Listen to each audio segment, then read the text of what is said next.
Hello, guys. I hope you can hear me. Just drop in the chat box if you can hear me. Hi, Lucy, Anna, Geraldine. Hi, Twetty, Joshua here as well. I hope everyone is doing well.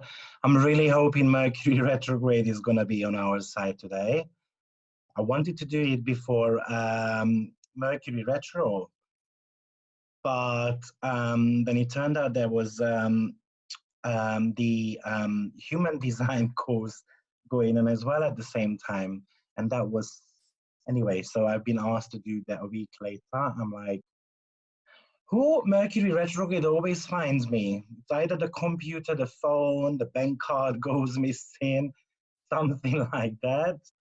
So I hope this time around it's not going to be my laptop. But last time, when, for instance, I had a Mercury retrograde, I reckon I had a fire in my apartment, not in my apartment, but in the blocks of flats I live. And then the whole electricity just shut off. Oh, that was, sorry, Uranus retrograde. On the day when Uranus went retrograde. And then the electricity just shut off. With internet, everything else. And then I had to do the webinar a couple of days later. So yeah, I'm hoping Mercury is going to be good for us. Hi, Michelle. Hi, Natalia. I hope you guys are feeling, oh, Natalia is at work today. Okay, that's good. Working and learning at the same time. No one can complain. It's all about personal development. Good, you live to learn. I agree. Hi, Michelle, how are you doing? You got the job. Brilliant. You will be able to see me, Anna, shortly. You got the job. Good news. Good news. Very good news. You will be able to see me just right now. I'm just was setting up some bits and pieces beforehand.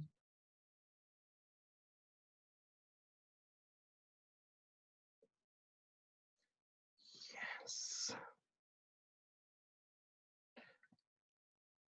You can see this white something snowball in front of me, but I have to switch on my how's it called, the microphone, because sometimes the volume goes a little bit rocky, so I don't want people to not to be able to hear me. I just need to make sure that my face goes straight and then the voice goes into there, because I tend to be just, you know, when I'm thinking and I'm downloading information that comes from above, so people usually notice that, why are you looking up to the sky? And then it's just something I do all the time when I'm like, okay, information, come down, please.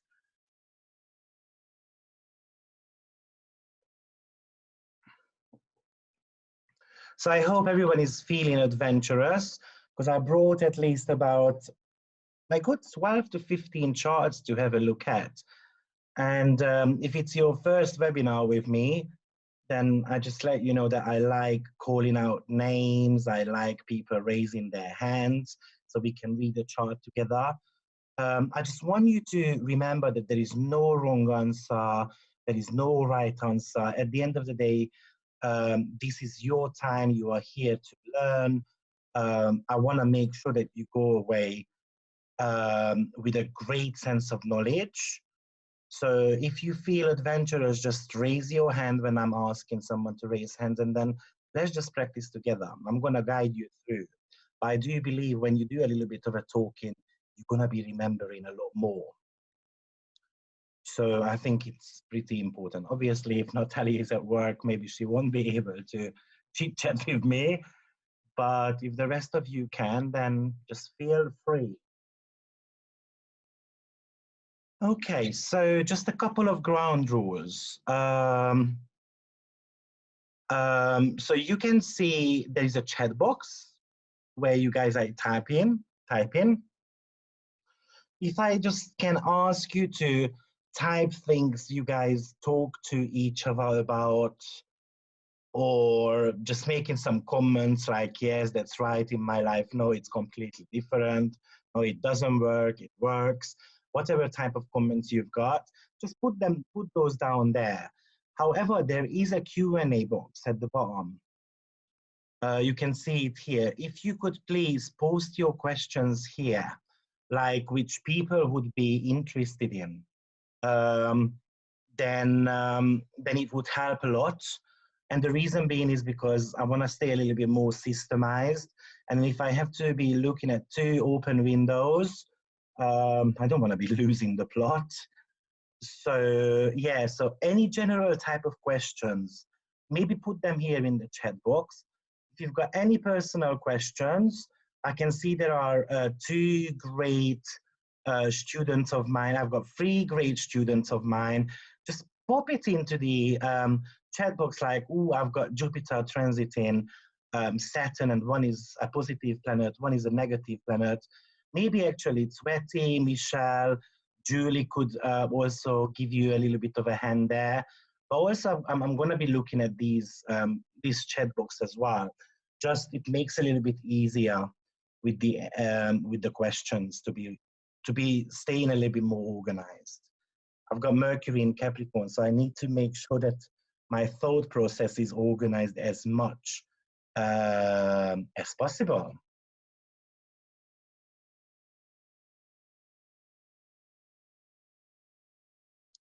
Okay, so let's get started. Welcome everyone, and then whoever joins later. So today we're going to be talking about transits. One of the reasons why I wanted to shed some lights on transit is because I think transits are pretty much misunderstood.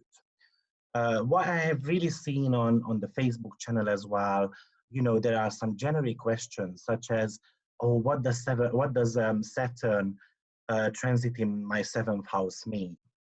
And you're gonna have to remember, without the natal chart, you would not be able to tell what's going on there. So it is crucial to know the natal chart. And how to put it, it I don't want to say it annoys me, but it's a little bit frustrating that even experienced people are giving answers. Yeah, probably your relationship is going to go apart, or your relationship needs to be laid on a new foundation, and so forth.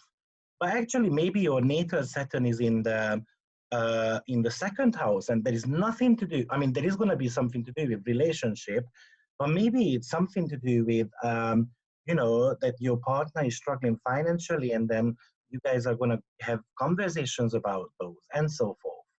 So that's one of the reasons why I wanted to shed a little bit of a light on how to actually work with transit and then to get the most out of them. The other reason was because when you go online, and then you can read so much rubbish about transit.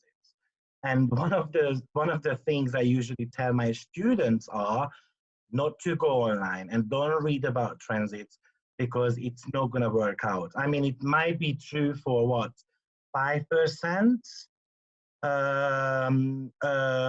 to the population, and the rest of them are going to be completely different. Why is that? Because whatever you read online, they don't take into account your personal charts.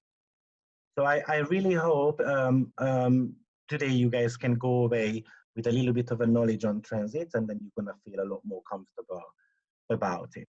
So I made a lovely presentations here. What I'm going to do with this presentation, I'm going to send it out most probably tonight after the class, within a couple of hours or so, or something like that, alongside with the link, so you can listen to it as much as you want. How I built up the presentation was that I tried to put in something which is good for somewhat low intermediate level. I also put information in there which is going to be about intermediate, and I also put a little bit of an advanced stuff into the picture as well, so that those students who are quite good already, they can take something away as well today. Great, so let's just discuss what transits are. because obviously this is something which people are trying to predict with. And most probably, I would say that there is no astrologer out there who does not use transits. Everyone does. Um, Now, most probably the reason why they like transits are because, first of all, once it talks about the actual movements, what's happening in the sky. But I've got a little bit of an issue with that because everyone is having the same Pluto and Saturn conjunction in your chart. So does that mean that everyone's life is going to go rocky? No, not at all. So that's another reason why we're going to be looking at things like essential dignities today, so that you've got a little bit of an understanding when the planet is good in your chart and when it's a little bit negative. Now, transits usually talk about temporary feelings rather than long-term events. It really depends on what planet actually we are examining in the chart or what planet we're talking about. Maybe a transit could last from a few hours up to actually 18 months as well, depending on maybe a few hours is going to be related to Moon and the 18 month is going to be related to Neptune or Pluto. So the transits, so we need to remember that your natal chart is basically a snapshot of the sky at the moment of your birth. But this snapshot is going to be taken with you the whole out of your life, basically. Sorry. Even though, you know, the planets are having cycles, they move every single day a little bit, either forward, either backwards. It doesn't matter, but they move around. And it looks like you're carrying your natal energy to the next zodiacal sign or to the next house or to the next point in your natal chart and so forth. But that's the reason why I usually call um, um, your natal chart as a natal promise. So it is telling you what you are meant to be doing. Of course, that's your personal choice, whether you're going to be choosing that road or not, but it is giving you a promise what type of life you can live. And obviously, the transits are going to be giving you opportunities to be able to manifest those natal promises. Or sometimes it's going to be even taken away from you. And why is that? Because most probably you stepped off the road what you should be following.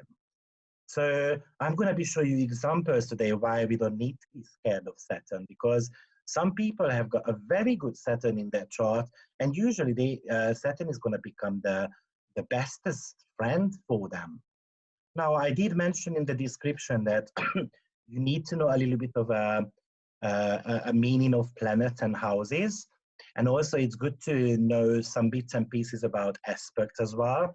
However, I am going to be talking about aspects today just a little bit so that you've got an understanding of how to interpret when an aspect or a configuration is getting active in your chart by a transit. So the transits are always going to give you a new flavor, a challenge, or even a talent which is going to come into your life, and then you are meant to be using that so that you can actually learn. Usually the transit is going to become important when it triggers a natal configuration in your chart. It might be just a planet, it might be an aspect, so maybe it's going to be a Saturn and a Jupiter opposition, or it might be actually a T-square, which I'm going to be touching base on today. It means that actually it triggers 6th house. Obviously, the bigger the configuration is, the most impact the transit is going to be having. Also, the transit's duty, let's put it this way, or responsibility, is actually to trigger your natal potentials or highlights the opportunities for you of what topic you need to delve, to dive into even more. It's more about the depth. So before we move on, actually, I'm going to show you how to put transits onto your chart. So here is a chart here. If you don't have a professional program, I recommend using Astro.com. It does most of the features what a good intermediate student need. But if you want to work with astrology on a professional level, then I recommend using either Sirius or SolarFire program. Both are fantastic. I personally prefer Sirius because I think it's a tad easier, but it's completely up to you. So what you can do here is just step by step. You go on free horoscopes, you go on extended chart selection, you're gonna add a new person, and that's gonna be you. Unfortunately, I reached 100 already, so I cannot, but you would be adding a new person. And then what happens is I'm just gonna click on them, and then you're gonna, this is the screen that you get, and then you just have to complete that chart there. And then you're gonna go on continue. And then if you click on the chart type, which you can see it's natal chart wheel, you can choose here natal chart with transits. You click on that. You can even put down the date when you want the transit to be looked for. Let's say I want to be at what was going on last year in February. So I'm going to type in 2019 February, and then click the show chart, and then you will be able to see your transits here. Okay, so that's how you're going to be putting the transits on the top of your natal chart. Great. So transits, there are plenty type of predictive technique in astrology. As I said, the most common ones are transit. I also want to put it out there for you that transit, in my opinion, works very well, but it is also a check-in tool. So I would always check with another 2 timing techniques, actually, whether you could see the same things. I personally prefer things like profection, solar return chart. I tend to be using Fedaria quite a lot, which I'm going to show you a little bit of it today anyway, because I think it's a fantastic timing technique. Progression, solar arc, whatever it is. I usually say if you see, including transits, the event happening 3 times, you can take that kind of granted that the event is going to be happening. But if you saw something only happening in transit and nowhere else, sorry, I've got a bit of flu, then don't take that for granted. Let's say Jupiter is going through your 7th house and then you expect marriage, but you don't see that anywhere else. Take it with a pinch of salt. So transits usually describes external events. Therefore, when I teach my students, I always remind them, imagine like having a train, and the trains has got compartments, and each of the compartments have got a passenger working there or traveling there. And each of the planet is going to be one of those passengers in your chart. So imagine these are your compartments. The first house is going to be, you know, the leading, the engine basically of the train. And then we can see that there is already one passenger sitting there. And then we've got the next one. We can see that it's a little bit of a wacky compartment because there are 4 passengers. There are hardly any space left there. So 4 people traveling there. And we need to see who those passengers are representing in your chart, who they are like reminding you of. So I put a couple of keywords without any, you know, I mean, it's impossible to write everything down, just a couple of keywords of who they can be in your chart. So for instance, son could be talking about your father. It could be actually talking about yourself as well, but it could be talking about an authority figure. Why is it important? Let's suppose in this chart, Jupiter is transiting the sun. it does not necessarily mean that that sun is a representation of yourself. Actually, we might be talking about your dad. Okay, maybe it's not going to be your financial situation, which is going to be increasing. Maybe it's going to be your dad's one with that Jupiterian energy. Jupiter talks about expansion, increase, and so forth. I'm exactly going to show you how that works. The moon can be, for instance, your mom, the representation of your mom. So maybe a Saturn is hitting your moon in the chart. It might be nothing to do with you. It might be your mom. I mean, of course, there is something to do with you as well, because if something happens to your mom, it's going to be affecting you emotionally as well, right? So transits are affecting you as well, but always throughout someone else. So mostly the sun is going to be someone which really much represents you, or something to do with the rising sign and the midheaven, these special points in the chart. But the rest of the planets usually an indication of someone else. To give you an example, imagine that uh, whole that you're in your life, there is no day when you step outside. You're always going to be staying in a dark room. If Saturn, the greatest malefic planet of all, hits, a point in your chart, if you never step outside, maybe it hits your Mercury, and then it's meant to be a car accident. If you don't step outside, it's not going to happen to you. So actually, Mercury could be the representation of your siblings, your neighbors, your business partner.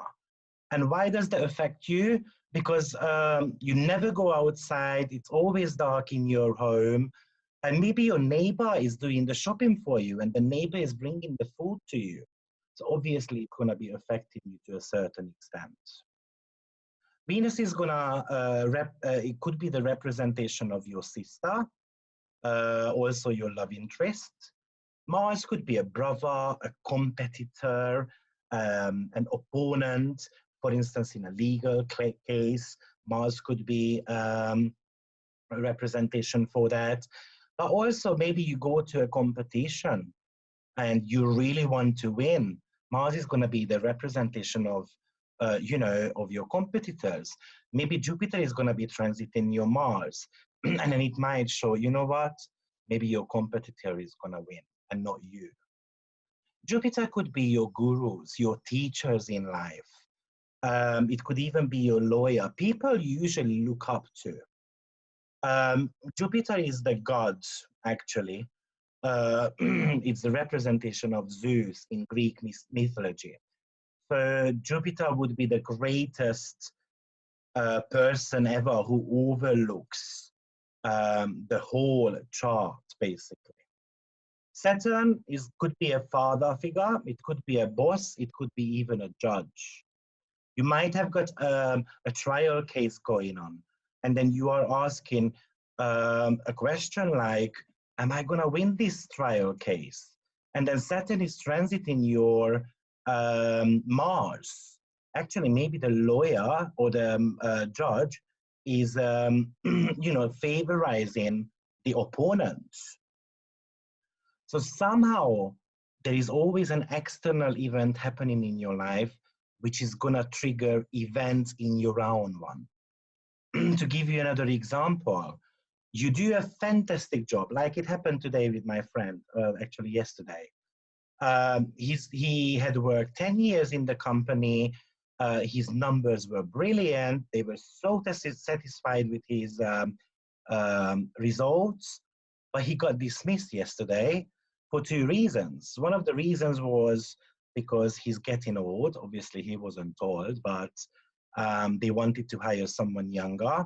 And second, the department he was leading is basically is going to vanish. The company is restructuring the whole department, and then they are fusing things together, they are merging things.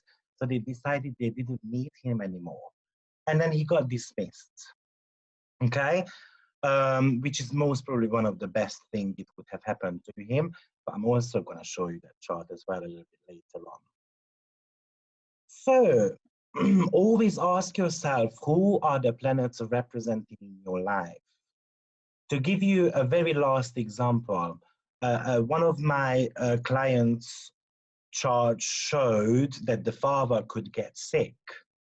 And she was in a sixth house here as well, which talks about illness, health. And she was very concerned, am I going to get sick this year? And then we had a look at the chart, and then it clearly showed it's not her, it's going to be the dad. But sixth house also talks about your everyday activities. Her everyday activities changed. Actually, there was a Saturn activation. As I said, Saturn could be a father figure in your chart. There was a Saturn activation going on there. So her everyday activities changed because she had to go and do shopping for her. She had to travel there, and he lived 1.5 hours away.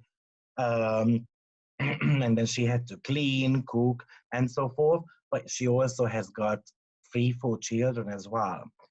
So I hope this makes sense how to imagine what the planet, who the planet represents in your chart. Exactly, you can do the same with the houses and with the sign as well. So a Libra house somehow is always going to be a representation of your partner. Your Cancer sign in the chart is always going to be a representation of your family. Whether it's your immediate family, or or your family you were grown up with, that's a different topic. Capricorn is always going to be talking about your boss, your work, and so forth. So have a look who they are representing in your chart. So what I did for you is I pretty much put a step-by-step guide together how to read a transit chart, and then actually we're gonna go through those, what it could be indicating. So I'm gonna bring up a chart for you. Here you go. I hope I can make it a little bit bigger. That might be helping a little bit. Here you go. So you can see this chart here. And let's say I'm going to be picking a transit period. Let's say I'm going to pick a period when Saturn was transiting Mercury.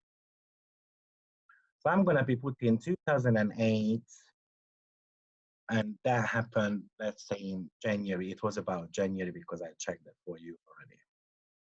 So what we can see here is Saturn is on 7 degrees, Mercury is on 13 degrees, so it happened a little bit later, maybe it was February. But you can see that Saturn is pretty close to Mercury.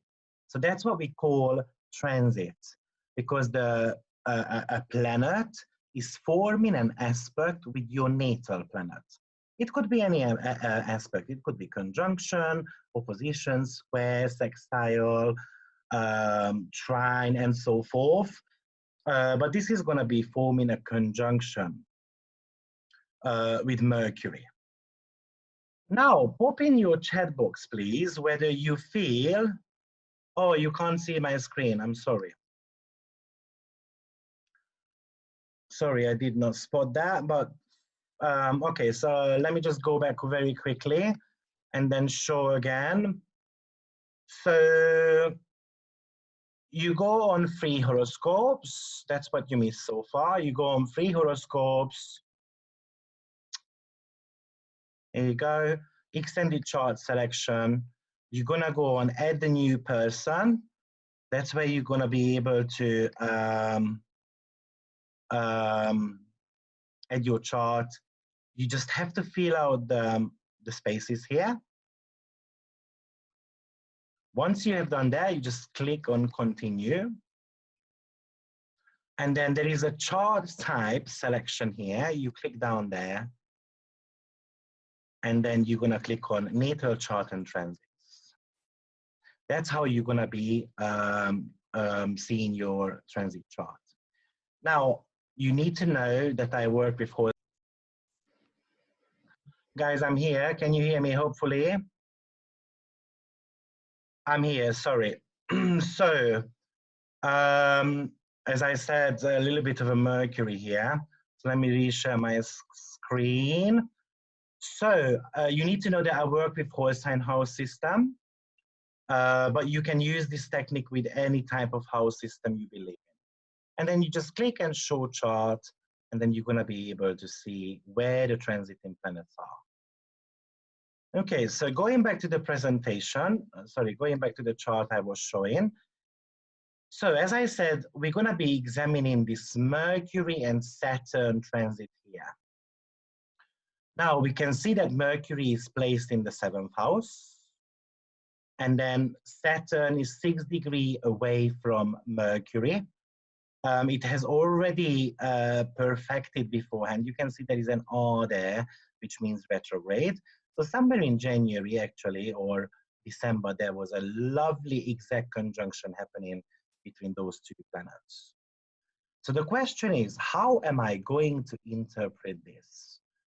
So the very first step we're gonna do is, we're gonna have to analyze the natal configuration that is being triggered in the charts. So what does that mean? We can see that Mercury is getting triggered in that 7th house. We need to know what Mercury means. So a couple of keywords to that Mercury. Mercury is all about communication, all about sales, marketing, PR. It could be talking about siblings, neighbors. It could be talking about rumors, gossips, and so on. Obviously, he has got plenty of meanings. I also put a couple of them there. One of the most important meaning of Mercury in this chart is going to be husband. Why is that? Because Mercury rules the 7th house cusp. And the 7th house is always going to be talking about business partnership or romantic partnership. So this Mercury could be talking about husband or your business partner. I hope you're so far following. As I said, always try to figure out who the planet represents in your chart. So let's pick, this is gonna be about a husband or a boyfriend, a long-term relationship. So that would be the first step. The next step is, what does 7th house mean? We've already discussed that. So relationship, business partnership, legal cases, marriage, divorce, one of those two. Once you've done that, the next step is, what does Mercury rule in the chart? Because in this case, we are quite fortunate. In this case, Mercury rules the 7th house, so it already tells you a little information that it is most probably about relationship. But we also have to have a look what else Mercury rules. Mercury also rules Gemini, and Gemini is down there at the 4th house cusp. So we need to see what 4th house talk about. 4th house talks about family, the roots, where you come in from. It talks about your emotional state. It talks about your place of living, your property. These probably are the keywords to your 4th house.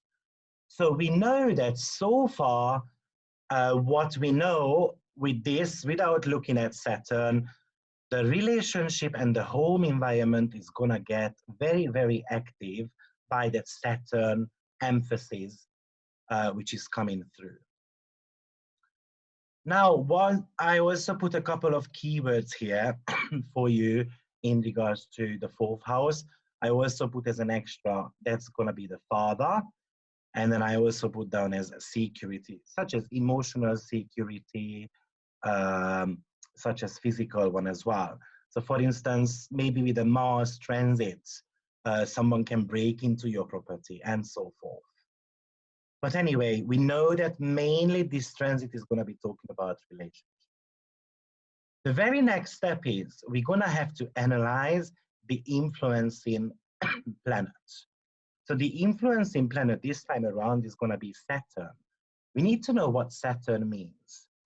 Now, before we actually start talking about what Saturn means, I want to put it out there. Every single planet has got a positive and a negative integration. And I'm going to teach you a very simple way of determining whether the planet is going to bring the positive or the negative integration of it, because that's crucial. If it's going to be the positive integration, most probably Saturn is going to be your best friend. If it's going to be a negative integration, Saturn is going to be basically a frenemy in your chart. So here are some positive integration of Saturn, which could be talking about bonding, taking responsibilities serious, taking something a notch further, a step further. We know that Saturn is all about measuring up. I usually call him as a measuring cup or a balloon popper. So things are going to be happening slowly but surely. We're taking our time a little bit to achieve things, but if we do every single step and then we enjoy the process, Saturn becomes our best friend. Saturn could be talking about, in positive integration, fame, richness, respect. It could be talking about someone who is well organized, so your organizational skills, your stamina, your diplomacy. It could also even talk about good judgments. Some of the negative connotation to Saturn, blockages, death, karma, obstacles, death, oh, I mentioned that already, upheaval in your life, and so forth. So, without going a little bit further, what would you reckon happened here with this Saturn and Mercury transit? So if you can just pop that into the chat box. I'm just gonna come back up here because the chat box disappeared for me. And I'm not too sure why. So let's try again. Here is that one. The chat box is not coming up for me. That's not a good news. I'm gonna fix that in a second. Here you go. So here is the chat box. And then let me pull that back a little bit. So I'm gonna be able to see everything. Yeah. Oh, jeez. I don't understand why the chat box is doing that with us. Okay, so at the moment, I'm just gonna be having a look at this. Communication more considered and serious and consequential to your primary relationship. Saturn could make communications more strained. So this is where I think it's going to be very important to determine whether the planet is going to be a positive planet in your chart or negative. Because if it's a positive one, you know what, the Saturn is not going to constrain so much. It's not going to restrict you so much. It's actually maybe bringing bonding together. Of course, there might be going on some, some tricky moments, but overall, Saturn could be a very good friend of ours, especially because the second content coming and it's hit Sun before this. Okay, interesting.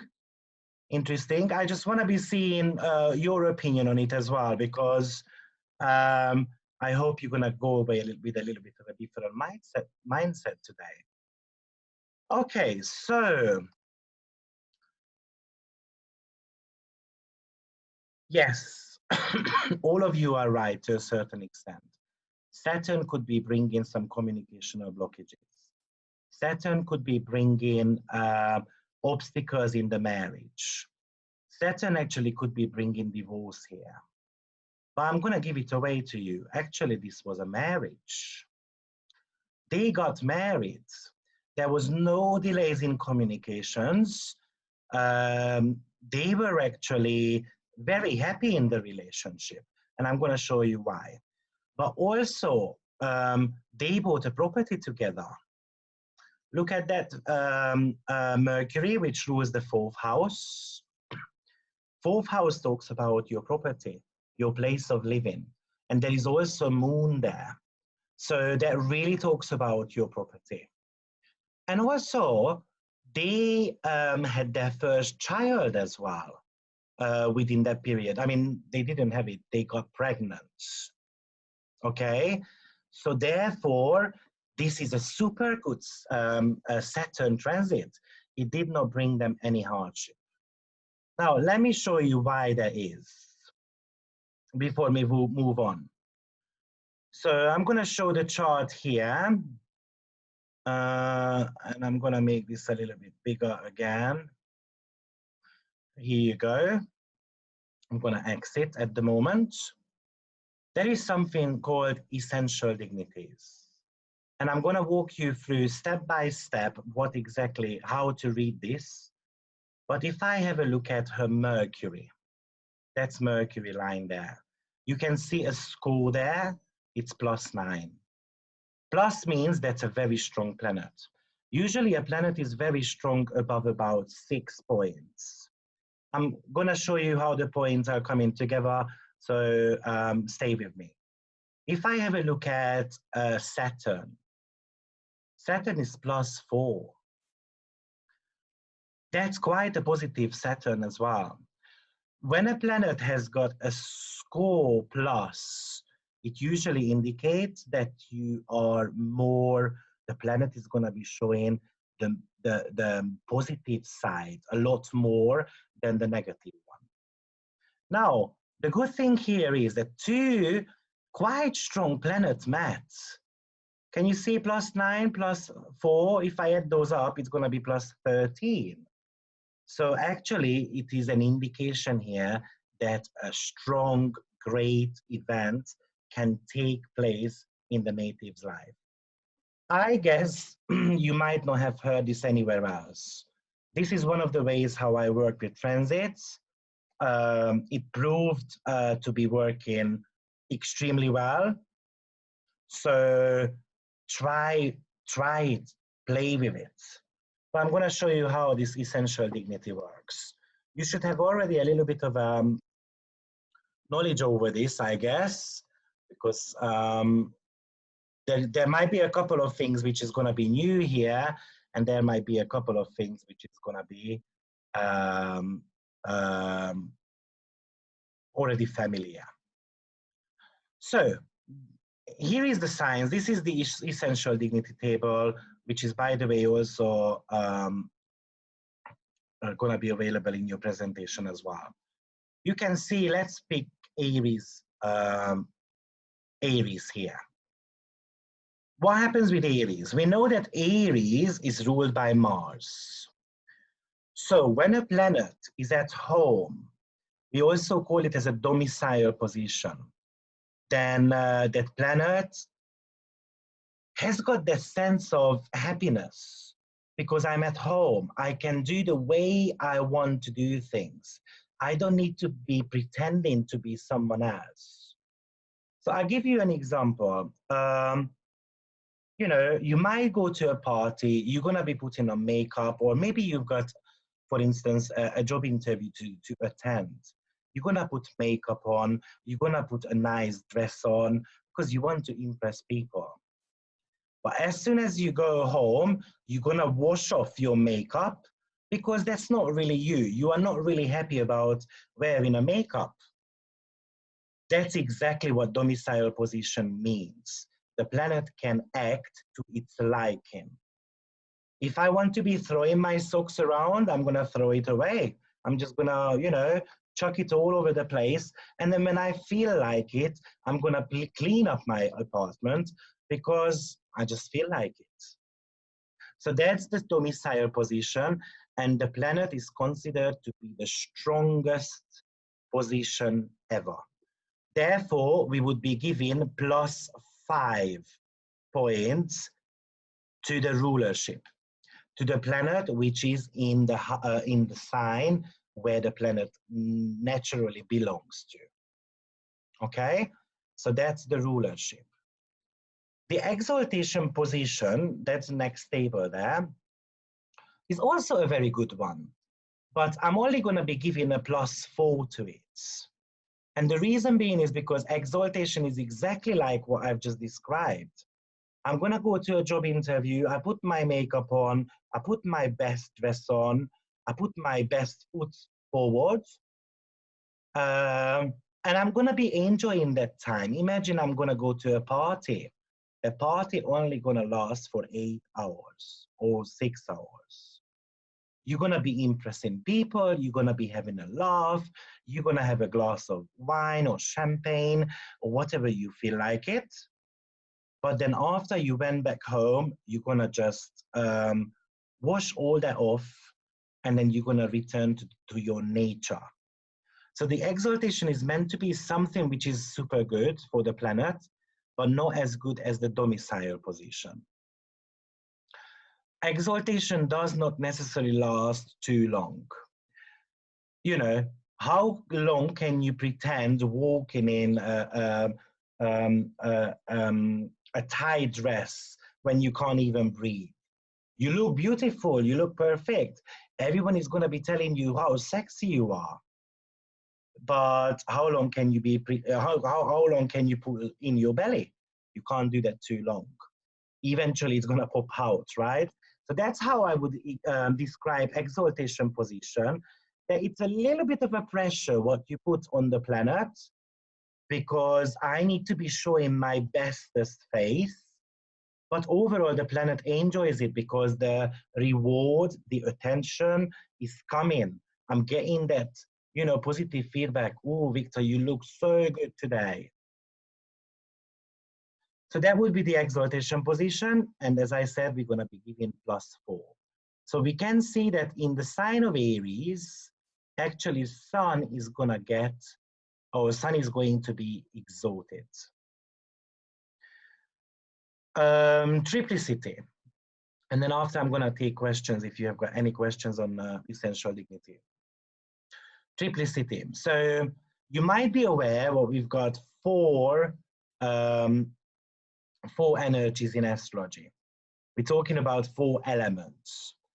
We've got the fire, we've got water, we've got air, and we've got earth. So these are the 4 elements. Each of the element, the group, each of the element has got 3 signs which belong there. So for instance, let's pick the fire one. The fire also, the fire consists of Aries, Leo, and Sagittarius. Now, this fire element is actually ruled by 1 planet in a day chart and 1 planet in a night chart. So you can see that the fire element, which is Aries, Leo, and Sagittarius, all ruled by the sun. Sun, sun, sun in a day chart. That's what the D, letter D indicates there. Day chart. And if it's a night chart, then it's going to be ruled by Jupiter. You can see Jupiter there as well, and then Jupiter there as well. Those are the fire signs. According to ancient astrology, the planets in the same element has got strength more than you think, because the temperature, the qualities of the planets are associating with the element, and that's what they call as triplicity. So if you've got a planet strong by triplicity, we're going to be giving +3 points. Now, what does day and night chart mean? You might not be familiar with that. So you're going to have to look for your rising sign, and then you're going to have to look for the exact opposite position from the rising sign. So in this chart, rising sign AS is on 26 degree 53 minutes. So therefore, the opposite sign, which we call as descendant, the descendant is going to be on 26:53 in the sign of Virgo. Now, that's what we call as horizon. If the sun is underneath the horizon, you are a night chart. If the sun is above the horizon, so basically in that sphere here, then sun becomes a day chart. Now, this is extremely important when we talk about triplicity, because as we said, the planet gains strength and quite a lot. Plus 3 points is quite a lot.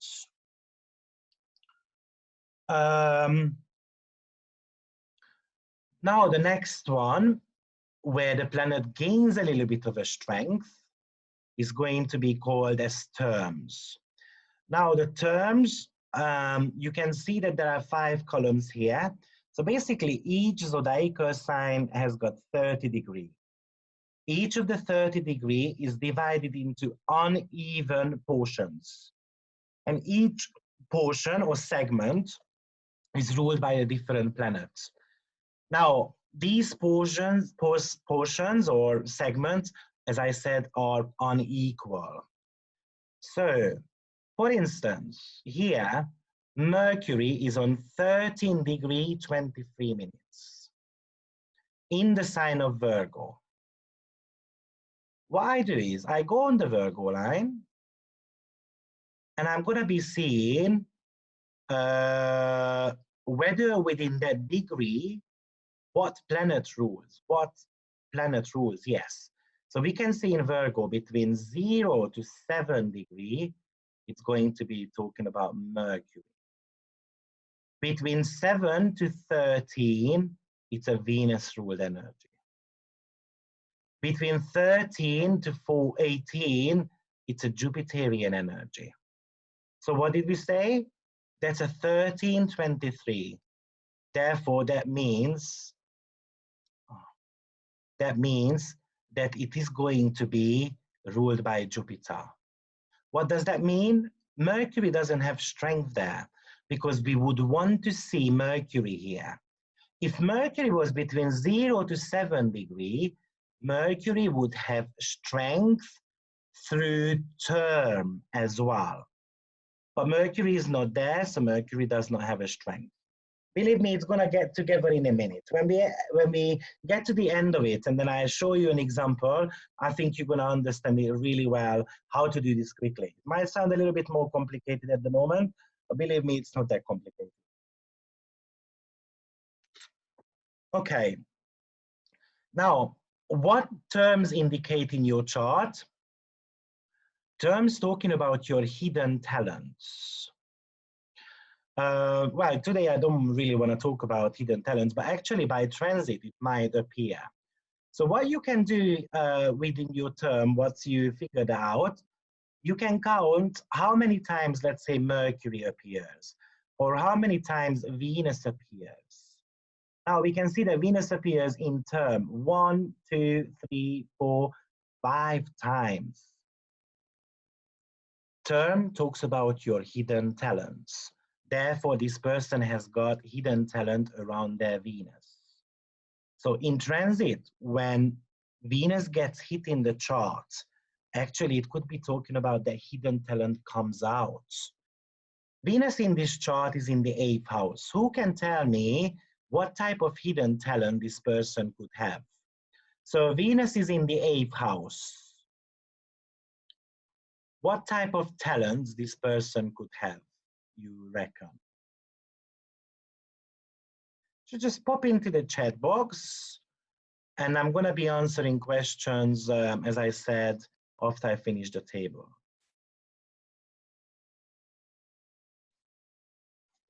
So, occult studies. Very good, Anna.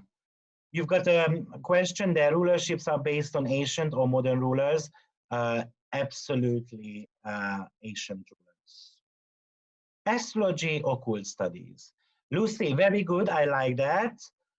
Investing, working with people, working with other people's money. actually this person works with other people's money.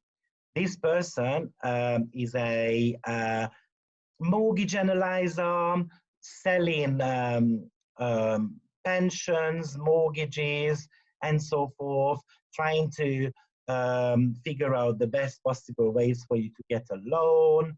So it's like a little bit of a financial advisor. That's a hidden talent in her chart. That was a good one there, Julie. But yeah, she definitely studies occult studies as well, because she wants to become someone who can work with spiritual energies. So all those stuff you said is actually right. So the terms could be talking about your hidden talents. If it's a good planet in your chart, actually it means that you would be able to make money out of it. Look at that Venus +7. She can make money out of it. Simple as that. And last but not least, in the Egyptian terms table, by the way, I tend to be using William Lilly's version. There are a couple of them out there. So use this one, the Ptolemy, or sometimes it might say William Lilly's version. I tend to be believing in those. There are a couple of others and the slight differentiations, especially around the faces. Now, the faces is the weakest essential dignity of the planets. There are 3 groups. Each of the groups are actually divided into 10. And then I'm not going to explain how they put the rulership, because I think it's a little bit too complicated. No need to know that. I think the best you can do is just put this essential dignity on your wall somewhere. And then when you do transit works, just have a look what's happening here. Do the scoring in your own chart. So you're going to get to know stuff a little bit better. So the terms are, the faces are not too strong. So we're only going to give +1. So for instance, picking again that Mercury, which was on 1326, if I have a look at 13 between 10 to 20, it's Venus ruled. So therefore, Mercury doesn't have essential dignity there. If it was between 20 to 30, Mercury would get +1 point. Now, this is the positive side of the essential dignity. The negative side is the detriment and the fall. Detriment is nothing else but the opposition from the domicile position. So, to understand that, let me just bring up a chart. So here is Aries. Where is Aries? Here you go. Here is Aries. What we said was, in the sign of Aries, Sun is exalted, right? That's what we learned so far. We also said that Aries is ruled by Mars, which is the domicile position. So Mars in the opposite sign is always going to be feeling shattered. The opposite sign from Aries is nothing else but Libra. So Mars in the sign of Libra, it's called detriment. How I usually describe detriment is that, imagine that you go home and then you feel suffocated. You know, that very bad marriage, or when you go to work and then you feel like, I'm gonna throw up at this place. I hate it so much. That's how the planet feels like in that sign. Just wants to get out of it. It doesn't feel good. It feels without any strength. It feels like I am weakened, I am pushed down, and so on. So each of the planets, unfortunately, has got a detriment position as well, and Venus happens to be in detriment in the sign of Aries. If a planet is in detriment, we're going to give -5 points. And the fall is exactly the same way, just it's going to be opposition from the exalted position. So how I usually describe the energies, imagine that you go to a party and then you're knocking on the wrong door. And then someone opens the door. What are you doing here, love? Oh, I came to the fancy dress party. And then it just doesn't happen. You went to the wrong address. I don't know. I usually bring up an example here. Do you guys remember Legally Blonde? When it was in the second episode, and she was told that there was this party going on, and then she was invited, and it was a fancy dress party, and she felt so good about it. She dressed up as a bunny, and then eventually she got there. No one else was dressed up. Everyone was laughing at her. And then eventually, even the love of her life said to her that she's stupid. So she went home crying. So that's how the planet feels in a 4 position. But that, in that Legally Blonde film, that sadness only lasted for like an hour because she went to get some books out of the library and someone started motivating her. So she gained her strength back. So eventually, if you overcome this depressed type of energy with your 4 position, actually you can push that planet to the edges to act a little bit better in your chart. So in the sign of Aries, actually Saturn is in a 4 position. And with the 4, we're going to be given -4 points. Now, that's how the essential dignity works. So, do you guys have got any questions over this?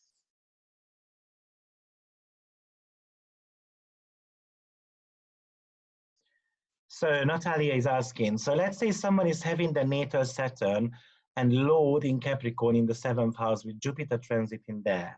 Does this mean that the Saturn-like partner could appear in their lives? Well, that's a very specific question, Natalia. We would need to see, I don't know, where does Jupiter comes from? So with specific questions like this, I would be waiting. You know, if Jupiter comes from the 2nd house, maybe a money-oriented person could come into your life. Maybe if it comes from the 10th house, it could be a mommy boy, or it could be, again, a very focused person in regards to their career. It could be even a teacher. We need to know where the planet comes from. So to such questions, I won't be able to answer. I need to see the chart. So just Joshua said in regards to hidden talents, I guess with this chart, they're able to discover people's hidden psychology. Yes, even probably if it was Scorpio sign, because obviously we need to be able to take into account, you know, the sign as well. If it was Scorpio, maybe the person would be able to dig deep, you know, by love, by showing affection and love, and then the people would just open up for her. But even with Libra, she could have a talent of connecting to people with such love that eventually, you know, their fears are just going away. It's passing by. Yeah, she could have that talent, surely.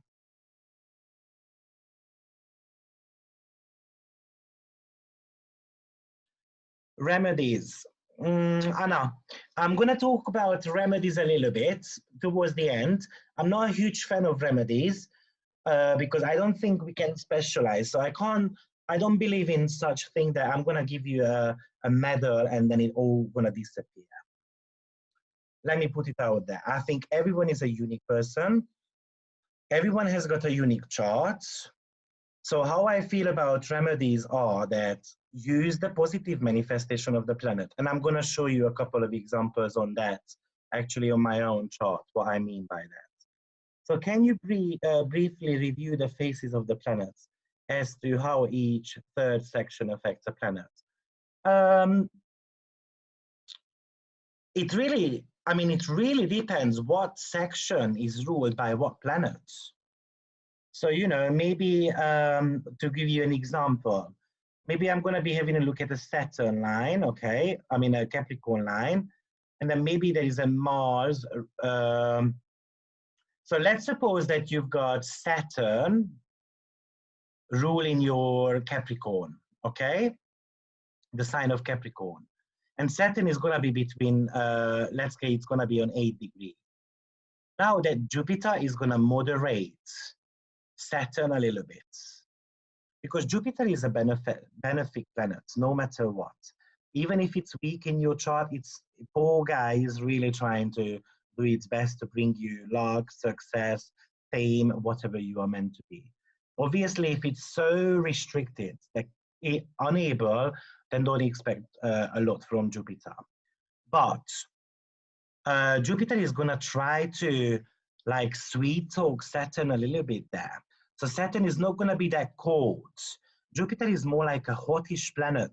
So it's going to warm up Saturn a little bit. You know, Saturn is cold-hearted. Then Jupiter comes along, come on, come on. And then Saturn slowly but surely starts warming up to a situation.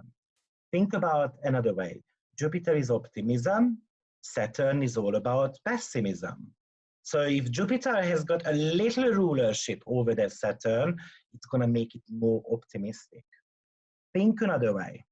Saturn is ruling 2 signs. Rules Capricorn, which is a very passive energy. Capricorn is more like a feminine energy. Now, feminine doesn't mean that you all girls are passive and you all girls are pessimistic and so forth. No, it talks about whether they look inward or outwards. Where do they push the energy? And if Saturn rules the sign of Capricorn, and maybe Saturn is there, Saturn is pushing the energy inward.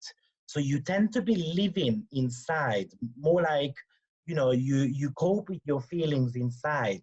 You put your restrictions somewhere in your body. It's like swallowing every single time when a bad situation is coming. Or, you know, or just a little bit more negative Saturn there.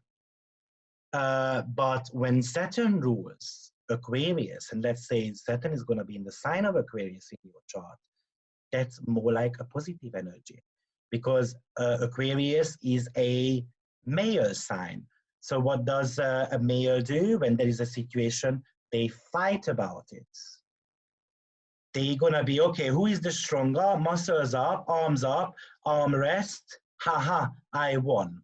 So Saturn is pushing the energy outwards towards the world. So Saturn is actually more like an idealistic Saturn in the sign of Aquarius. So therefore, Saturn tends to show a little bit more positiveness in the sign of Aquarius. Even if you have a look at Aquarius, can you see any malefic planet there in the faces? No. Okay, you can see more on the Capricorn one. You can see Saturn, Mars, Sun. Sun is also a malefic planet, don't forget that, because it burns. Okay, so I hope this example helps here.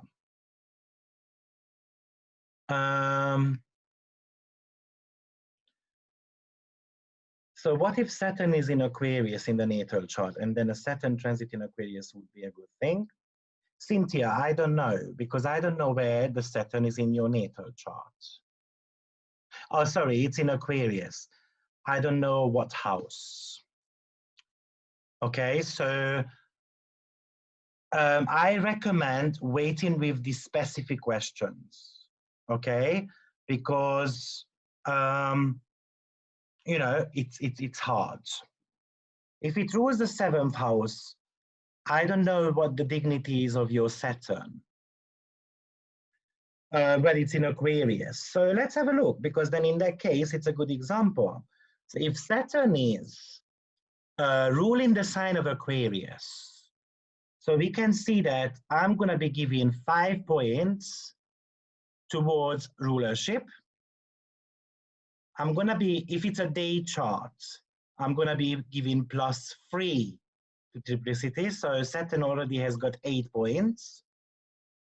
If it's somewhere between 0 to 6 degree, I'm going to give him plus 2 points. So the Saturn would have already 10 points. So that would be a very positive Saturn. With a very positive Saturn, maybe I'm going to say that there could be a marriage going on there, for instance, when it's a night chart. Okay, so a night chart means that we don't have a triplicity going on. So only the house position, which is going to be 5. I don't know what degree it is on. If it's between there, then it's going to be even plus 2. So maybe 7 points to that Saturn. So that could actually indicate marriage. It could indicate engagements. I would need to see if there is any planet going on in the 7th house. Because anyway, we're going to get there and then you're going to get a little bit of a clarity on that. So guys, any questions on essential dignity? Because I want to put it out there. Essential dignity in ancient astrology was 70% of chart readings. If people didn't know how to read that, they could never read charts. That's so imperative to understand this, because I put my hand on the chart like that. I look at the essential dignity table and I can tell you things about your life without knowing your chart yet. I am able to describe how you look like from your essential dignity table. I am able to tell you what you like, what you don't like by essential dignity table. It's so imperative. However, I'm not going to go into those details because this is today a transit class, but that's very, very important. So Cynthia says, yes, dignity makes a huge difference with the planet. I see this now. Great. So what we did, let's go back to the original example because we went a little bit offside, but that was the plan anyway. Saturn was transiting her Mercury in 2008, January. Mercury, very strong, +9. That's very, very strong. Saturn is +4. That's definitely a positive period. I would say 90% of the cases is going to be positive. Now, as I said, they got married, they got pregnant, they bought a property. Does that make sense? Any questions on this so far? Because then I'm going to go a notch further.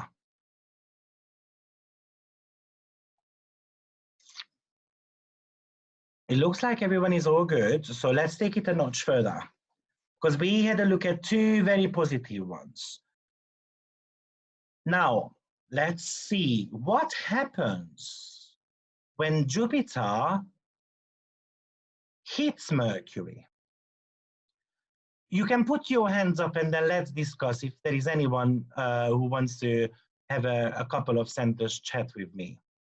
So put your hands up and then let's have a look. What happens if Jupiter comes around and hits Mercury? Because why is it interesting? We've got a very positive planet and then we've got a very negative one. -5 is the lowest score you can have. So that means that the planet has no strength. P means the planet is peregrine. Peregrine means that the planet does not have strength whatsoever. So, come on guys, be brave, hands up, and then talk to me. How do you feel about that Jupiter coming, let's say, onto Mercury? And don't look at the chart. I just want you to think we've got a -5 and a +9.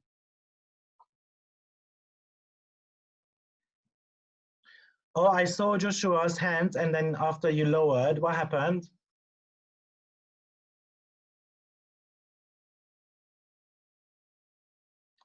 No one is brave enough?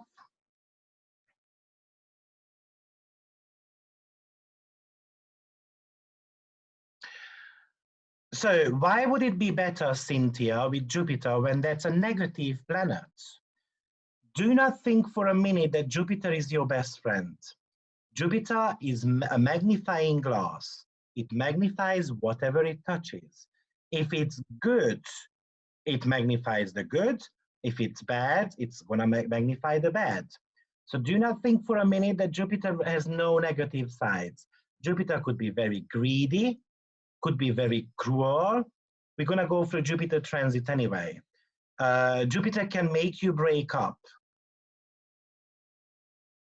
So no one wants to talk to me. All I wanted, I didn't want to figure out what happens. I just wanted to see that, do you feel if Jupiter, a very negative planet with no strength, coming around to Mercury, does that gonna, how is that gonna affect Mercury? So basically, it's a little bit of a math.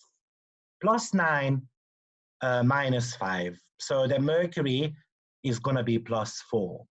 How do I feel about that is that Jupiter with its weakness gonna drag Mercury down a little bit.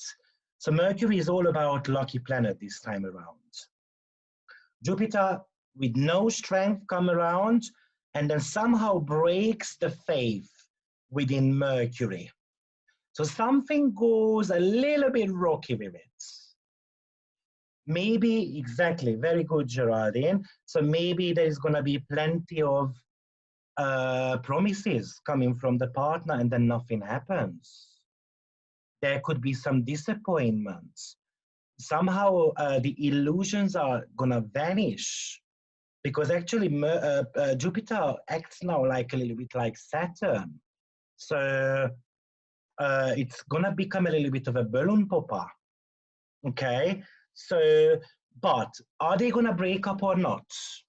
Because that's what basically a couple of you are suggesting. We're going to look at that, Lucy, but not now. We're just talking about theory. Okay, we're not talking about a chart. We're just talking about those points to see what could be the manifestation, okay? No breakup because still Mercury is strong. So imagine that Mercury is stronger, the relationship, 7th house, ruled by Mercury. So Mercury is stronger. And then now I can have a look at where Jupiter is. Because Jupiter is in the 8th house. So what could have happened there? Maybe they started running out of money. Maybe the husband is not so responsible for money. And then the wife doesn't like that. Maybe the guy is overspending money and then the girl is like, okay, where is the money? Or, and so forth. Now I can have a look what Jupiter rules. Jupiter rules the 10th house. Career. So somehow the career is causing some trouble. Maybe actually with Jupiter we tend to be overworking. Remember, Jupiter is over, okay? It means it's like the prefix over. Overeating, overindulgence, overworking, oversleeping, over laziness, over. And it's usually negative. So maybe the person is overworking and then the lady cannot handle that. Or the husband cannot handle that the girl is overworking. One of those two options. Obviously, we're going to have to see that from the chart as well. Also, Jupiter rules the 1st house. So that's all about me, my likings. So why does the husband want to restrict me in my career? Why does the husband doesn't want me to make a contract, for instance, with a business partner? And so forth. This could bring a little tension in the relationship. Unfortunately, Jupiter with no strength in the chart is going to be showing its negative side more than its positive. But the relationship is stronger than the placement of Jupiter. Jupiter is placed in the 8th house. Most probably this is about money issues. Somehow, maybe it's about inheritance. Maybe actually the husband is scared to tell the family that, hold on a minute, where is my part of the inheritance? And the Virgo seventh house cusp is coming along and says, no, that's mine as well. That's your children's money as well. So go and tell them, just as an example. Okay, but the relationship looks like surviving. Now, what happens when I've got a moon and a Jupiter meeting? Can be toughy, two negative planets.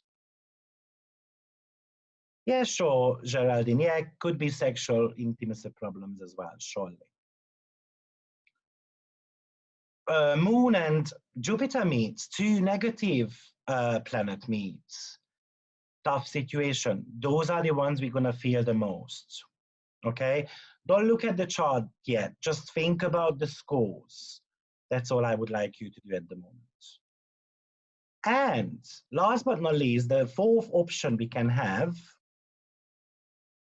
is maybe you've got a positive planet hitting the negative one.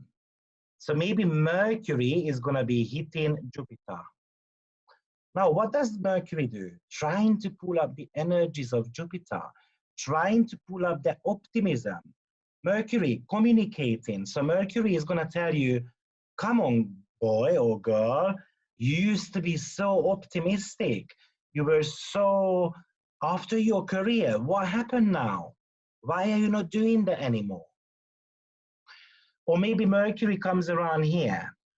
What did we say at the beginning? Let's just go back to our beginning of the slides. Each planet represents someone in your life. Mercury, siblings, neighbors, business partner.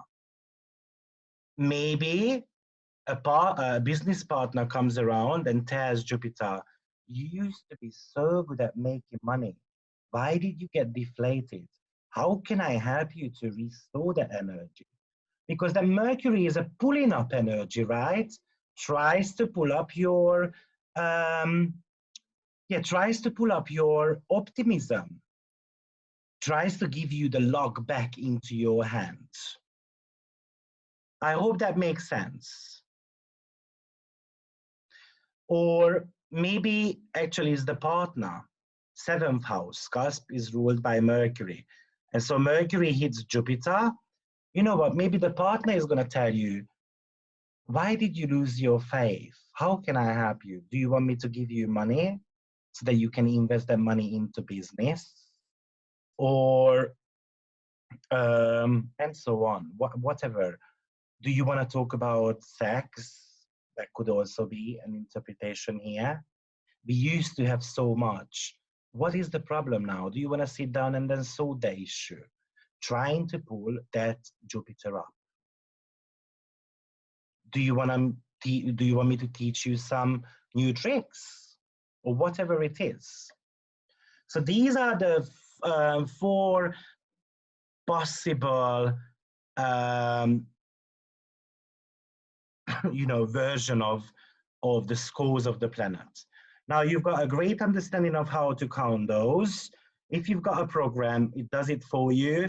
If you don't, then just go back to your essential dignity table, place the planets into the line where it belongs, and then you're gonna receive your points. After a while, you're gonna feel it. It's gonna be so natural for you to, okay, so yeah, that Saturn is super strong in this chart. So I'm gonna just quickly show you another one very quickly. Come down. Let's have a look at Angelina Jolie's.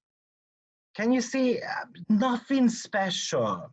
Now, this is the reason why I'm showing, for instance, Angelina Jolie, because it doesn't mean that you can't have a good life if you've got a couple of hard planets.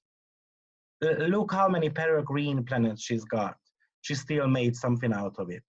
Why? Because she's using her Mercury and she's using her Mars. She's using her positive planets to make success for herself. What's Mercury? Communication. What does Mercury rule in this chart? The third house, communication. 12th house. And 12th house could talk about acting actually. 12th house could talk about your weaknesses, which you can turn into talent. Just you need to step on the gas pedal. And Mars, look at that. Mars rules the 5th house, acting, and rules the 10th house, career. So she could make a nice life. Of course, maybe she's having relationship issues and so forth, but she is using her Mercury and Mars. Even if she has a relationship issue, if she is aware of the fact that her Mercury is good, she can utilize the planet in her relationship as well. Astrology doesn't stop you.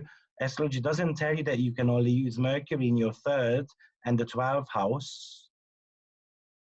Actually, it's trining your 7th. So actually, it's asking you to do that. Each of the planets has got 7 major aspects. So, you know, sextile, 2, squares, trines, and then 1 opposition. That's 7 rays. A planet is placing 7 rays on different directions. Just use that. Okay? Unfortunately, you're going to see charts. I'll show you Emma Watson. That's not an unfortunate one, sorry. But you can see Emma Watson only has got good planets. The only planet which is a little bit weak in her chart is Moon. But the rest of them are quite fortunate. Now, that wasn't the unfortunate part. There is unfortunately charts when all of the planets are negative. And I want to talk about that because you might have got a couple of you here as well when all of the planets are negative. So let's just see if I've got an example for that. I've got some examples, but I don't want to show those at the moment. Yeah, I don't have, I can show you anyway example. I don't want to show those. Okay, but when all of your points are negative, what I have seen is that the person completely goes off the road. The person usually doesn't try to fulfill their charts. What I've experienced is that somehow the person forgets about their sun sign, what they have signed up for, what their life mission is, and somehow they need to go back on the roads. That's what I have experienced quite a lot. I've also experienced that those natives might have got negative resonance around them, and they just like, I mean, it sounds cruel and I'm sorry for it, but they like mourning, okay, rather than acting. It's more about dreaming rather than trying to manifest, okay? And as cruel as it sounds, but I do believe your life is in your own hands. Turn it around the way you want to. That's why I brought a couple of examples. When Pluto is transiting, for instance, a negative planet, you can play that out. You can turn it around. You can play a trick on Pluto. So things might become a little bit better than you think. Okay, any questions so far? Are we clear on those?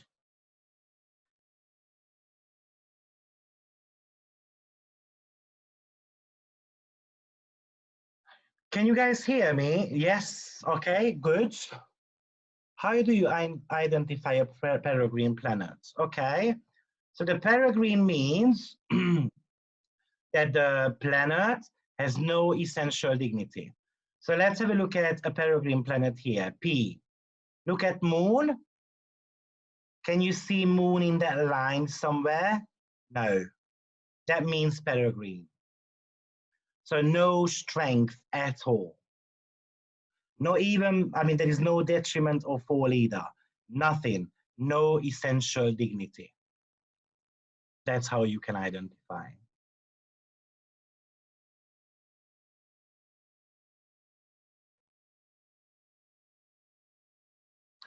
Good question there. Actually, I wanted to mention that, Geraldine, that in regards to that chart what we were discussing, you know, the only problem I'm having with that Mercury transiting, for instance, Jupiter, and I'm going to be talking about that a little bit more. But we know that a Mercury transit doesn't last long. So how long Mercury can motivate the Jupiter there? Not too long. So, but anyway, we're going to be talking about that as well. So I'm not going to spoil the story.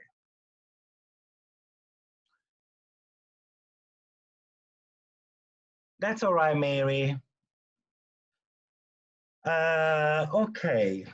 So could transiting Mercury act as e.g. short journey or reading instead of a person influence? Of course it can, yeah. Don't forget, Geraldine, that that's an external one as well. You can read a book and then something starts talking to you. That's an external one as well. So the example I gave you at the beginning was that you are in a dark room at home, not doing anything, just laying in the bed. Okay, so there is no external influences whatsoever. Of course, reading a book, it's you you connect to you. You might read an article and you start crying. You know that might be a Mercury transit and maybe a moon transit. Okay, guys, so we're gonna move on. However, usually every if a planet doesn't have dignities, neither or detriment of four, so it's a peregrine. What if the planet is in four, then minus 4 points? Is it still peregrine? No. So peregrine is if there is no essential dignity at all. So no fall, no detriment, no positive stuff either. That's what peregrine is. And then we just give automatically a minus 5b to it. Okay, guys, so usually every 1.5 hours, I take just a few minutes break. So I'll be back in about 3, 4 minutes, maybe grab a coffee, go to the loo, um, have a cigarette, whatever you feel like. And then I'll be back in about 3, 4 minutes, very short break.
Okay, so I'm back. So moving on, let me just move this so you can see the slide. So what we did was we analyzed the influencing planet. That's where we were at our step-by-step guide. We already had a look at what Saturn means. So now we know that Saturn is going to be bringing more of the positive integration of the meaning. So for instance, the bonding. So Mercury is getting transited by Saturn. It might be talking about Mercury and the Saturn bond. Saturn could be a representation of an older gentleman, so maybe I'm going to get um, married to an older person. We're going to be organizing things. We're going to organize a wedding. You know, we're going to be we're going to take responsibility serious. A baby is coming. We're going to buy a property together. That's a responsibility as well. Now, I usually say, I just want to put out there that for marriage, there needs to be also a midheaven activation going on. Seventh house is not enough. Usually, I mean, 90% of the times what I have seen is that there is a midheaven activation going on as well. If it's just the seventh house gets activated, maybe we're talking about just an engagement. Maybe it's just gonna be, you know, getting together with someone who is gonna be my husband later on, and so forth. But look at that. I mean, it was a little bit earlier than, I mean, it was not February. I just put a random date, but it was very big. I think it was 5th of January when we got married. But look at that. Pluto is very nearby as well. It's triggering the midheaven. Now, I'm going to be talking about a little bit about preceding aspects as well. So you're going to have a little bit of an understanding over there also. Yeah, and also we can see that Jupiter is also trining that Mercury as well. So that also helps. Why? Because Jupiter comes from the sign of Libra. So one activation is never going to be enough. Somehow the midheaven also plays part. But this time around, Saturn rules the midheaven anyway. There's Jupiter. Sorry, Jupiter gets activated as well because Jupiter is trining. So there is a midheaven activation going on. Marriage, transit, just remember, 7th house and the midheaven gets activated. Now, because I use whole sign house system, the midheaven is actually a floating degree here. The midheaven can be in the 8th, 9th, 10th, 11th, and even in the 12th house in very rare cases. Okay, but then your midheaven is always going to be talking about your social status. So either work, either marriage, either your popularity, fame, whatever it is. But the house is going to be giving you a little bit of an information of where that social status might be coming from. Okay? Okay, so let's move on. So the next step. So what were our steps so far? Let's just recap on those. Analyze the natal configuration, what gets activated by an influencer. So the influencer is going to be the transiting planet. In this example, it was Mercury. So we're going to see what Mercury means, what Mercury rules, what Mercury strength in the chart is. The next one is what's the transiting planet nature is. So we're talking about Saturn. What does Saturn rule in the chart? What's the strength of that Saturn is in the natal chart? Because remember, the natal chart is your natal promise. The next step, we're going to have a look, where does that Saturn come from? Because planet is a Greek word, means wanderer. So it wanders around, and then it takes its natal energy to any of the signs it is hitting or the house. So in this chart, Saturn is coming from the 8th house. 8th house talks about soulmate connections. Also remember this, plenty of people don't know that, but it really talks about your deep desire, what type of partner you want. That also belongs to the 8th house. And Saturn comes from the sign of Libra, which talks about relationship. So this Saturn is actually a partner. It could talk about a partner because Libra. So a partner is coming on to me, okay? So asking me out or asking me to get married. And then we just need to read these steps together. Now, the next step we're gonna have to talk about is what's the aspect between those two planets. And I'm gonna run through the aspects very quickly now so that the practice session goes a little bit quicker. But I'm also gonna be talking about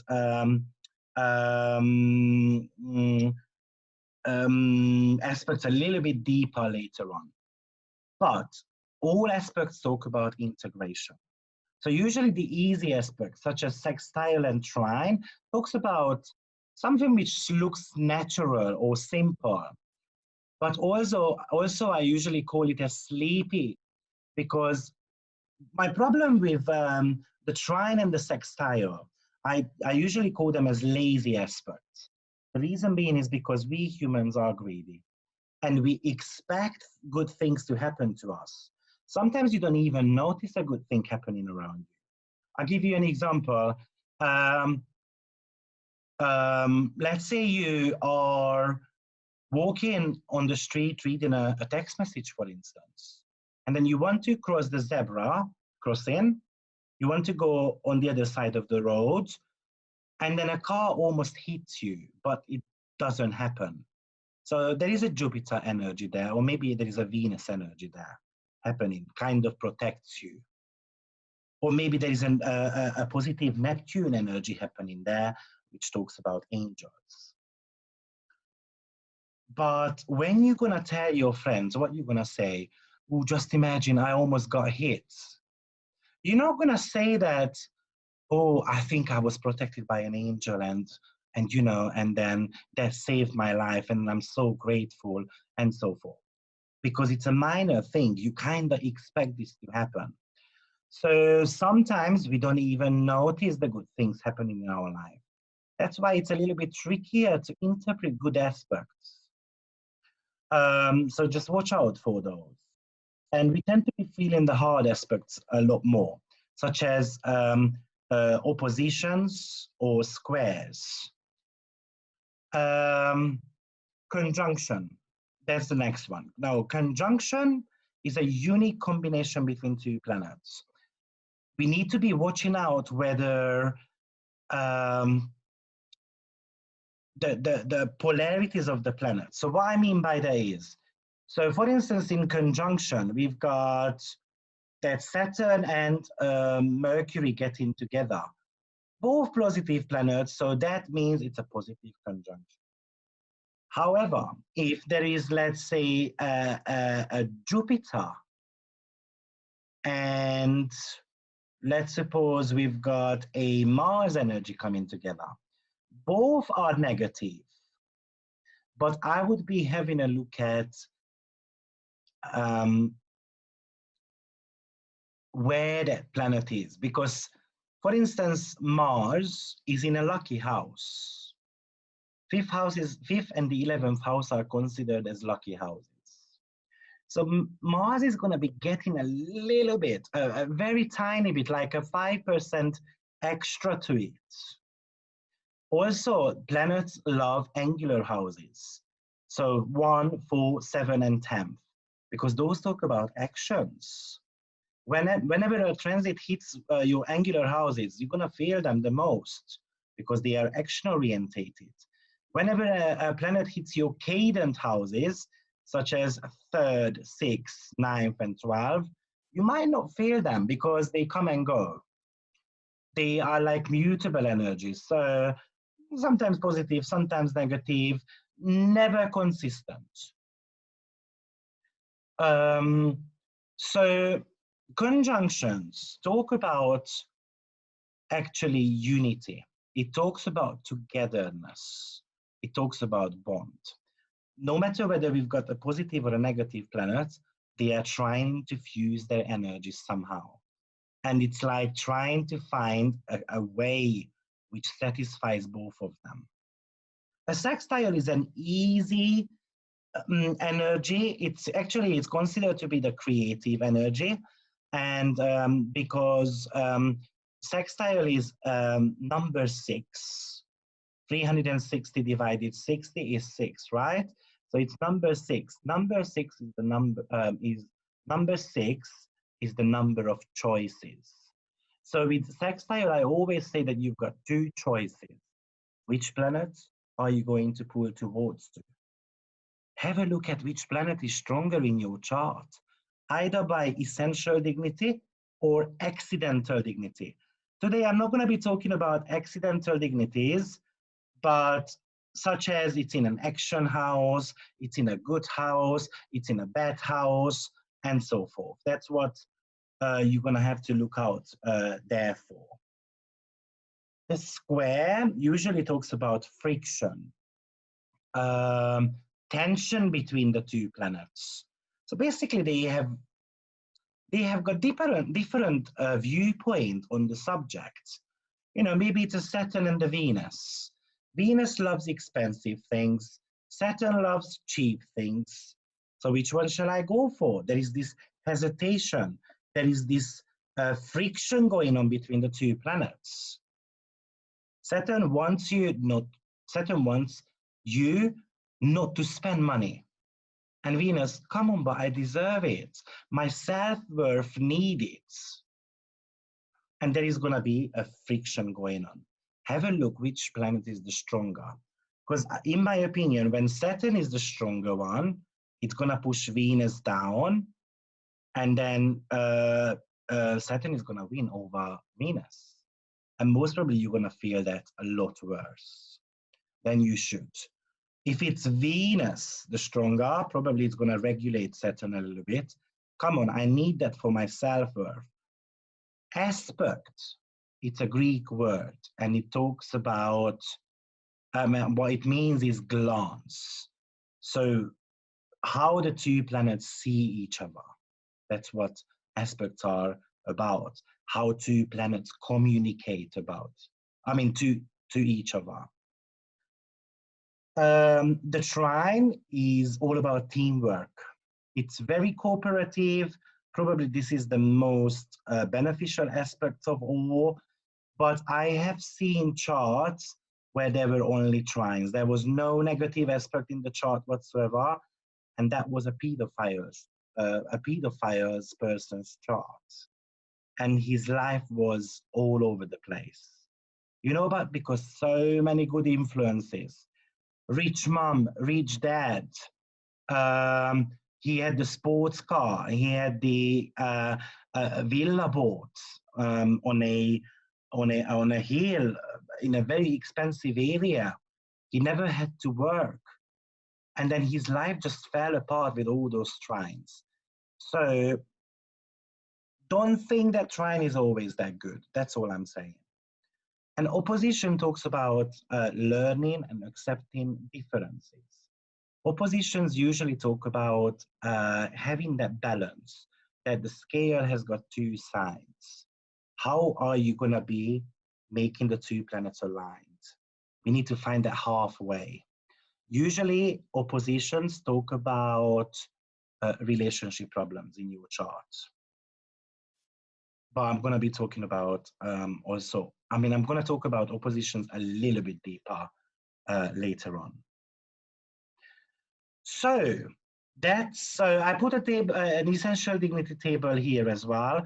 I explained here what triplicity, what exaltation, what domicile position means. So you should have a good understanding over this now. I hope so. Now I wanted to show you just a very quick, and now I'm expecting people to be a little bit braver. And I'm going to bring up a chart here. Let me just peek here. Yeah.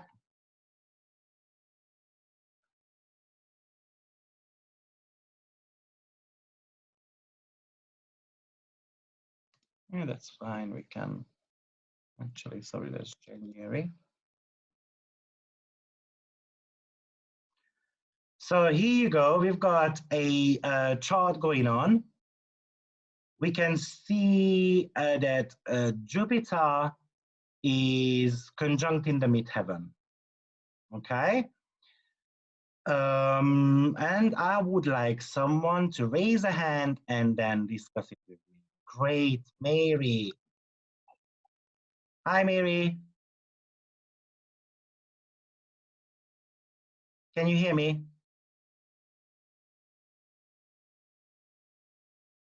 Mary? Okay, so maybe she didn't want to. Anyone wants to give a go with me? Raise your hands. So raise your hand, switch on your Anna. Here you go. Hi, Anna. Anna, turn on your microphone. Oh. Hi. Can you hear me? Hello, hello. You need to speak, Anna. Hello? Hi, that's it. So, Oh, okay. So I want to know, so you can see Jupiter is transiting the midheaven on 15 degrees, 16 degree. Are we expecting a positive or a negative event happening? So you tell me what to check here.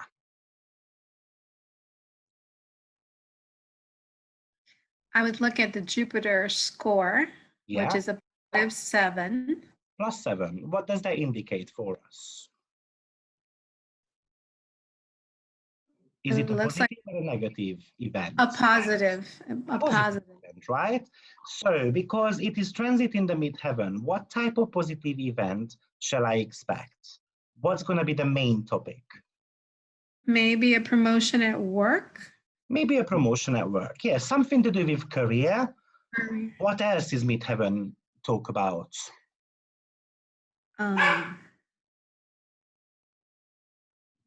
Nice boss. Okay, yeah, could be talking about your boss. What else? What else is 10th house and the midheaven?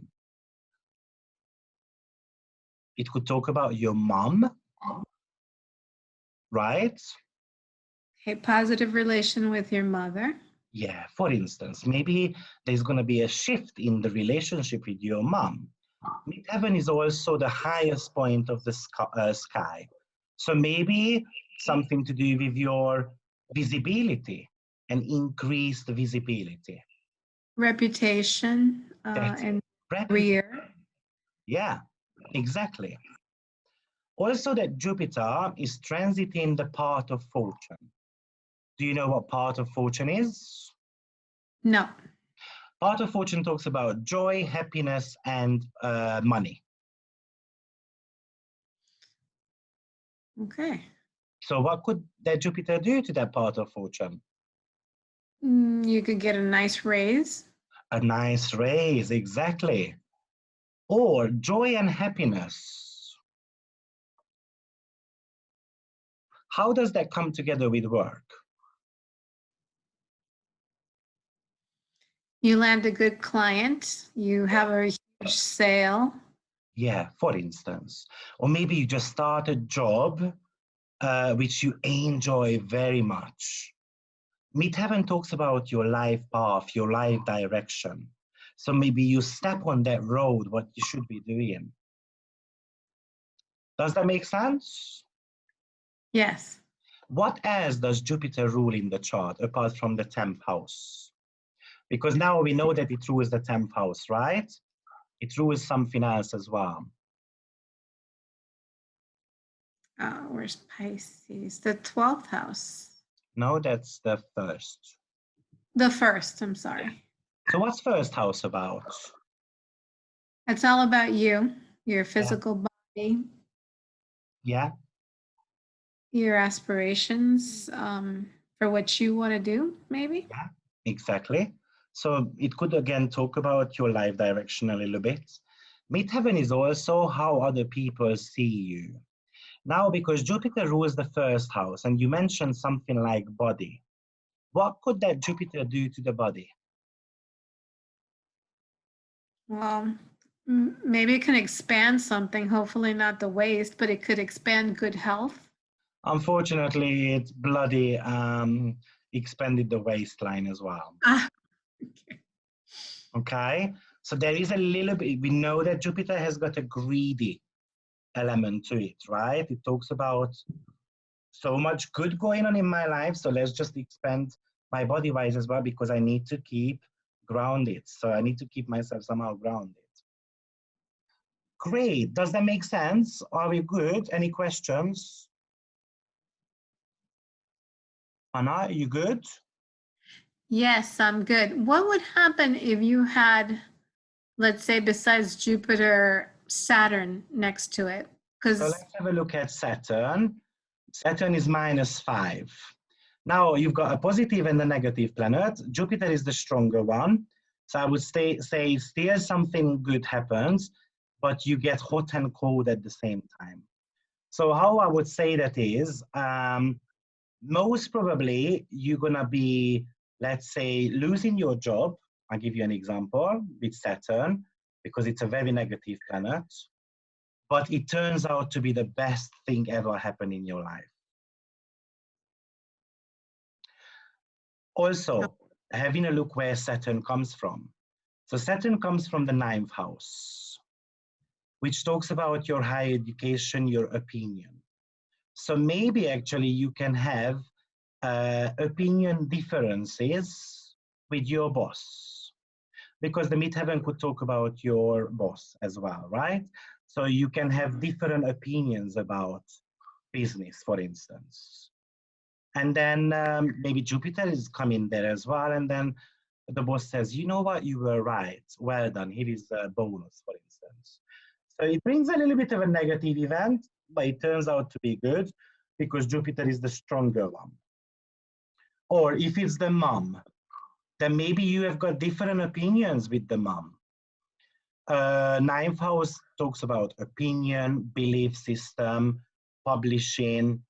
So maybe you want to share an opinion with your mom, and then she doesn't want to listen, but eventually she, or maybe she doesn't accept something you want to tell her, but that eventually turns out to be good.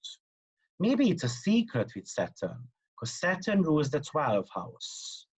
12th house talks about secrets. Maybe you want to share a secret with your mom, and she doesn't want to accept that. But eventually it still turns out to be good. Okay? okay. Thank you very much. Okay, so all of a sudden there is plenty of stuff coming through.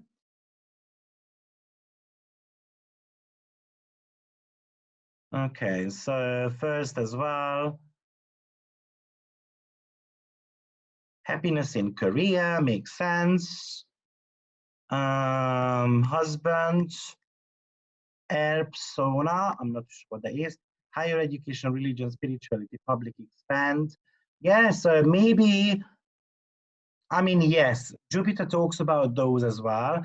Obviously, it's in Sagittarius as well, so it could talk about plenty of things. I mean, your job as an astrologer is not to give 100%, you know, oh, this is what's going to happen to you. You're going to have to give 4 or 5 alternatives, discussing that with the client, and then knowing, okay, I'm at this part of my life at the moment. This is what the planet most probably means to you. Okay. But I can tell you what happened here. The person started their dream job. They love it. But unfortunately, they started putting on some weight as well. became very visible, became very popular among other people. Okay. Childbirth. Jupiter, where would that come from?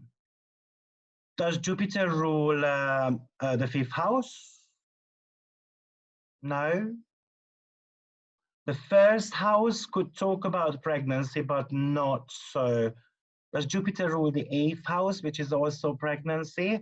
Not too much. So that is not necessarily a great stuff.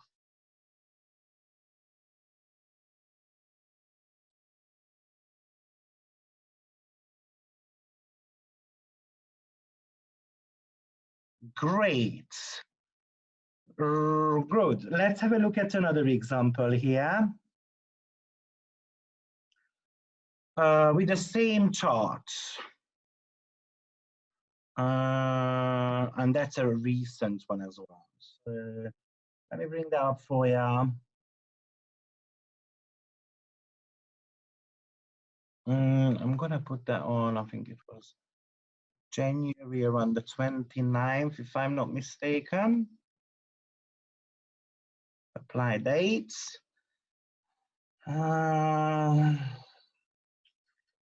Yes, great. So what I want to discuss here is Saturn transiting Mercury. It's going to be a little bit harder, but I would love people raising their hands. So someone apart from Anna who wants to go ahead, raise your hand, which you can do at the bottom, I think, yeah. And then we can have a look at the chart together. Be brave, guys, don't be shy, because then I want to move on. Hi, Geraldine. Hello. Hi. Hi. So let's look at the Saturn and Mercury. So Mercury is in Capricorn, and Saturn obviously is transiting right now. So let's go step by step. What's Mercury? Mercury is communication, Yeah. siblings, short journeys, neighborhood, Yeah. Reading, writing, Very young good. people. Yeah, exactly. Very good. What does Mercury rule in this chart? Mercury rules the 4th house and Mercury rules the 7th house. Okay, so what's 7th? What's 4th? Let me tell you, it's not 7th house, 4th house. So what's 4th house about? Oh, 4th house is about family, home, either the home you came from or the home you build for yourself. Home as inner emotional security. Great. Let's have a look at if it's a positive or a negative event then. I'm sorry, I didn't hear. Let's have a look if it's a positive or negative event. Right. So Mercury 5, Saturn. Oh, it's looking a bit dire. Yeah, it's looking rather bad. It's a little bit of a pain in the butt, right? Yeah. How can we interpret? So then the next step is, what does Saturn represent? What does Saturn mean? Responsibility, restriction, onerous, heavy, difficult, challenging. Yeah, exactly. More responsibility, more structure. Very good. What does Saturn rule in the chart? Saturn ruling. It's a little bit harder. It's intercepted in the 10th. No, it's not. Just because there are so many planets that it's harder. So Saturn rules the 11th house and the 12th house. I'll help you there a little bit. Oh, I see. Right. Okay. Oh, you wouldn't have interceptions with whole signs, would you? No, so no, yeah. Yeah, So let's 11, say 12 choose then. the 11th house. What's 11th house? It is friends, organizations, ideals, inspirations, technology. Good. And I usually people usually forget a very important one, but 11th house also rules your long-term goals. Uh-huh. And in an elderly age, it also talks about your retirement. Oh, right. I didn't know Okay, that. so we put the keywords together. What could we say? What happens? What fourth house energy is happening here?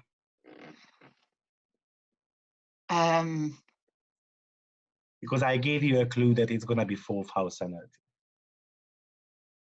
Right. So it's a negative impact on the home. Yes. Yeah. So never negative impact on home and family, a disappointment in your ideal vision of the future. Okay. Or dreams dashed.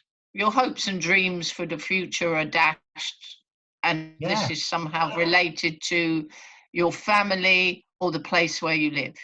Exactly. Also remember that each planet represents someone in your life. So Right. who could Saturn represent in my life? Father, Father. boss, Also, father. Mercury rules the fourth house, right? Which Yeah. talks about father.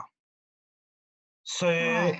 what could this Saturn mean in regards to the father then? And obviously the native. Things fathers say, fathers telling lies. Yeah. No? Maybe Yeah. there is a communicational blockages between the father and the native. Maybe actually the person is not telling you the truth, which is blocking you somehow in your long-term goals. Maybe there's just The father is saying very negative things and it is discouraging. very good. Maybe the father is telling you that, you know what, you are not smart. Why are you pushing yourself to become a, I don't know, like a teacher? You are not really smart. This is unrealistic. Forget it.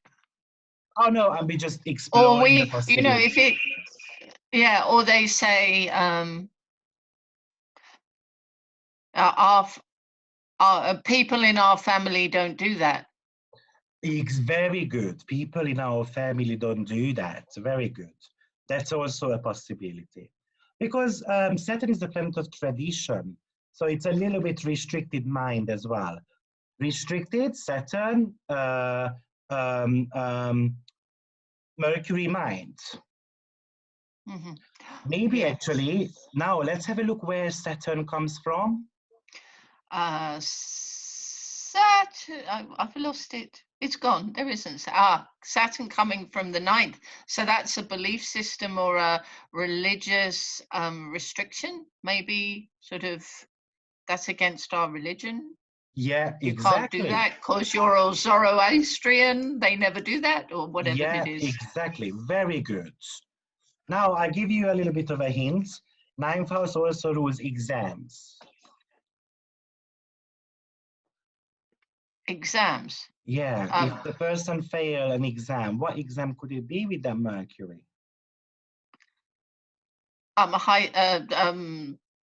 You haven't got the basic qualifications to do it. Oh, you might mean- have, yeah. but Mercury, what type of exams could you do with Mercury? An oral exam. An oral exam, yeah, or maybe verbal written exam, yeah. as well. Mercury rules driving. You might fail a driving license exam. Oh, yes, of course. Yes. Oh, that's what happened, by the way. That's one of the meaning of it. And then the Oh, other I'm one, so glad. It sounded so much worse when we had -10 for the. Oh, whatever you described about the father and all those communication blockages are there as well. It's very magnified. All right. Yes. Uh-huh. Also a physical manifestation I just wanted to point as well, that usually these external events mean something physical happening in our lives, not just internal. Something triggers it. So let's say if you fail a driving license exam, I told you so, you are not smart enough. Does that make sense?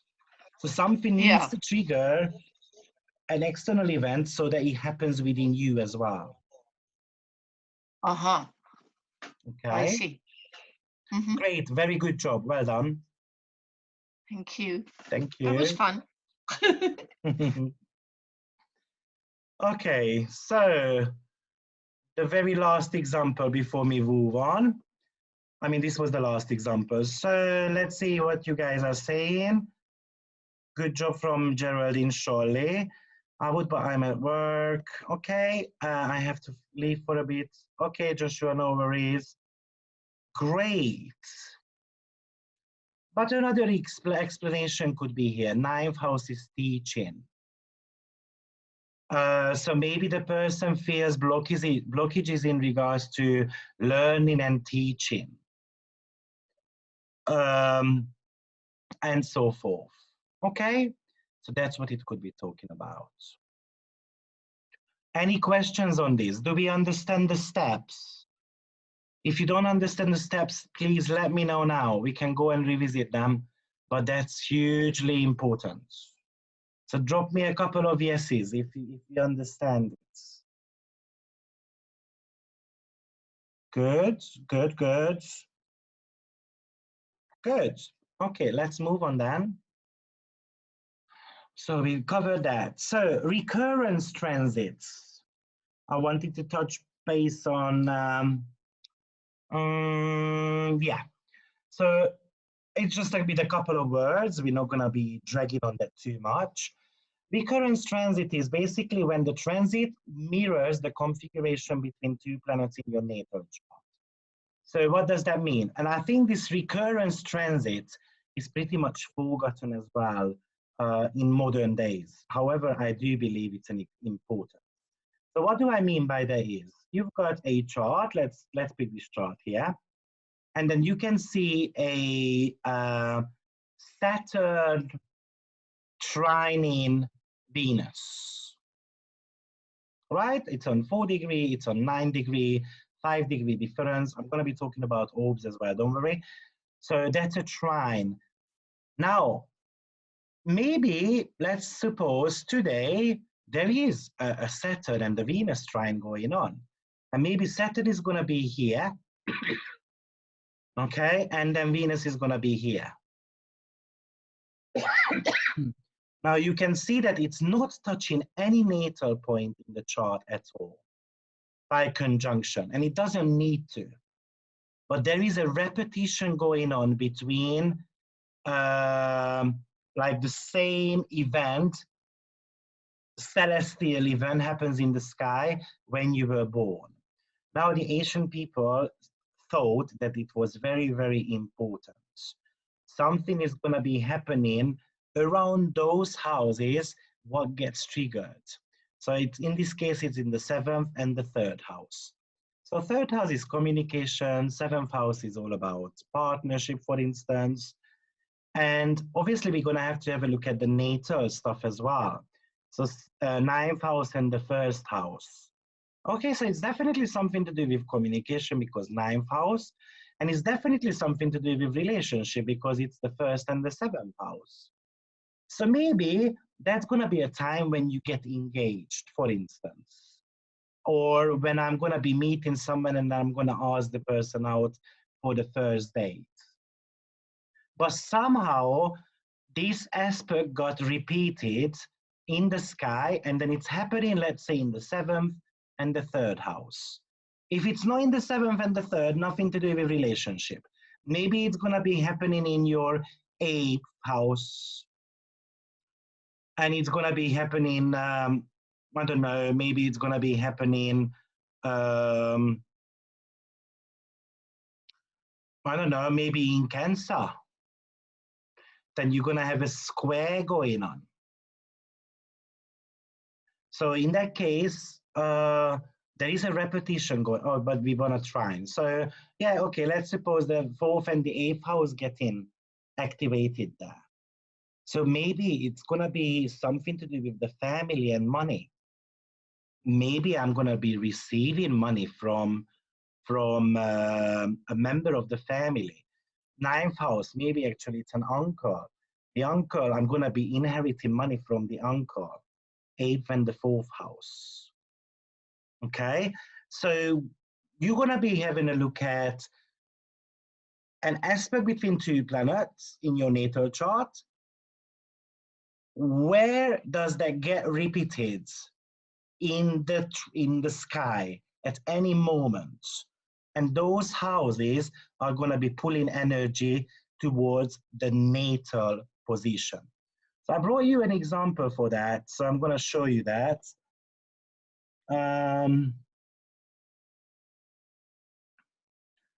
So give me a second. Yeah, here you go. So I brought you Angelina Jolie's chart. And I'm going to be bringing up her 2026 of March. I'm going to be very precise here, because obviously these reoccurrence happen at the very specific dates. Now we can see that natally, she's got a Jupiter and a Mars conjunction going on around her midheaven. So what does that, and because the planet is very close by to the midheaven, we can say that Jupiter is going to be one of her career planets.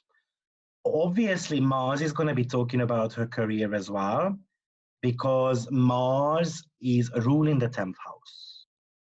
So these two become a career planet here. Now, there is a repetition going on 2026 of March between Jupiter and Mars. You can see it's 6 degrees apart. Now, what I have experienced, that even the distance is important also. So you can see that here is actually a 6.5 degree difference between the 2 planets. Can you see here that how 6 appearing as well? So that number 6 is important. I'm exactly looking for the same distance between 2 planets. Now, but this Jupiter and Mars conjunction is appearing in the 11th house. 11th house talks about your long-term goals, wishes, hopes, visibility, fame. It talks about your fans, people who follow you, internet, and so on. Yeah, it talks about your friends, larger organizations. I think those meanings of the 11th house are kind of disappearing. It's not that important anymore. These meanings are more important. And that energy gets mixed up with the natal energy. So I've got success combo here and then visibility here. I can tell you what happened. Basically, she received a Grammy or the other one of these awards for a very important film of hers. Very first time when she received it. And that's when she really started kicking her, career in. Like she went sensational, she went famous, and so forth. Can we see the reoccurrence here? Now, of course, there needs to be a couple of other indications also here, if we can find.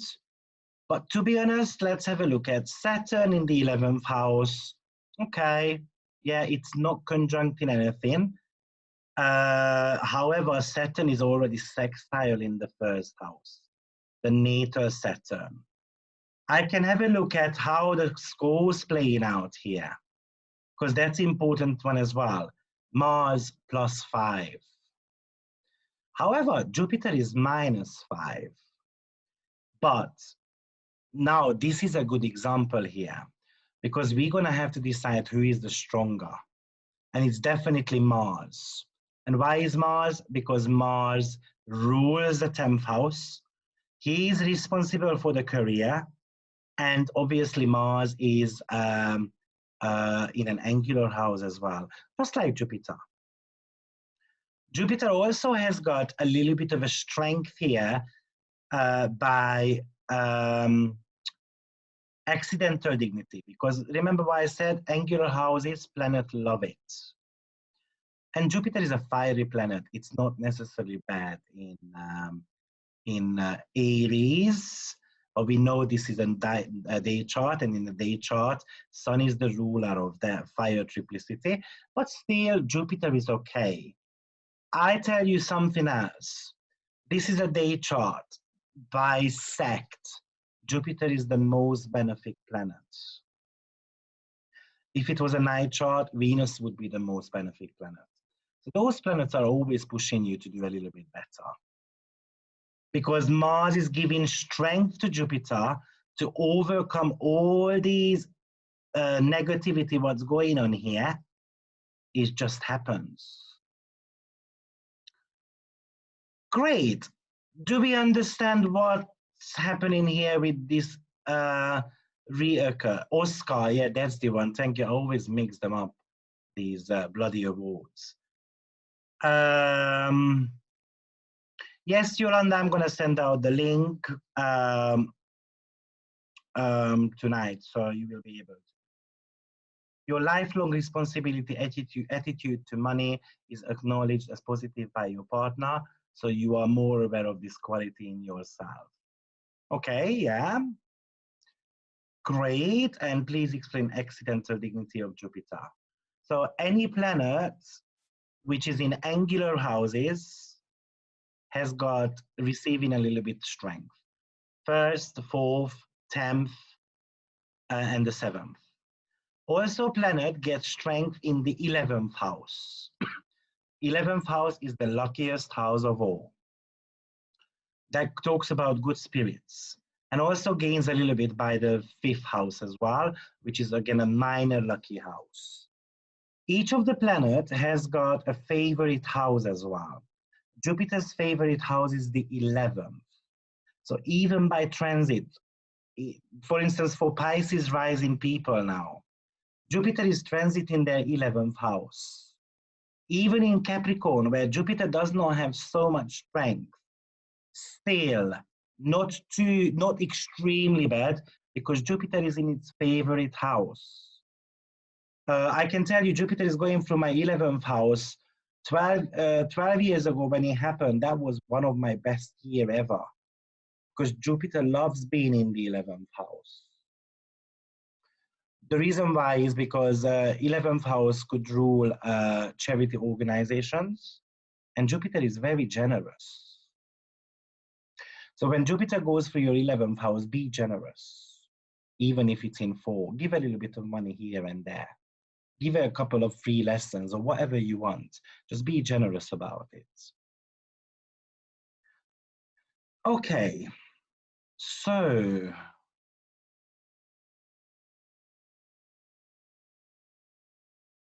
I'm going to talk about orbs shortly. So that's what the reoccurrence transit is. You just now, for instance, you've got this Saturn and Jupiter conjunction going on, which we know happens every 20 years. So for instance, someone who is 40 years old, they are likely having a Saturn and the Jupiter repeat going on. But it might not touch anything in their natal chart. So let's suppose you've got a Saturn and the Jupiter going on in your 7th house natally. And the transit in Saturn and Jupiter is in your 12th house. There is no planet in the 12th house. Unfortunately, there might be some infidelity going on in the relationship, because 12th house is all about secrets.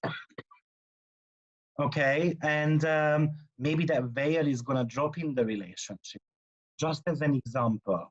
Obviously, we would need to see how strong the Saturn and Jupiter is in the natal chart. I'm just giving a couple of examples here. Okay. Yeah, so I just put here Angelina Jolie's one as an example, but I already showed you. Now, I'm not going to talk about the ephemerides a lot, but I think if you want to be a professional astrologer or you want to be working with it, ephemerides actually is your Bible. It's very important to use it. I actually, whenever I travel, I've got a little bit of an ephemerides book in my suitcase or in my luggage. Because if I want to see something straight away, I know my planets by heart. I know let's say my Mercury is on 21 degree, and then something comes to my mind. I want to have a look, when does that Venus get onto my Mercury, for instance? I just open up the book, I have a look, you know, and then I've got an idea about when does that planet get transited. Now, what's very important to talk about is the orbs. For a Jupiter and Saturn, I give a 4 to 5 degree orb. Now we know that Jupiter transit might last for 8 days or might last till about 60 days. So somewhere in between, 8 to 60 days. Saturn transit could last from about a month to 6 months as well, 8 months as well. So it really depends on how fast your planets are, or is there any retrograde period going on, and so forth. Therefore, I'm more inclined to give Jupiter a 5 degree orb and Saturn approximately about 4 degree orb. So what does that mean for us? Let's say I've got Jupiter here, natally, and Saturn is coming on 13 degree. You're gonna already feel that.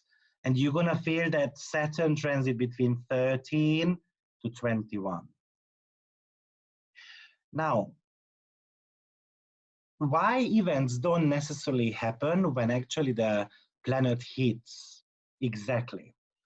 And there is a couple of explanations for that. And this is what I call preceding transit. Unfortunately, the program we use is not 100% accurate. And the reason being is because, you know, there are constellations on the sky, and the fixed stars are meant to be fixed in their position, but actually they are not fixed. Some of the fixed stars are moving half a degree, actually 1 degree every 72 years. When there are a couple of fixed stars which move 1 degree every 50 years. So their position is shifting. You know, let's say, oh, the Big Bear, which we are meant to be seen on the sky. You might not be able to see that anymore because those stars started to move around a little bit. And transits, the position of the planet is actually relating to the position of the fixed stars. That's one of the reasons why work with the orb. And let's say, do not tell your client that, oh, this is going to happen to you on the 25th of December because Saturn bang on your Jupiter. Work with it smartly. Give a 4 degree orb before and the 4 degree after, okay? And then give a time frame. Why is it important to give a time frame, especially, for instance, with earth signs? Because earth signs are stubborn. Earth signs are slower to understand things. So what usually happens with earth signs that they are reluctant to make changes. And therefore they are hesitant. They're gonna think about it like, shall I leave that job? Shall I not leave that job? Well, I'm not too sure. But when there is a transit happening in a mutable energy, mutable is all about, yeah, let's pack the bags, let's go. So how I usually do is that I feel like if, let's say, A transit happens in Taurus, which is the most stubborn sign of all. I believe that the event, what Saturn brings, let's say on the Jupiter, if it was in Taurus, it's going to be happening in the last 4 degrees after Saturn passed by. Because as I said, Taurus is very slow, okay? But if it happens in Gemini, which is a mutable air is quick to make decisions, mutable energy is quick to make decisions as well. So most probably that's going to be happening on the forefront of the transit rather than at the back. Does that make sense? Are we good with that?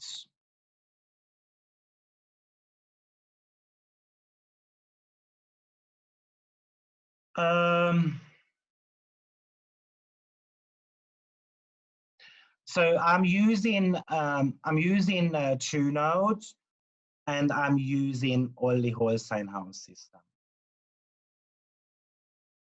Great. Very good. So let's move on.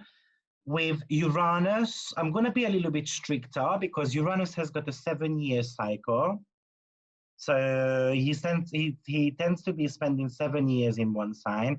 Therefore, I'm only going to be giving 2 degree off. And with Pluto and Neptune, I'm going to be very strict, maximum 1 degree. But if possible, even go down to half a degree. Because half a degree movement for Neptune and Pluto could be 6 months. And that's a lot. You know, you can't give a big window to the client that, oh, you're going to be meeting your love partner between 2021 February and 2022 May. They're going to look at you like, okay, that's 1.5 years. The odds are quite high. But, you know, with Jupiter, which is going to be probably a 40-60-day period there, yeah, okay. So between February and April, yeah, I'm fine with that. Or with Saturn, it's maximum like a 3-4 months. You're going to be fine with that. Pluto, Neptune, be strict with it. And as I said, watch out for earth signs. And this is the same with fixed signs as well. So I'm not going to talk about today fixed signs, earth signs. You should have that basic knowledge already. But the fixed signs tends to be a little bit stubborn, and they are more about stability as well. So to shake them out of their stability takes a little bit of a longer time, even for the universe. And sometimes the universe is going to give you a sign, you don't take notice of it. There's going to be another sign coming. You might forget to take notice of that one as well. And then the third time, the planet comes around and kicks your butt. Okay, another very important thing I want to be discussing with you is applying and separating aspects. So it's very important, and I feel like this is again something which has been forgotten. The ancient astrologers said the separating aspects in your chart talks about the past. It talks about what led up to that situation. The applying aspect talks about what's coming, what's the future. So what exactly do I mean by that? I'm going to bring up a chart for you. I love using Emma Watson's chart for this matter. And I'm going to tell you why. Now, separating aspects also indicates what happens at your early age. So let's say between up till about your 20s. Play around with this, you're gonna see how accurate that is. Up to your 20s. And the applying aspects are your life themes. That's gonna be constantly there. You're gonna constantly have to work on that theme. Let's say you've got a Venus from the 7th house applying Saturn, applying a square to Saturn in the 10th house. the marriage or the relationship is always going to be a reoccurring issue somehow. But if it's a separating one, it might mean that you're going to get married twice. The first marriage is going to be not too great, full of challenges, and it happens in your first 20, 22 years of your life, up till about 25, I would say. But then the second marriage is like so good. Okay? But what exactly I mean by separating and applying aspects? I'm going to be having a look at Venus and Jupiter. Let's just have a look at that Venus by essential dignities. Venus +4, quite nice, strong. Venus has got essential dignities by exaltations. Exaltations, as we said, it's all about parties and feeling very good, makeup, and all those type of energies. And Jupiter is in Cancer. Look at that, Jupiter has got +9. Wow, very strong Jupiter. So these two planets are trining each other. However, what we can see is it's a separating one because Venus is the faster moving planet.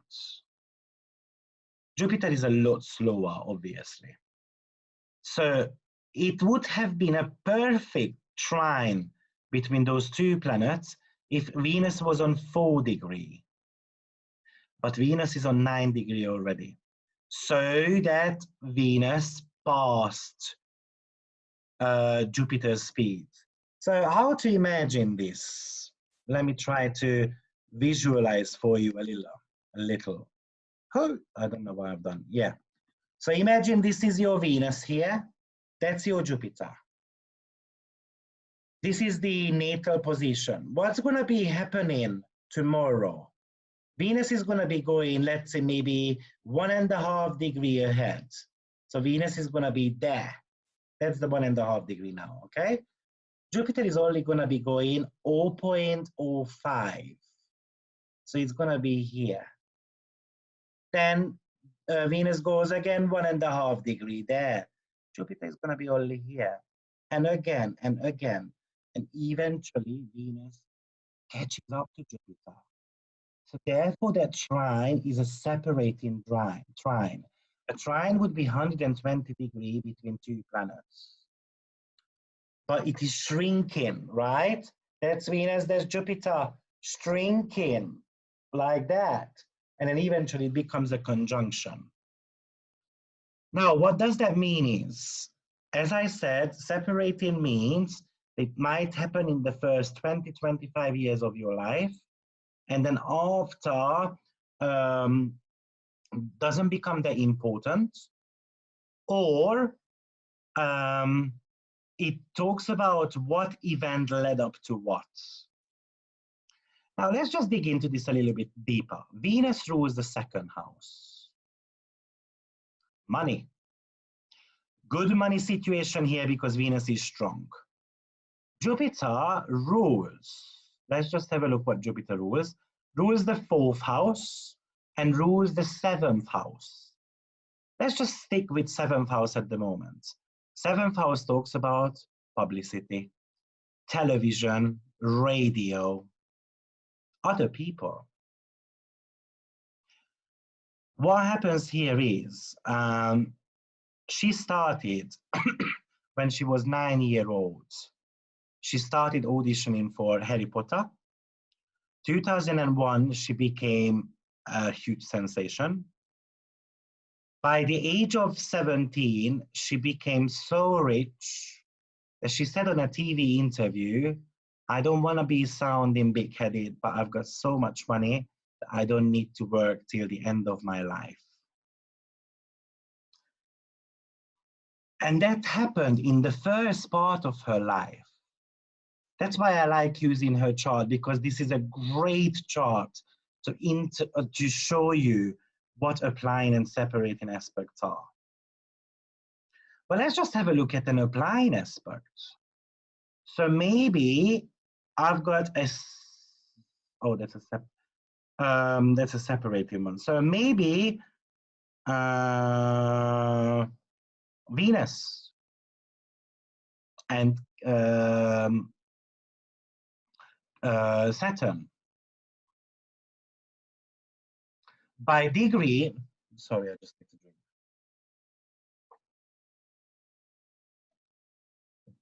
Okay. So by degree, there is no sextile going on. But in traditional astrology, we say, are the two planets seeing each other by sign? Are they having a glance at each other? And they do, because Pisces can see Capricorn. So there is an applying aspect going on between Saturn and Venus. Why? Because Venus is faster moving planet. It's catching up to the 25 degree. And when it reaches the 25 degree, it's gonna become exact 60 degree, which is sextile. What age is that gonna happen? That is gonna happen at the age of 16. How does Victor know that? 25 minus 9 is 16. So at the age of 16, that becomes exact.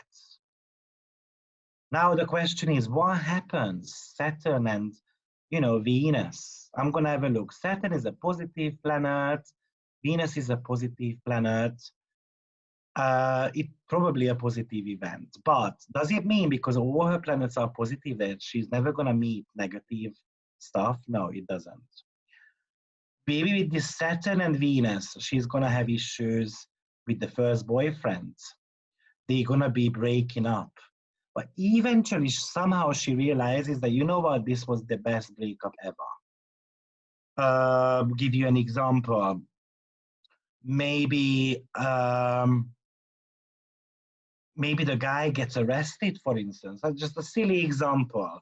Oh, my days, I was with a, like Neptune transits. With Neptune, it's quite hard to deal with because, it's all about fairy tale. It's all about your rose-colored glasses. Sorry. So what happens is that when the veil drops, then, wow, that's when the pain kicks in. Why did I go out with this alcoholic, obsessed guy, drug addict, someone who has no money or whatever? But somehow that veil drops. So maybe some type of event could have happened there in regards to it. Now, this is always going to be a topic in her life, somehow relationship. Somehow relationship, because Venus is in the 7th house. Saturn is in the 5th, which talks about romance. So the question is she a late bloomer? Is she going to be getting married at a later age? Well, now she is 30. She is single. She is not really wanting to have a relationship at the moment. But there is a reason for it. The Saturn and the Venus somehow talks about an emotional war got pulled up in front of you. Saturn rules the 5th house here, which is the house of childhood, your own childhood. It's just telling me that something was going on in her childhood. Now, Galaxy, are you trying to, Galaxy something 8, are you trying to raise your hands? Do you want to talk to me? Hi, Galaxy something 8. Did you want to talk? No. Okay. So just by accident. Great. Okay. Do we understand how we use applying and separating aspects? Yes. So I'll give you an example here. Let's suppose her Venus is going to get transited by Jupiter. Now we can see that between Jupiter and Venus, there is a separating aspect going on. Two positive planets, so no, too much positive, believe me, it's not always good. I said that at the beginning and I keep holding on to that. This person doesn't have motivation at all to do better. Probably this is a lazy person. I mean, I don't know Emma Watson by, in person, but it indicates to me that she could be a little bit lazy just looking at the scores. What motivates her to do better? Challenges are required in our lives. We want them to come around and kick our butts because that's how we learn. So my question is, how does she learn in this life? Probably through Moon, because Moon is her weakest planet. Yeah, so anyway, what I wanted to say here is Jupiter comes around and then transiting Venus. Now, natally, there is a separating trine going on. It might mean that something from the past pops up to be solved in this life, when that moment happens. Maybe an ex-boyfriend is coming back and then they just meet up and they become a friends. Not a huge event. Jupiter is coming from the 11th house, so friendship.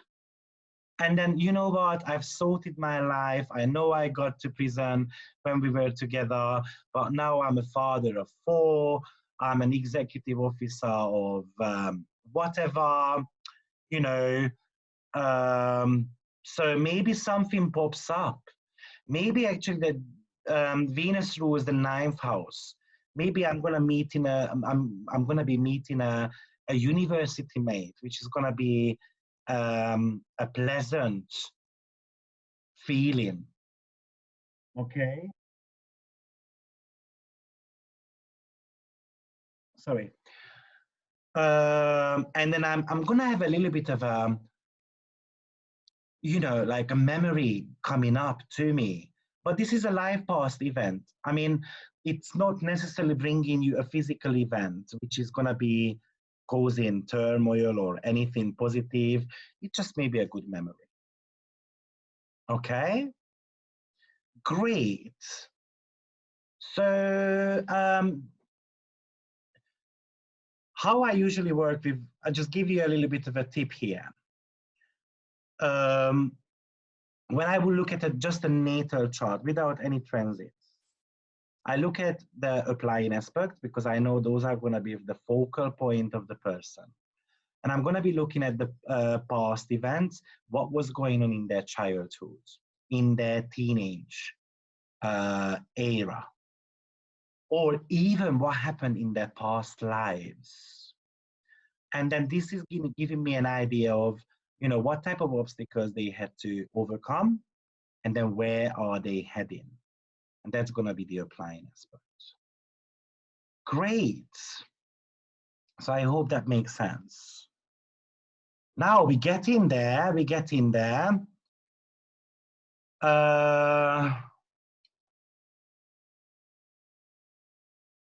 important transits, because not everything is important. Okay, so here you go. The 2 most important point of the chart is going to be your rising sign and your midheaven. Whenever a planet, whoever it is, no matter who, whenever a planet goes through your rising sign, it's always going to be changes in your environment. Whether it's a positive change or a negative change, we're going to have to determine that. That's a different story. But it's always going to be a change in your environment. So let's suppose Uranus is going through your rising sign. Let's say this person, okay? Uranus is going through the rising sign. We know that it's changes in my environment because it's the rising sign. Uranus talks about sudden changes, chaos, talks about volcano, electricity, fast, unique, special, ordinary, non-ordinary, and so forth. So all those energies could be, you know, the change is going to go down quick, most probably. It's in Libra, air sign. So even probably, you know, that's air signs are quick as well. So we already know that some huge change is going to be happening. Next one is where Uranus comes from. Uranus comes from the 5th house. Now pop into the chat box. In this case, when Uranus is going through the rising sign, what could happen to this native?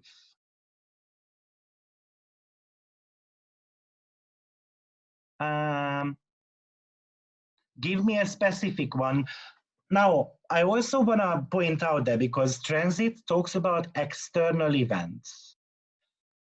I don't like, I mean, okay, we need to talk about psychology, surely, and I love psychology, don't get me wrong.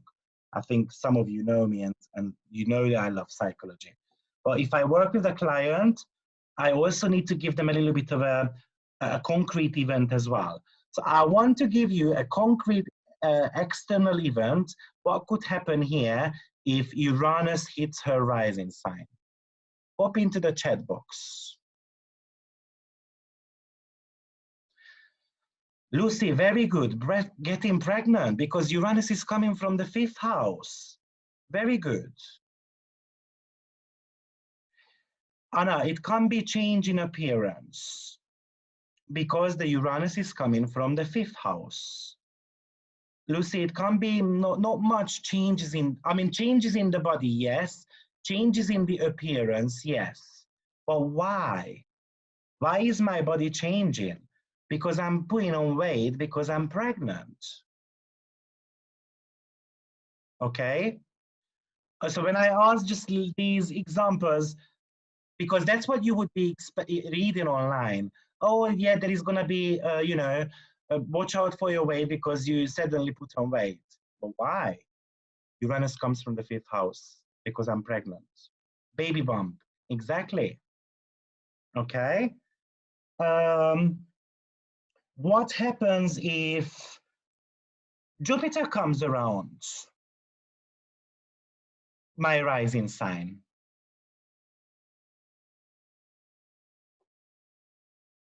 What's going to be that?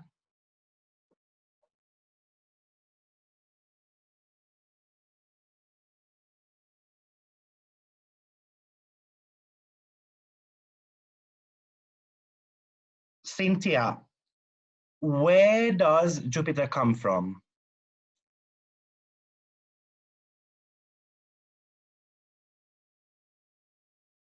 So I want to talk to Cynthia. Where does Jupiter come from, Cynthia?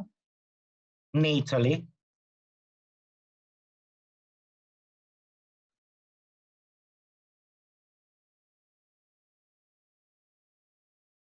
Are you with us, Cynthia, or are you raising your hand maybe? No? So it comes from the 11th house. 11th house, nothing to do with weight problems.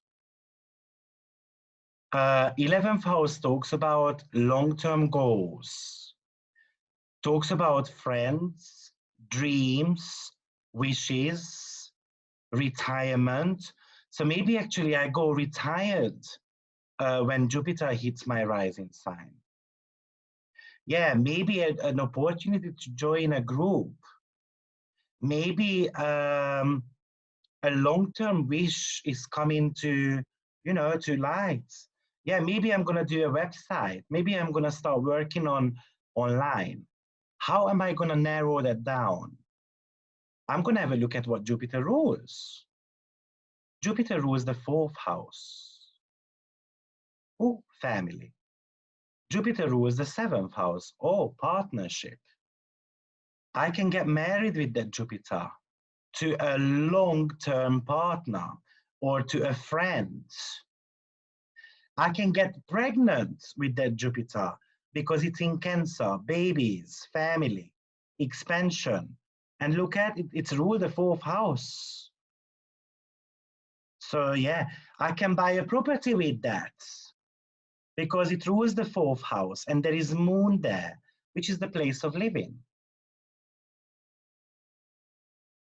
Okay, does that make sense? It's nothing to do with the appearance. It's because fourth house, seventh house, not so much. What if the house is empty? Nothing. It's still the home environment. It's still the family. That moon is just helping you to know that it's either pregnancy or or home environment or something to do with the mom. If it was a very bad moon, and unfortunately it's not too good moon actually, it could be health issues with the mom or health issues with the dad. One of those two, because fourth and yeah, could be. Okay. Oh yeah, there is a mutual reception that even makes it stronger. That's also an accidental dignity. So probably that Jupiter on there still could bring health issues actually, but maybe something which is curable, something they can fix very quickly. Okay. So we look at where the planet comes from and what the planet rules. So very last example on that.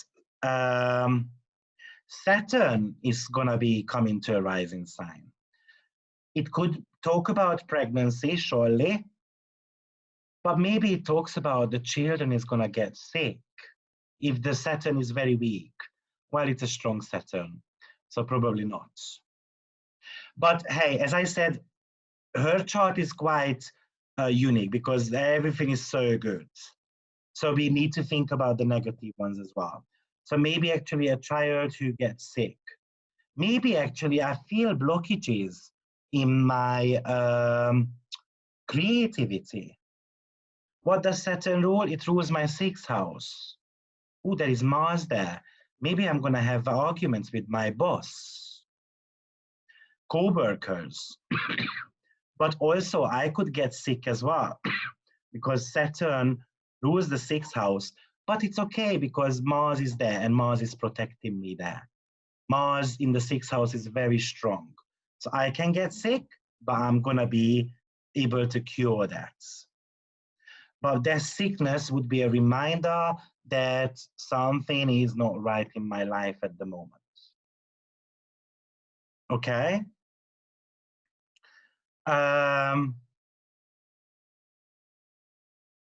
Yeah, Saturn, yeah, that's it.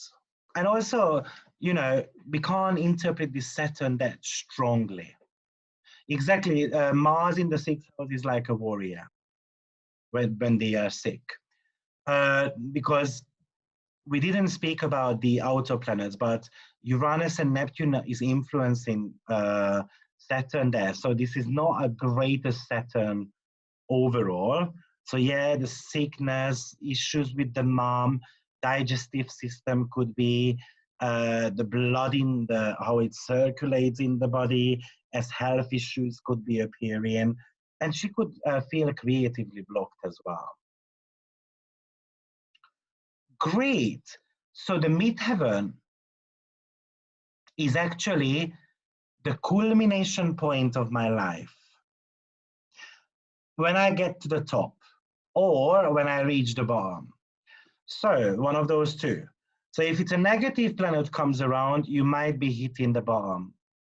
And then you need to build up everything again, starting from scratch. But if it's a good planet and everything looking good, then you're reaching your top. I've already shown you an example of that when the person started doing the job they love and so forth. Great. Now, the IC and the descendant are not as important as the midheaven or the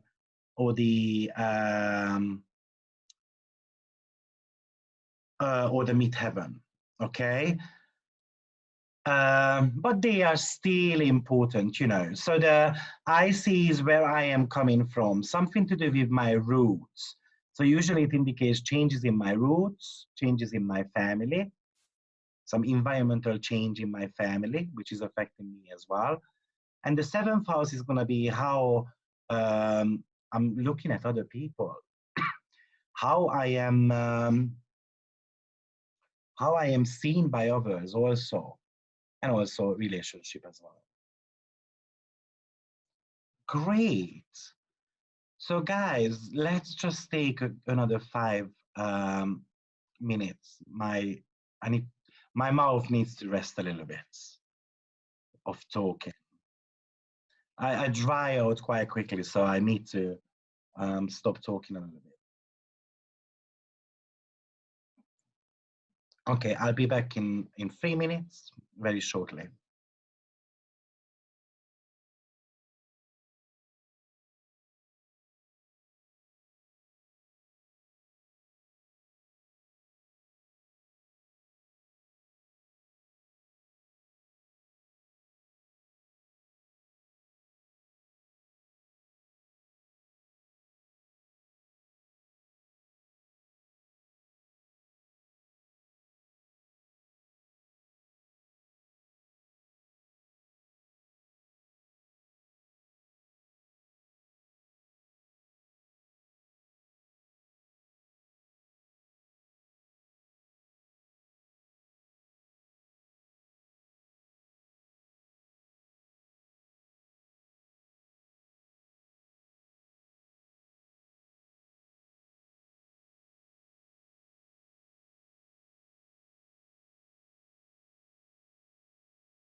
Okay, so I'm back, guys. So let's move on.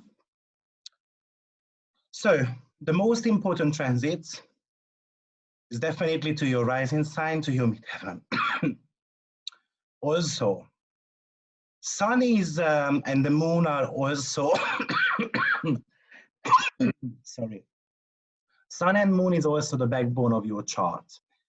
Now, when the Sun gets hit, especially by a slow-moving planet, it's talking about your life mission. Somehow it tries to put you on the road. Always. Sun talks about your vitality, but it also talks about your strength. It talks about what have you signed up for in this lifetime. I'm going to be doing a free video on that next week, so I recommend watching out for that. I'm going to be talking about how to determine what your life mission is by the sun sign position. I'm going to post that around probably about Friday time on YouTube, so just watch out for that. The moon is going to be talking about your emotional well-being, and also it talks about, you know, whatever moon rules in your chart as well. That's also very important. But it talks about your family changes. It talks about your roots, your emotionality, and so forth. And when slow-moving planets are coming around, those are getting shaped up or supported, again, depending on the quality of the planets. So these are always going to be the most important one. Now, what I have noticed that people forget to check out the rising sign and the midheaven by trine, square, and so forth. But the problem with the rising sign and the midheaven that they are very time sensitive. They can be moving 1 degree every 2 minutes. Depending on where you are on Earth, what your rising sign is. Some of the rising signs are slower, some of them are faster. So for instance, in Europe, Aquarius rising sign is one of the fastest one. It only spends like 2 hours there. And Virgo and Cancer tends to be the slowest one. But when you are in America, that's going to be the opposite, and so forth. So it really depends where you are. So we usually say that between about 2 to 5 minutes, changing your birth time could really affect your rising sign degree and the midheaven degree. So now think about a Pluto transit, where we said it's very important that we go only going to be giving 1 degree off. Well, you can be off with a year prediction. So be careful with the axis. Therefore, because it could be a little bit of a challenge. You need to make sure that your client's date of birth is accurate.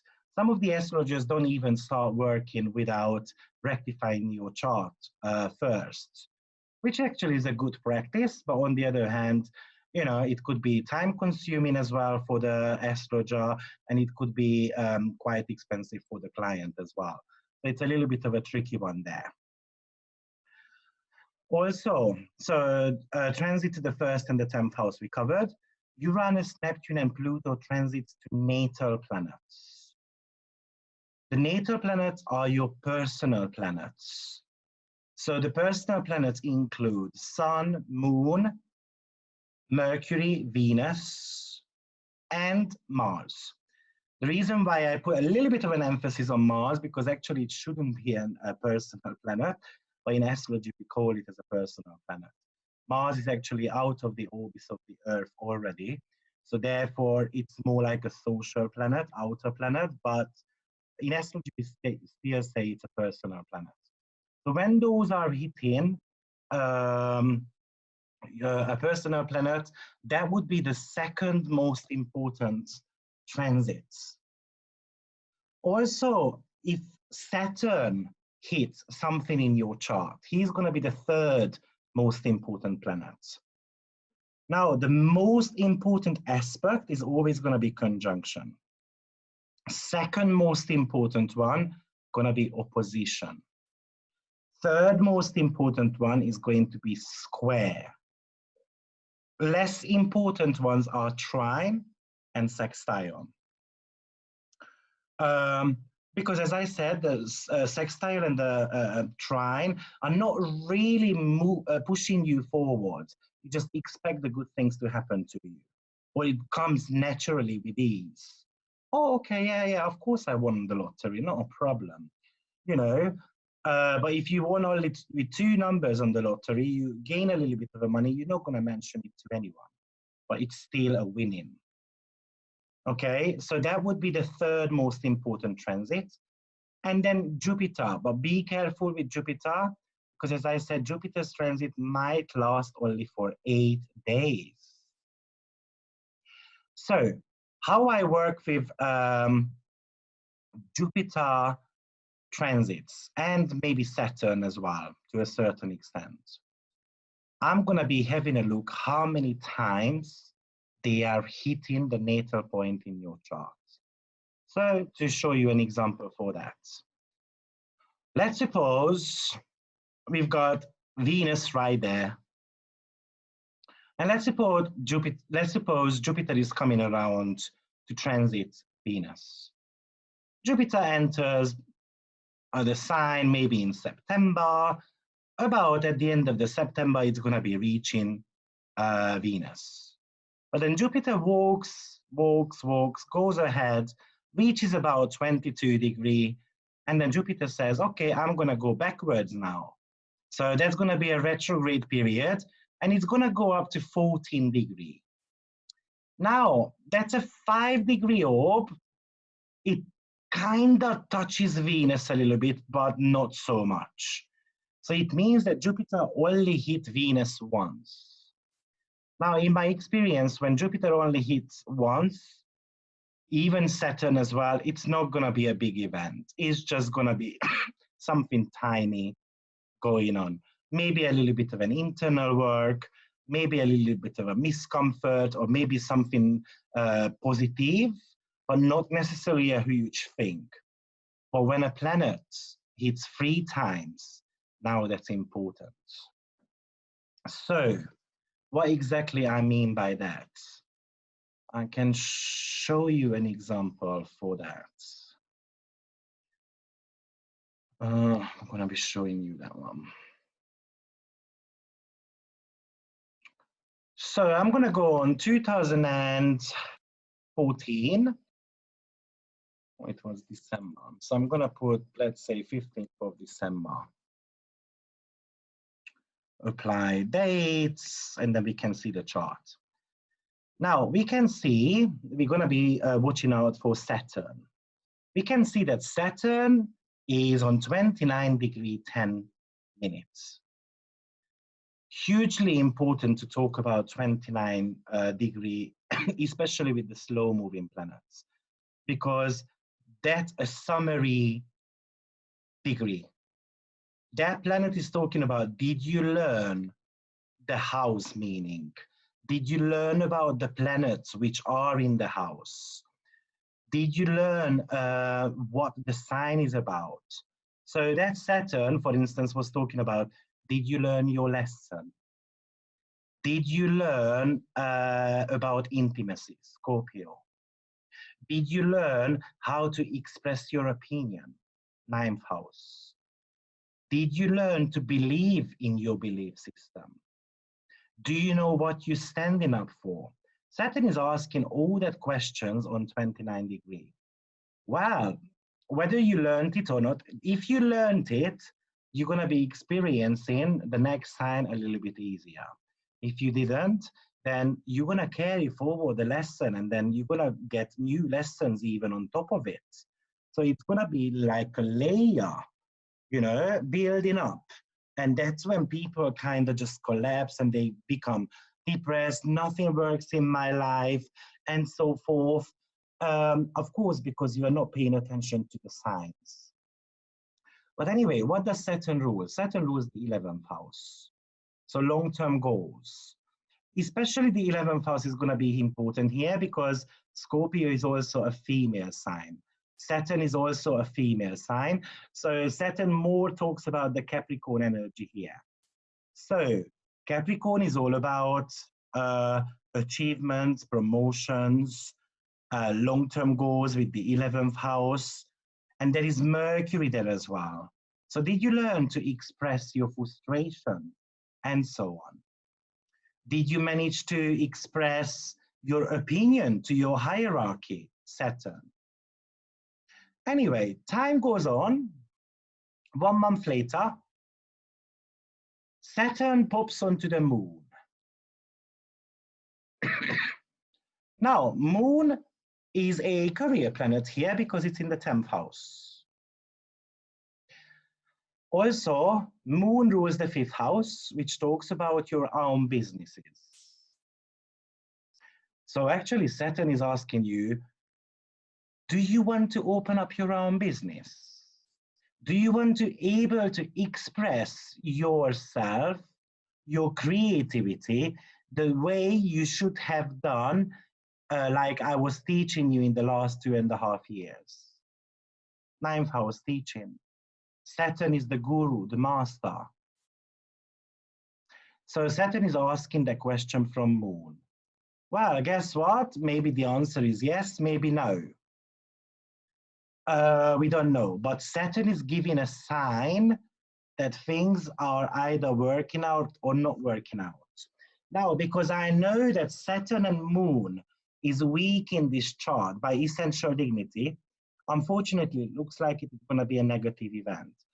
Saturn, the first time around, comes to Moon and then tells Moon, think about it, what you do, it's about time. I'm going to show you an event and make your decision. I can tell you what the event was. I got promoted. I went to a new workplace, and the workplace was, you know, like a chaos. I've never ever seen such a disgraceful place in my life. And what does Saturn talk about? Order. So put things in order, right? I was told. And remember, in business, you are just as good as your last result. It did not go. I was struggling. I didn't have staff members. They didn't show up for work. It was a nightmare. Anyway, so I received a sign from life that, not too good. You need to be thinking about whether this is the work you should be doing or maybe open up your own business. Moving on, Saturn moves on, still around Moon. I still had the same issues. Saturn moves on, goes retrograde. Same still issues, March, April, still there, and then hits the Moon again in May. Guess what? May, things started getting better, but from about April, the April was quite good. I was relaxed. Okay, thank God things are changing. Guess what? I had a very bad visit from hierarchies. And then they were telling me, bear in mind I got promoted because I had such good results. They were telling me that, you know what, mate, if you don't pick yourself up, if you don't change the way you work, we're going to sack you. Well, I was like, really? Saturn, hardworking. I felt I was working 80 hours a week. Still not good enough for them. Remember, 9th house natally comes from the Scorpio, which is the death. So a death of a job. And 9th house talks about opinions. So stand up for your opinion, which I did, kind of. My hierarchy didn't like it. I was giving them a mirror. Okay, so tell me what you've done for the business to get better. Nothing. No support, nothing. So you cannot pull me out on this. They didn't like it. Things moving on. Saturn moves back to Scorpio. Guess what? Things started getting better again. Nothing was going on. Then Saturn just moves, still in Scorpio. I had a very good visit in that 4 months. The money started rolling in. Scorpio, all good. October, and it's unbelievable because actually I left the company on the 17th. October, Saturn was already conjunction with my Moon. Anyway, I don't want to go into, it happened, a very personal thing happened, which I don't want to go into, but I decided to leave the company immediately.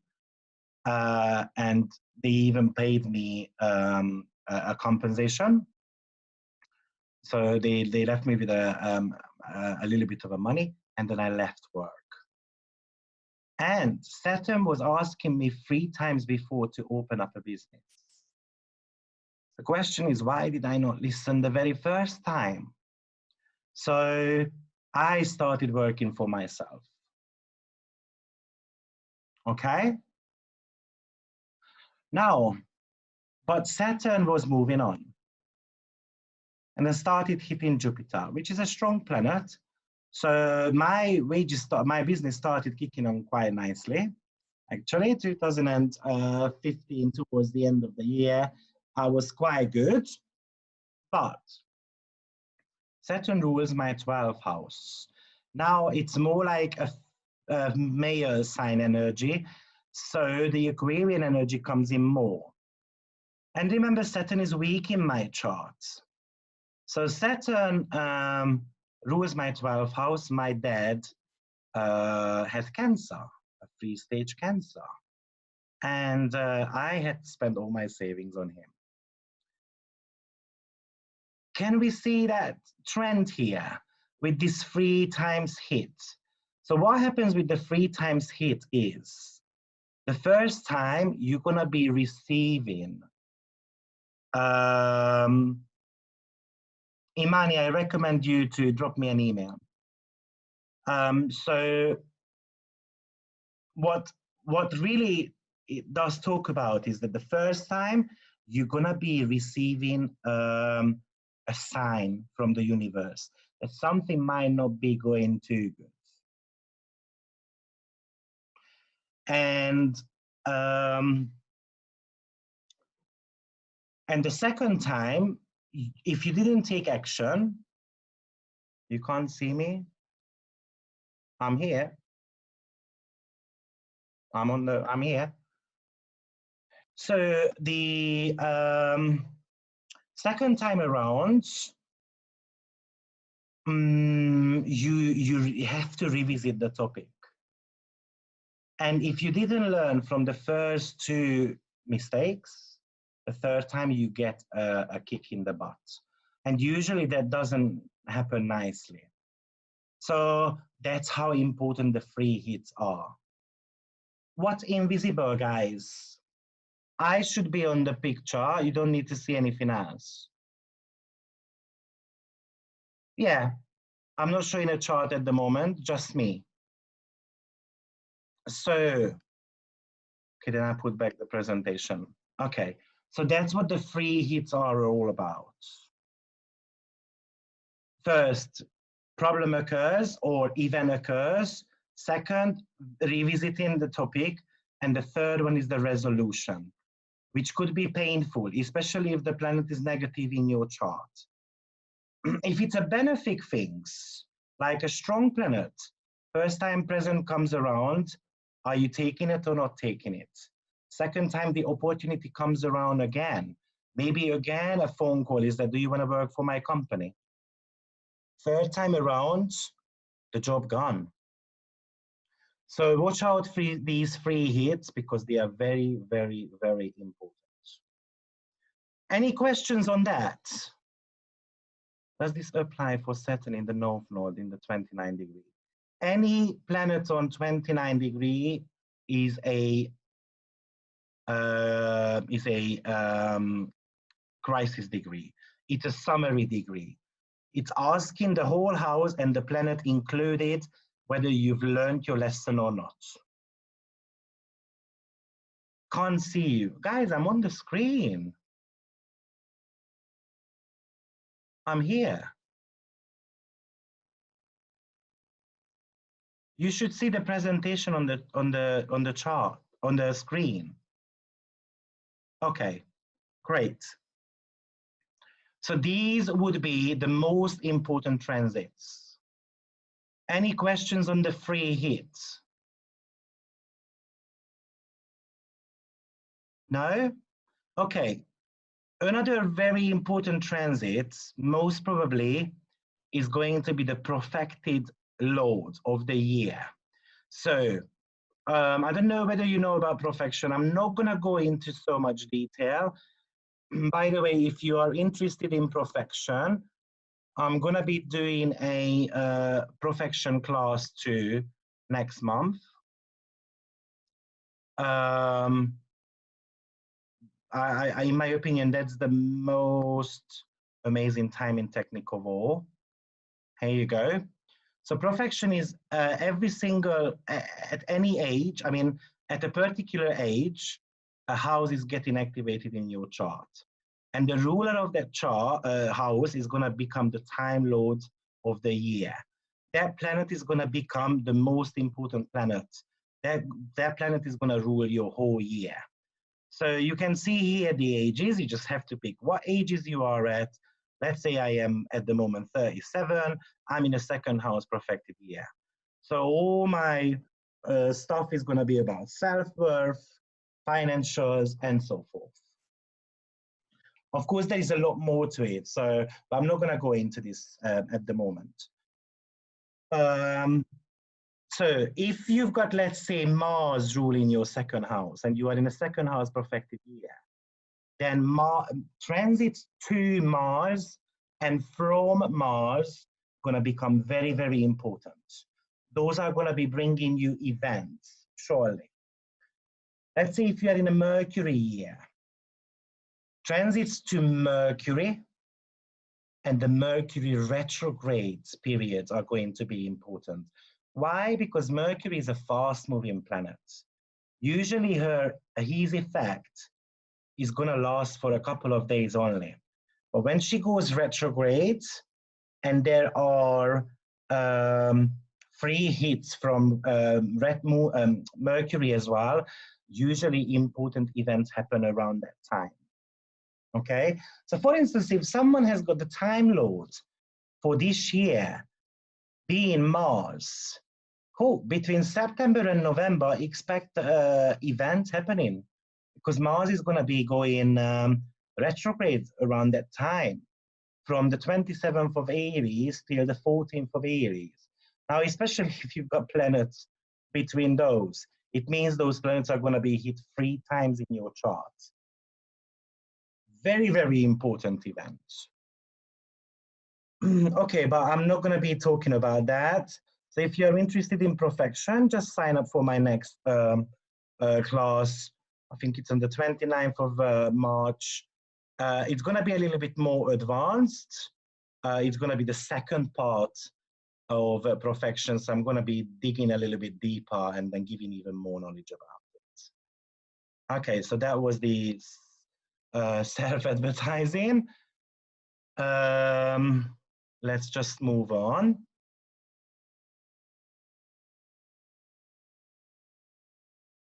So let's just see what you guys are saying. What about Venus? I'm not too sure what you mean by that.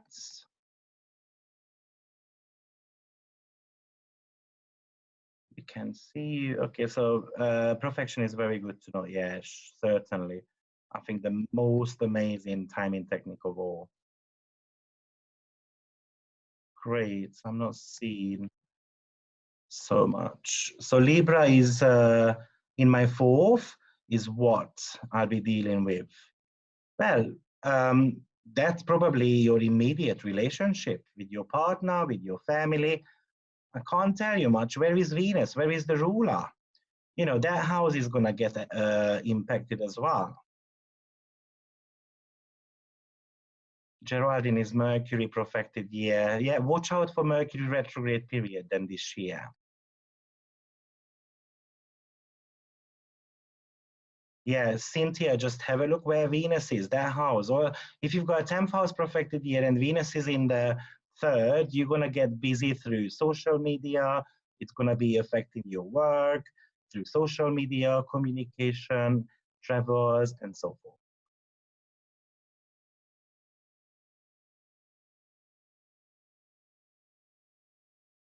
It's going to be deeper knowledge on that, Lucy. So we're going to dig into solar return chart and profection a little bit deeper. That's why I said it's a little bit more advanced. Great. So these are going to be your most important transits. Let's just move on. Now, I wanted to show you a chart as a example. So I would love someone to put their hands up.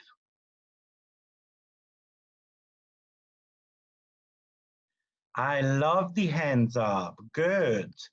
Let me just bring up the chart first. Why is he not here?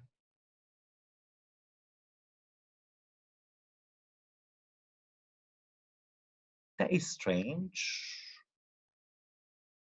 Okay, then I'll bring you up on the other one, no problem. I'm sure that is strange. I am 100% sure I put it up there.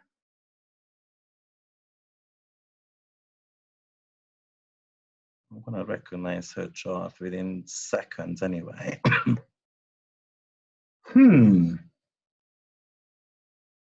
I'm buffered.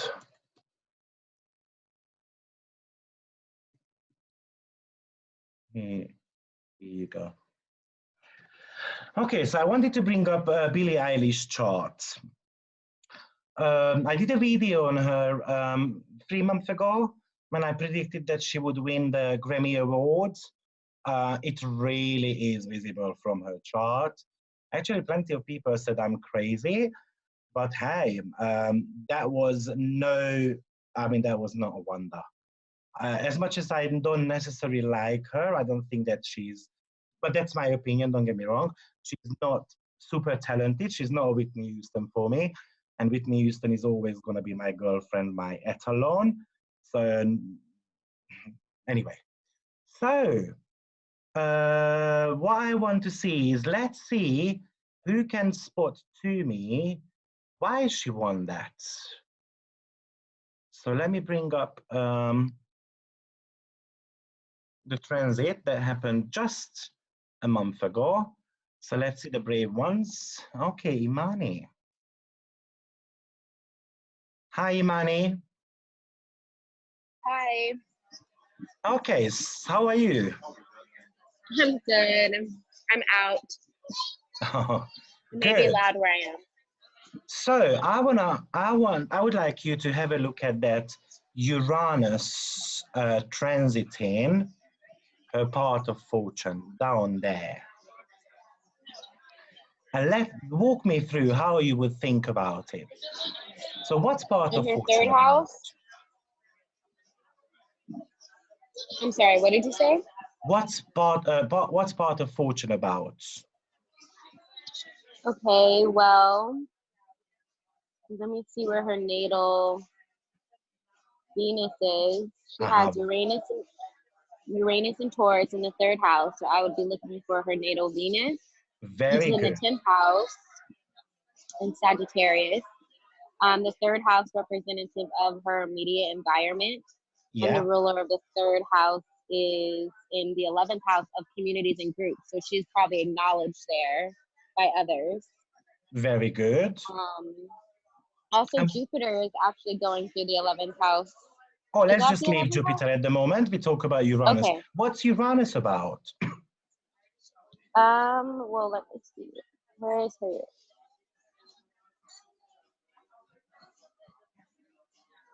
Where is her natal Uranus?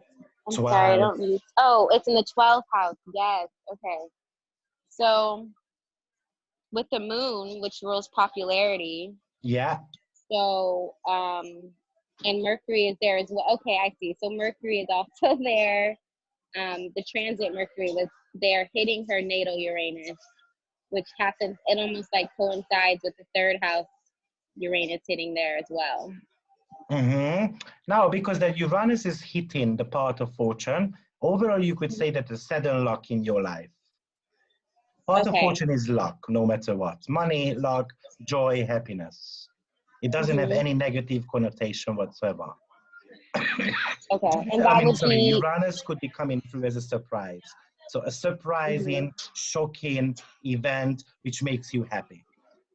Now, because Uranus comes from the 12th house, how is 12th house related to like joy and happiness and so forth? Could it be like, I know it's not hopes and aspirations, but maybe something that she's dreamt about even? Yeah, I don't know. exactly. What she's dreaming about comes to, public, third house. Yeah. Becomes visible. Very good. How is the essential dignity of the Uranus? Is there a strong planet there, weak?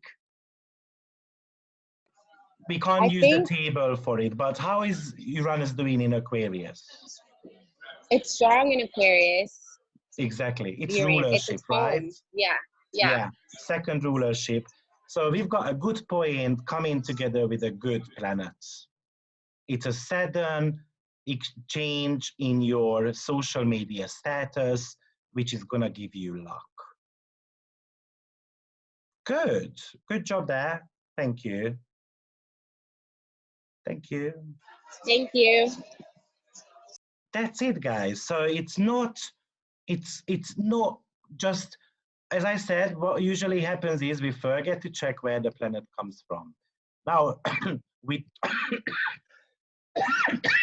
sorry, with 12th house, yeah, we know plenty of negative things about 12th house, surely. But also remember that 12th house talks about your hidden talent also. And now she's thinking for this, what was that? Oh, Jesus Christ, I can't remember the film. Someone help me out, please. That film, the very, very famous film, the 007 film. Anyway, so she's singing the song for that, which is always a very huge privilege for others. James Bond, that's the one, thank you. And then they realized that actually she can sing, because she didn't really showcase her vocal ability so far. Yeah, you didn't know she's singing the song, yeah. Look at the 11th house. It's just so prominent in her chart. Her long-term goals. Saturn is good in her chart. Jupiter is good in her chart. Her career is changing big time and for the better. Look at that.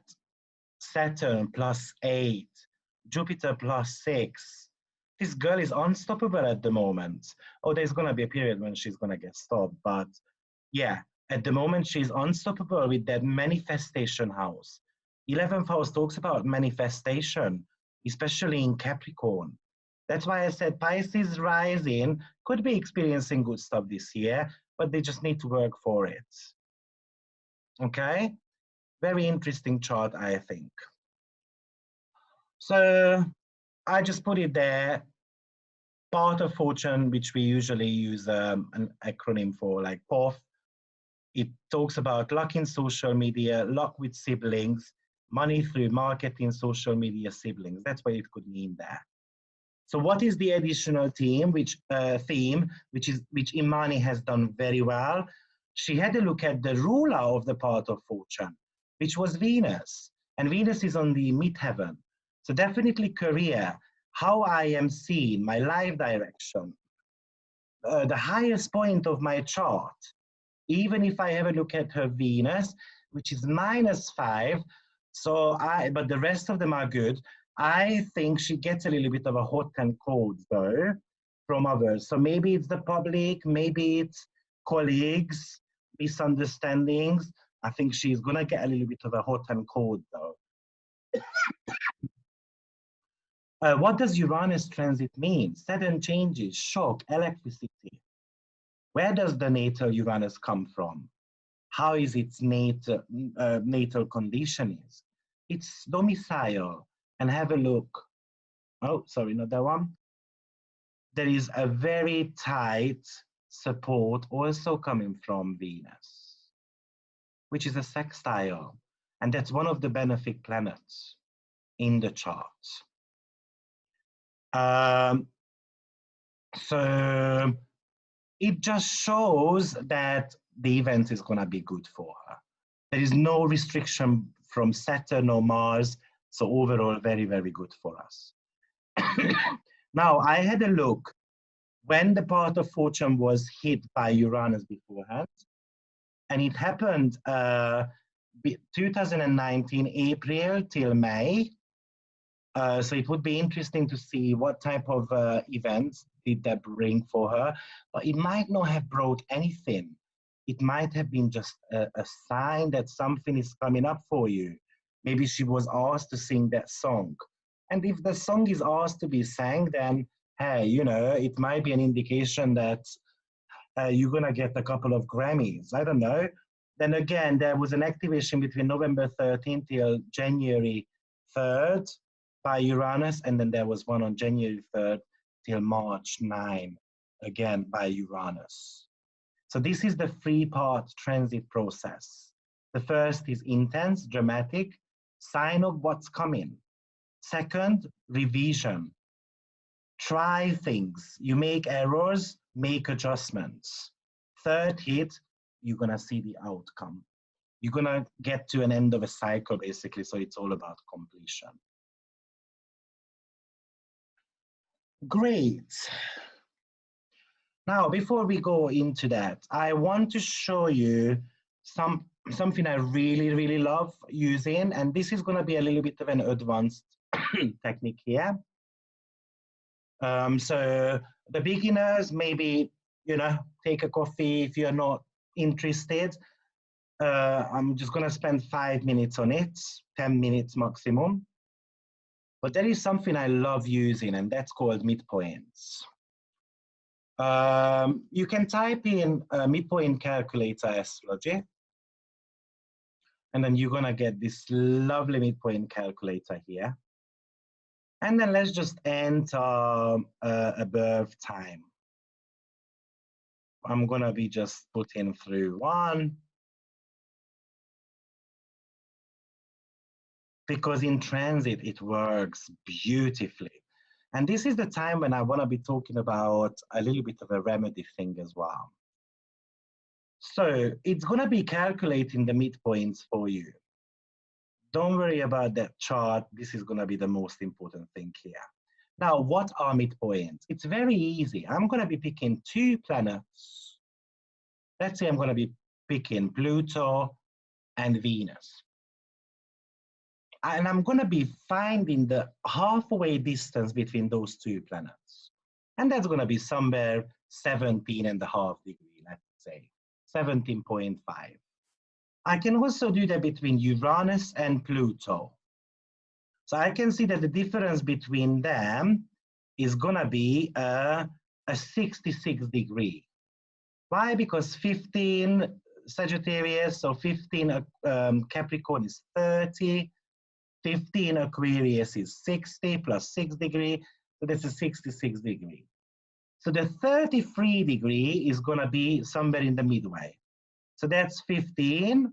So 15 of Capricorn is going to be 30 and plus 3. So 18 of Capricorn is going to become the midpoint of Pluto and Uranus.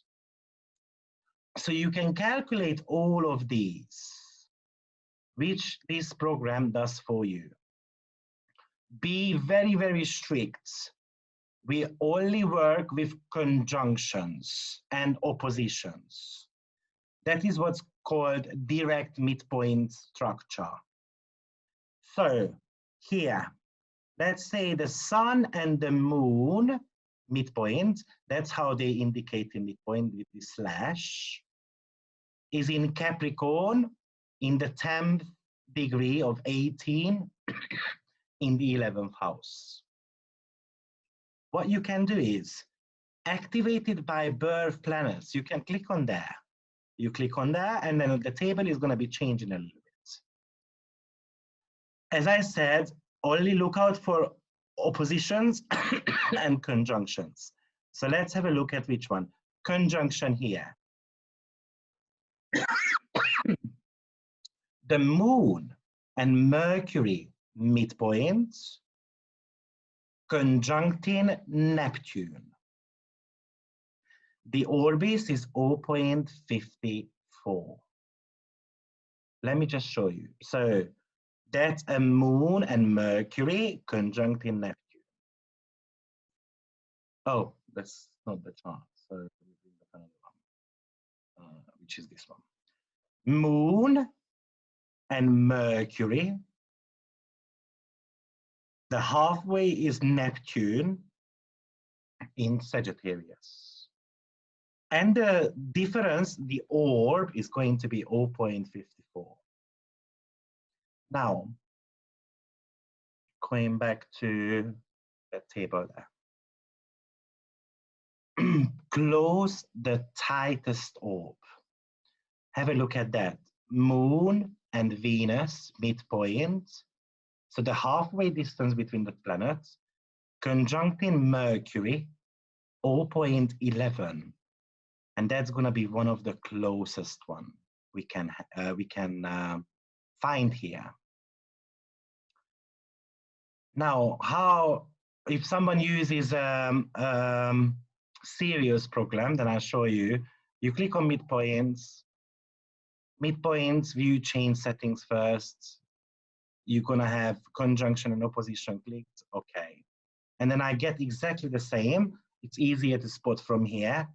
Can you see 0.12 is the closest one?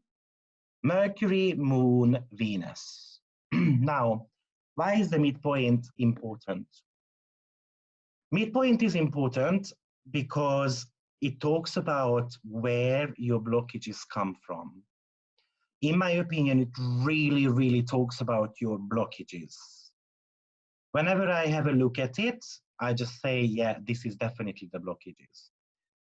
You don't even, sometimes you don't even need to look at the chart and you exactly know where the person's blockages are. So who wants to explore this a little bit with me and then put in hands up?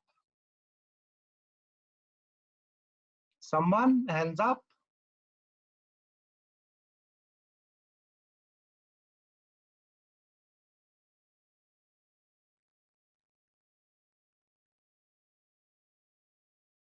Okay, so Imani? Okay, I'm not that great at midpoints and just learning. No worries, I'll walk you through. So basically just imagine how the two planets communicate to each other. So the Mercury and the Moon and the Mercury and Venus, but usually in a negative way, because this is gonna be where your emotional blockages are coming from. So what can you imagine with the Mercury and the Moon emotional blockage? Frustration with having people relate to how you feel. Yeah. Yeah, like when you're trying to express your feelings, maybe those aren't being relayed in a way that people understand. Very good, very good, yeah. Mm-hmm. What about the mom? What about the what? The mom? Oh, yes. Trouble communication with the mom, maybe distant communication, or maybe communication of a past but not present. Very good. Okay, let's have a look at the Mercury and Venus. What could we be talking about as a core issue? Mercury and Venus. I guess very similar to the moon as far as your sense of expression, but with Venus, I feel like it's almost a way that you relate to people in a day-to-day, maybe a lot of frustration there. Maybe people don't think you're as nice when you communicate as you think you are. Could be, yeah. Or maybe just the frustration that why do people try to criticize Mercury when I'm doing my best? Right, yeah. So these could be, and you know, I've noticed, guys, that 80% hits the clients. 80% hits them. And even I'm talking about the negative connotations to those planets hits them. They can relate to them. Now, what you can do now, I'm gonna bring up the pop-up wheel, and then let's have a look at where those planets are. And then even you can dig deeper. So let's have a look at where the Mercury and Moon is. What's that about? 10th house, 11th house. What could be my big issue? What could be my psychological issue? Mercury's in the 11th house in Capricorn? Yeah. Okay, and the moon is in Sagittarius. So Mercury in Capricorn is a person who's very conscious of what they're saying. And so they want to be relatable to others. So that could even be way more frustrating, especially in a space of like their career or where they work or where they're dealing with the public in some sort. And because Saturn holds everything in, that also causes friction internally. Yeah. So the communication could even lead maybe to, like, I would say, like, physical problems like acne and things like that. Yeah. And it's showing up on the face, you know, because it's the moon is in the 10th, so the outer image. Yeah, very good. Yeah, I guess what you said as well, like the being very overly critical of Yeah. oneself and one's job and one's duty to that job as well, and wanting to help others, but maybe others don't really want their help, and that can be a little bit hard to accept as well. Let's just have a look at what Mercury rules and what moon rules in the chart. Well, Mercury, where is Mercury? Let's see. It looks like it's at the 4th house. Yeah. Okay, the 4th house and the 7th house. So there was always issues at home and within relationships, with communication. Yeah. And because this person it has has got hardship of communicating their feelings. Maybe telling the mom that, you know what, you were a bloody ... And I'm projecting that maybe onto my relationships, right? Yes, projecting the issues with the parents, or maybe issues seeing the parents now are your issues in your relationship. Yeah, exactly. Very good. So these midpoints, thank you very much. Good job there. Very good job. Well done. So these could be pretty much pinpointing for you what psychological urges you've got. And I love using these midpoints for that.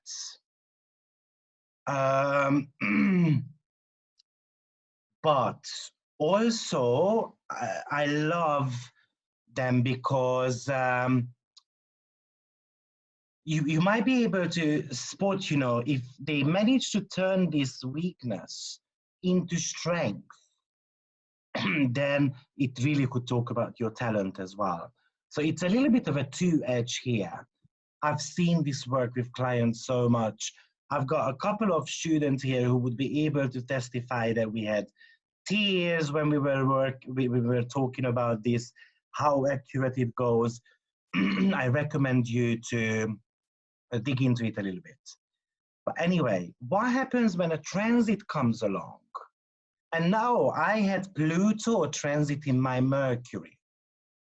Now, Pluto, we know what Pluto talks about. Pluto is the planet of transformation. It's the planet of crisis, situation, changes.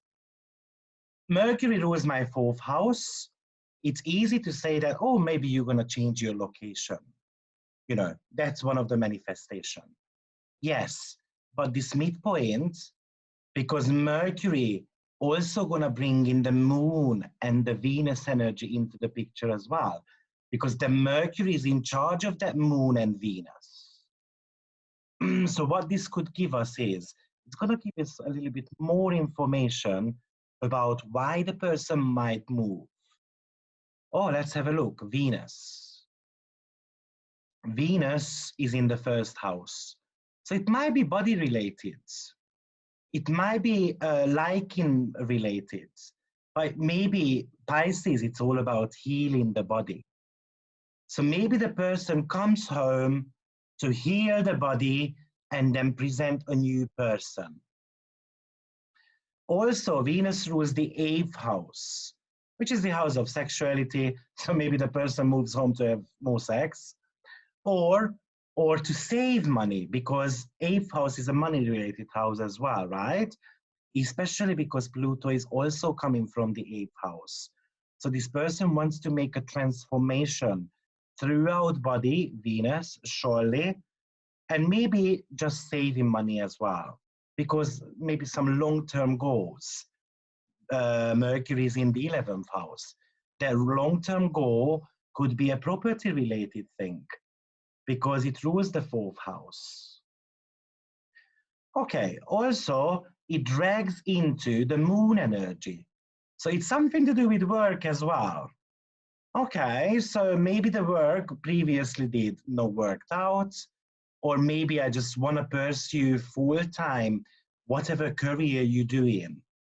I can tell you Pluto was exactly on this Mercury when I moved back home. And I wasn't planning it, to be frank. I wasn't planning it, but it was very exact. It was within maximum 20 minutes. Can we see that this little tree gives us a little bit of an information about the whys? And Pluto, everyone thinks Pluto is negative, and yeah, it is negative. But before everything else collapsed behind me, I knew I was going to have a Pluto transit. I knew that it's going to shatter things. So I said to myself, I'm going to be transforming myself because I know I can have health issues with their Venus in Pisces. Even though Venus is strong there, it's still in the first house, it's still body, Moon is still body, Pluto is coming from the 8th house, which could relate to health issues. So I said, I'm going to be changing my way of thinking over how I treat my body. So that's one of the plans. So how remedies, how can you work with the planets? Play a little bit of a trick with them and use the positive energy for those. I'll give you another example. Mercury rules my 4th house, which is all about family. Pluto is the transformation, digging deep. I decided to study family constellation. Why is that? Because I know that I'm serving Pluto's agenda. So it's not going to come around and start kicking me because I'm trying to do some Plutonian energy, if that makes sense. And I would love to become, I'm going to become anyway very soon, a family constellation therapist. So I can actually provide people a solution as well of how to overcome their problems. If it's a Neptune, maybe go and dance. That could be a remedy. Maybe go and start practicing spiritual activities. Really have a look where the planet is as well. And in this case, Pluto is in the 8th house. So how can you make that Pluto happy? Because it's coming from the 11th, but it's landing in the, sorry, it's coming from the 8th, but landing in the 11th. How can you make that Pluto happy? How can you make Neptune happy? So maybe dancing, go and sing. I can tell you when Neptune was transiting my Venus, oh, I madly fall in love with an idiot. Turned out to be a drug addict and so on, don't even ask. But I started singing and then it made me happy. So I felt better about myself. So I didn't allow fully Neptune to be, you know, making this cuckoo of me. Spiritual practices with Neptune. Maybe if it's Uranus, what can you do with Uranus which is positive? Something to do with quickness, something to do with shifty. You know, maybe go and sprint if it's hitting your Mars. Maybe do a startup company, Uranus. Maybe do some brainstorming. You know, just think about the positive meaning of the planet.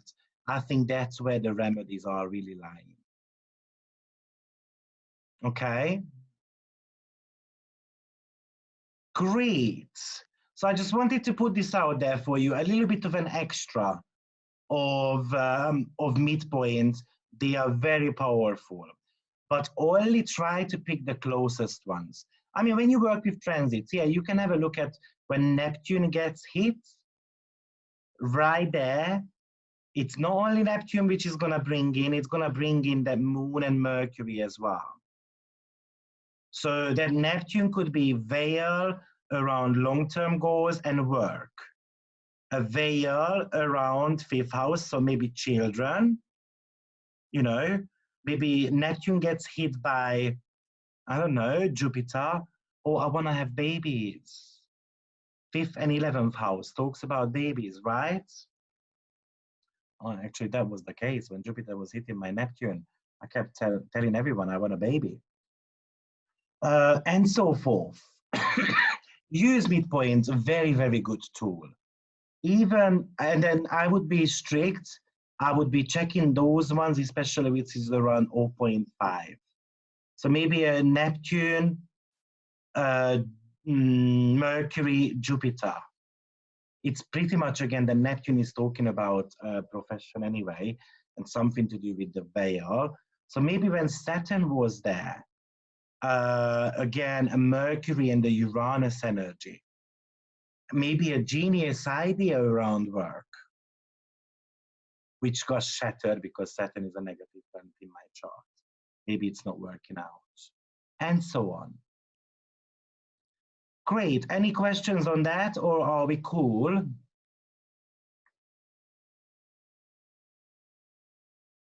Oh, it's doing it again. Yeah, we good. Okay, and no questions there either. Okay, so we're gonna be moving on. So, for instance, as I said, not only a planet gets hit in your chart, but maybe a point, a configuration as well. So maybe a natal opposition is gonna be happening, getting hit in your chart. So, for instance, we're gonna pull up a chart. Maybe there is an opposition happening here. There is an opposition between, let's say, Moon and Neptune. Now, Neptune is in Sagittarius, so maybe a planet comes around Jupiter, and then it's gonna be activating Neptune. But not only Neptune, it's gonna be activating the closest aspect as well. Let's suppose that Moon is on 24 degrees. Moon is gonna feel that Jupiter transit as well, surely. So what is oppositions about? So as I said, it usually talks about relationships. It usually talks about, it's like a seesaw energy, Libra energy. We need to find that balance between those two planets. And obviously Jupiter can go actually, you know, favorizing Neptune maybe because there is no boundaries between those two planets. Opposition is all about projections. Things might not be even happening, but you feel that something is going on. You know, like, ooh, my boss don't like me. And then it turns out, yeah, actually your boss likes you. So for instance, let's suppose you've got a Jupiter and the Saturn opposition going on, which is a tough one. Then we've got Jupiter, which is all about optimism and faith. And then you've got Saturn, which is all about obstacles and confrontations and you know, challenges. And then a planet comes around and then activates all these. Maybe what happens is that you're gonna start seeing the world. The world is a constant tug of war. You know, Jupiter gives you a green light. Saturn is all about a red light. One is stopping you, one is pushing you. Maybe a Uranus comes around and it's gonna push Jupiter very much. You know, but just don't care about the red lights. Just drive through, go. And then what happens? You cause an accident, and Saturn says, "I told you so."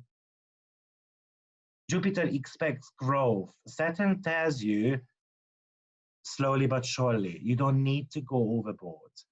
5 pounds a day is more than enough, but Jupiter wants 5,000 a day.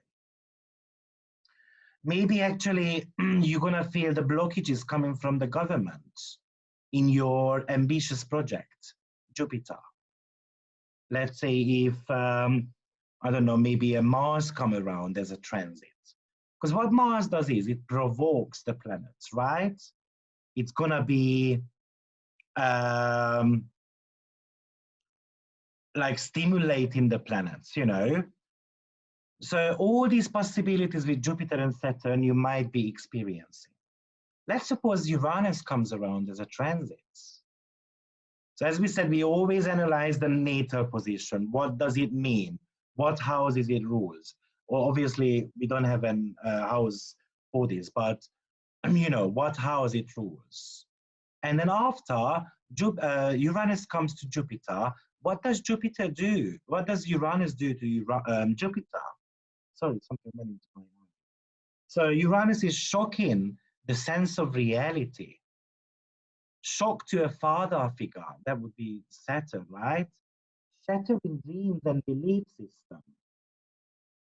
Uranus is a wake-up call. So it's waking up a rebellious energy about her world view, Jupiter. Electrifying the ambitions of the person, but Saturn is trying to put the brake on it.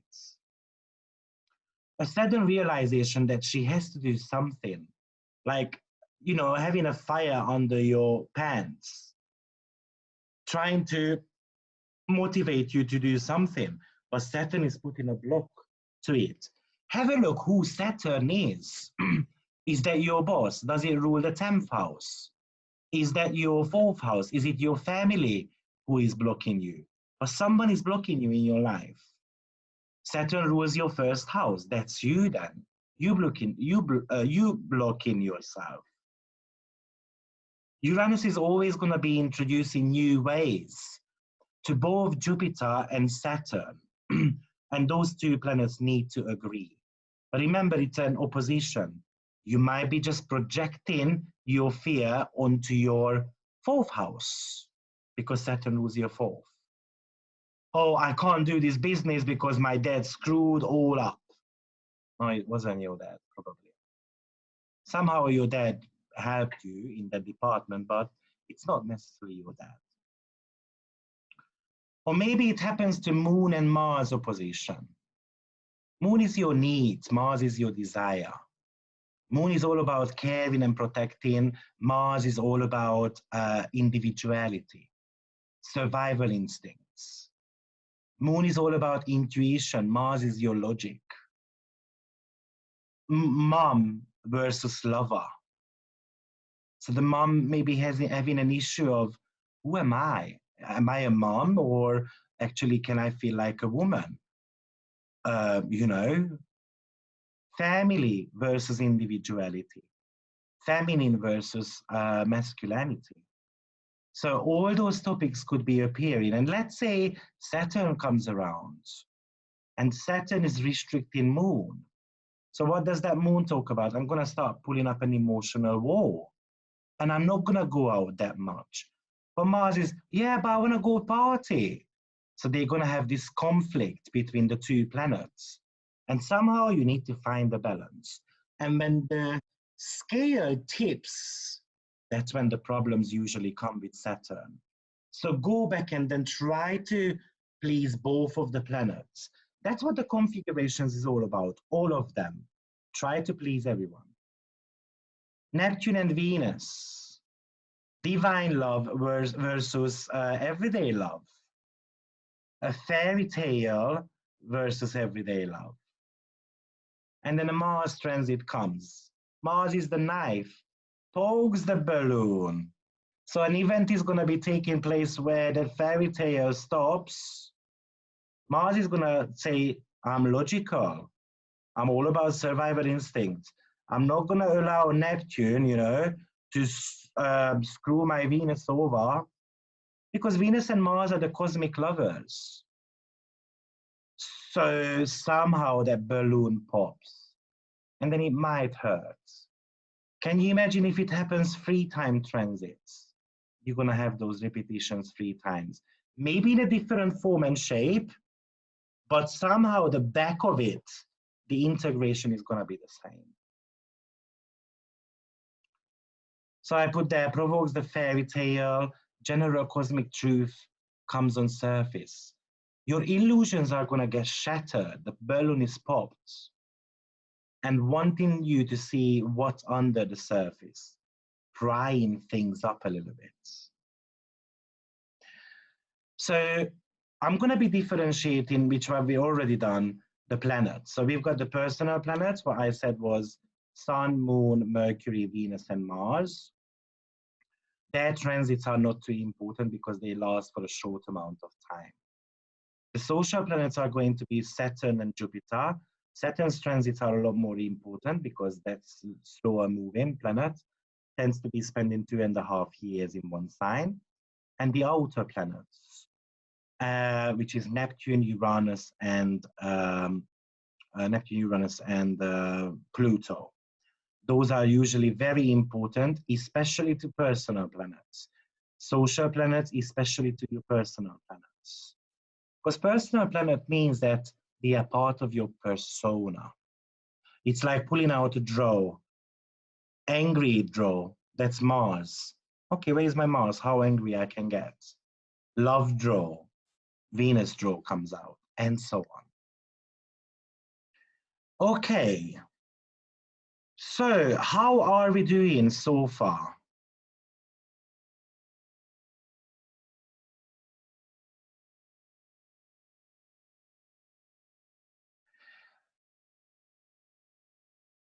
Good. Okay, because I want to come up with some examples. I know I'm taking long. I said it's going to be 4 hours, and then I still have got about 20 slides to go through. But just get used to with me once I start teaching. Because what I'm really trying to do when I teach is that to give you as much information as you can revisit those. I just don't like giving out half a topic. So I like digging deep and then approaching the topics from different angles, you know. Midpoints remind me of the energy of a T-square. Yes, 20, because with the T-square, what happens is you've got 3 planets involved. 3 planets are ruling 6 houses. So when the apex planet gets activated by transit, basically what happens is your whole half of your chart is active. Those are life-changing experiences. And that's exactly somehow with the midpoints as well. Just they are more like giving you a little bit more information of how that planetary transition happens. Oh, thank you, Lucy. Thank you, Imani, as well. Okay. So this was pretty much about the theory part. Now, what I've done is I put keywords down for each of the planets, which I don't really want to go through, but I'm going to leave it on the slide because you should have a little bit of an understanding of our planets or what they mean. Instead of that, I want to be just having a look at a couple of examples with you, some just keywords, how, and then very lastly, I want to talk about the North Node and the South Node, how that might play out. I'm not going to run through all of those either. I just put a little bit of an interpretation there for you as well. But I want to be seeing how that trend, I mean, when it gets transited, how does that work in life? Okay, so, so we're going to be having a look at, okay, let's just take the very last break. And then after, we're going to be having a look at about 5 charts, 5, 6 examples. Okay, so let's just take a loop break. So I'll be back in 2-3 minutes.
Okay. So let's get down to business. Let's have a look at some charts. Who would like to give a go? Someone new, maybe? Mary, Sweaty. Who else is here? Julie. Natalie, are you raising your hand? Hi, Natalie. Are you raising your hand, Natalie? Maybe not.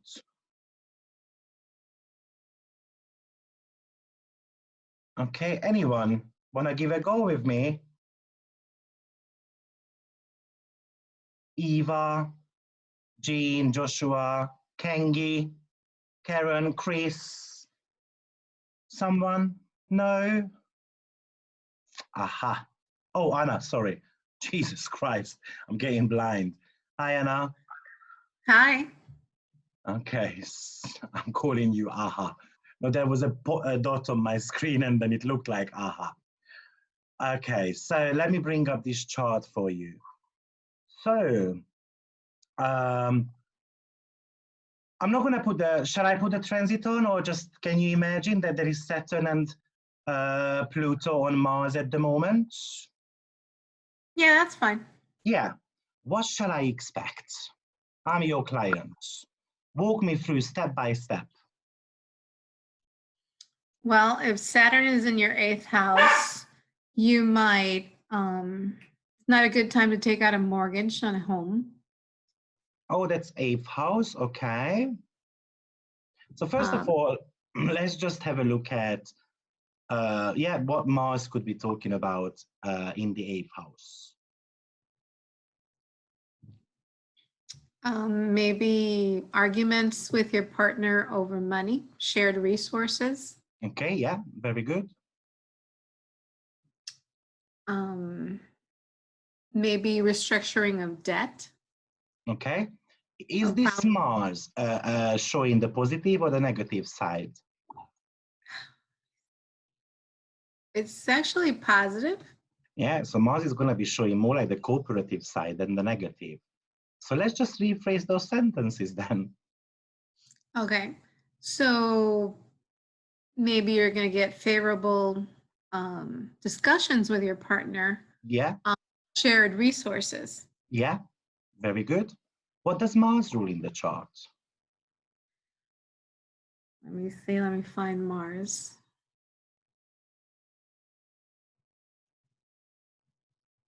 Pardon, sorry, what did you say? I didn't hear that. Oh, Mars. Yeah, what does it rule? Yeah, in the chart. What house? It rules the 10th house. 11th. 11th. Oh, 11th. I'm sorry. The 11th house. Mm-hmm. What's the 11th house about? Your hopes, wishes, your dreams, your aspirations, your goals. Mm-hmm. Your friends. Very good. And what's the other house Mars rule? Scorpio. Yeah. So it would be your 3rd house? 3rd is Leo. Leo, so 4th. That's Virgo. Oh, sorry. God, I'm also going blind. No worries. So yeah, your 6th house. So what's 6th house about? Your health, your work habits, your everyday routine. Okay, so we've got a Mars, which we know that's a very provoking, poking planet. Naturally, he's an enemy, but somehow this Mars is going to be showing its positive side. It doesn't mean a negative thing doesn't happen, but usually things would turn out very quickly, right? Yes. Okay, Saturn comes around. And Jupiter comes around. Jupiter is right there actually right now as we speak. So let's examine that Jupiter and Saturn. What does Saturn do in this chart with that Mars? Might inhibit. Okay, wait, let me see. Oh, it's a little bit positive on their chart. Yeah, So it's again more like the constructive sides to Right. So settle. it might restructure. Yeah, restructuring things. Yeah. Mm-hmm. Where does Saturn come from? Capricorn. So that would be the 8th house. No, we are in the 8th house. Yeah, 8th house plus it rules the 9th house as well, right? Mm-hmm. Yes. What's 9th house about? Higher studies, religious belief. No, it's not. The reason why it's not because there is midheaven there. Ah, okay. So then the career. Career. So what we know so far, there is a poking situation, there is a restrictive energy coming around in regards to career and money.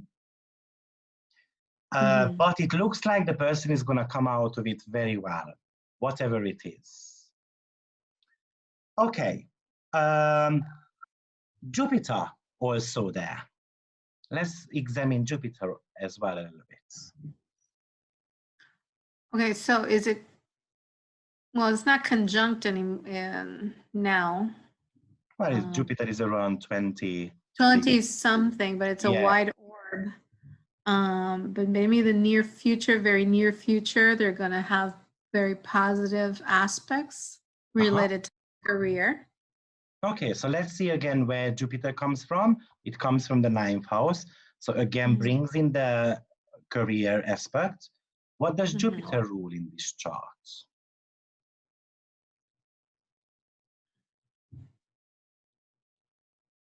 What house does Jupiter rule? It's, I see the 9th house. I don't. No, that's an Aquarius. Oh, okay, Pisces. So let me see. Pisces, so it rules the 10th house. 10th house, Which is again, what's about? Your career. Career again. And it rules another house as well. What's that? Sagittarius. Where is Sagittarius? It's in the 7th house. Exactly. So it rules something to do with relationship, business partnership, legal cases. Now, we've got some keywords. What's your feeling? What could happen here to this person? They have some kind of lawsuit that they can have a positive outcome on. Very good. So I can tell you what the story is. He got dismissed from his job because the company is restructuring things and his service is not needed anymore after 20 years. But he got a huge amount of money, compensations, Mars in the 8th house. Can you see how positive that Mars is? So he's taking other people's money, the company's money, Capricorn, right? Company. And the next day, which was yesterday, so he got dismissed 3 days ago. Yesterday, he got a call from another company. He got hired and he's getting double his previous wages. Wow, amazing. Can we see that positiveness coming from Mars and Saturn as well? Jupiter is a little bit of a challenge. Now, of course, he got dismissed. And 8th house talks about a death of something, a death of a career, Capricorn. But also it suggests trust issues. So maybe, oh, what am I going to do with my partners? So, you know, it's a little bit of a depressive situation, but 2 days later he gets a job and then he gets his salary doubled because he was such a good Jupiter. He's the king.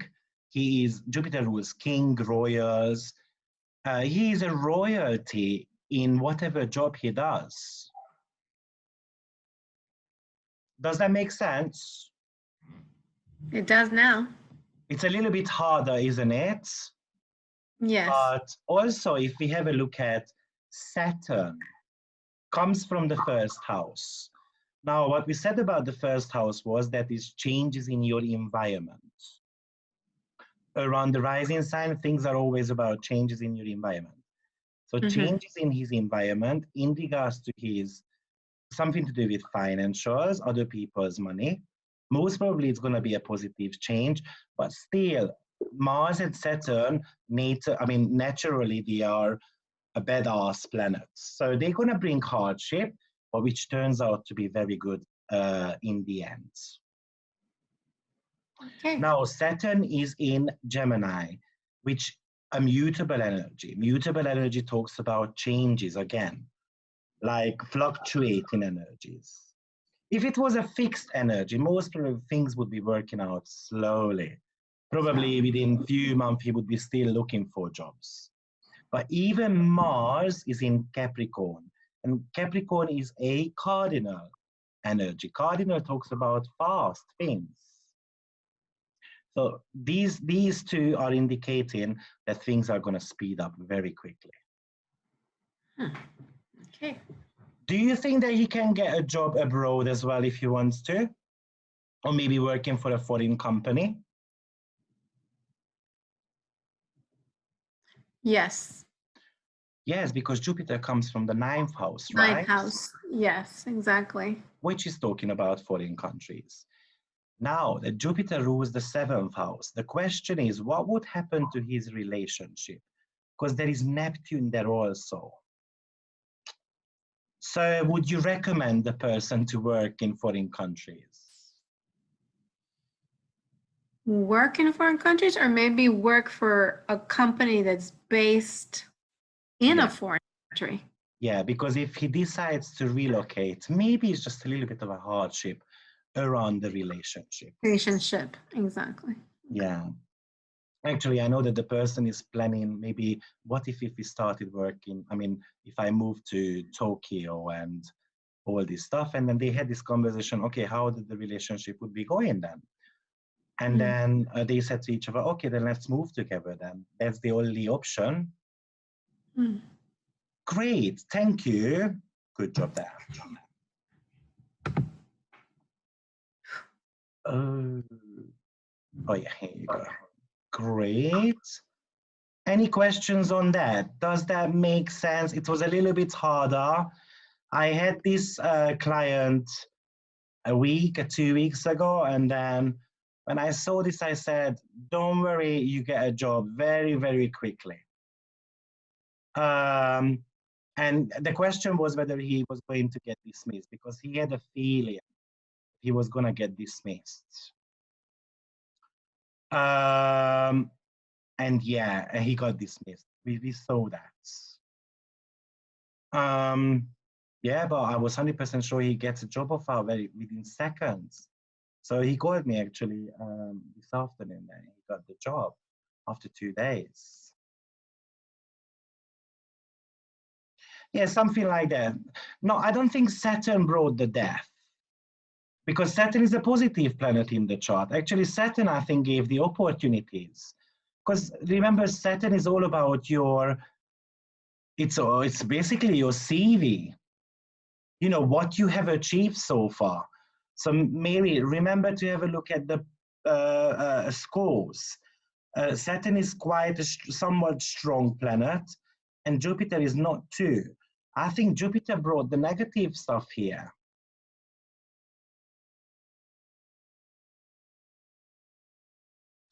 Great. Let's have a look at another example here. Who wanna give a go? Someone?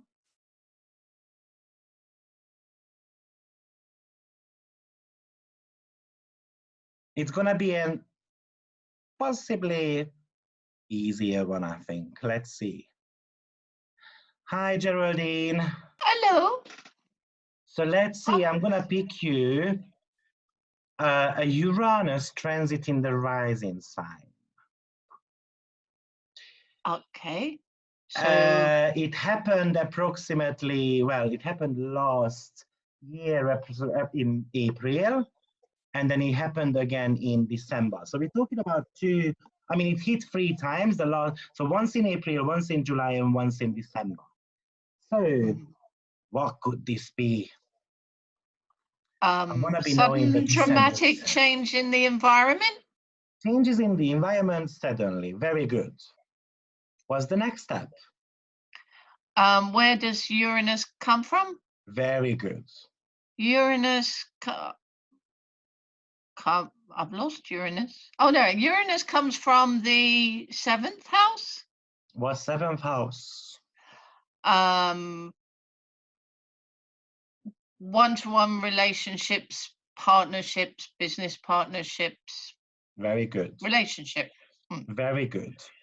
What degree is that Uranus on in natally? Critical degree. Crisis. What happened? Breakdown of a relationship. Yeah.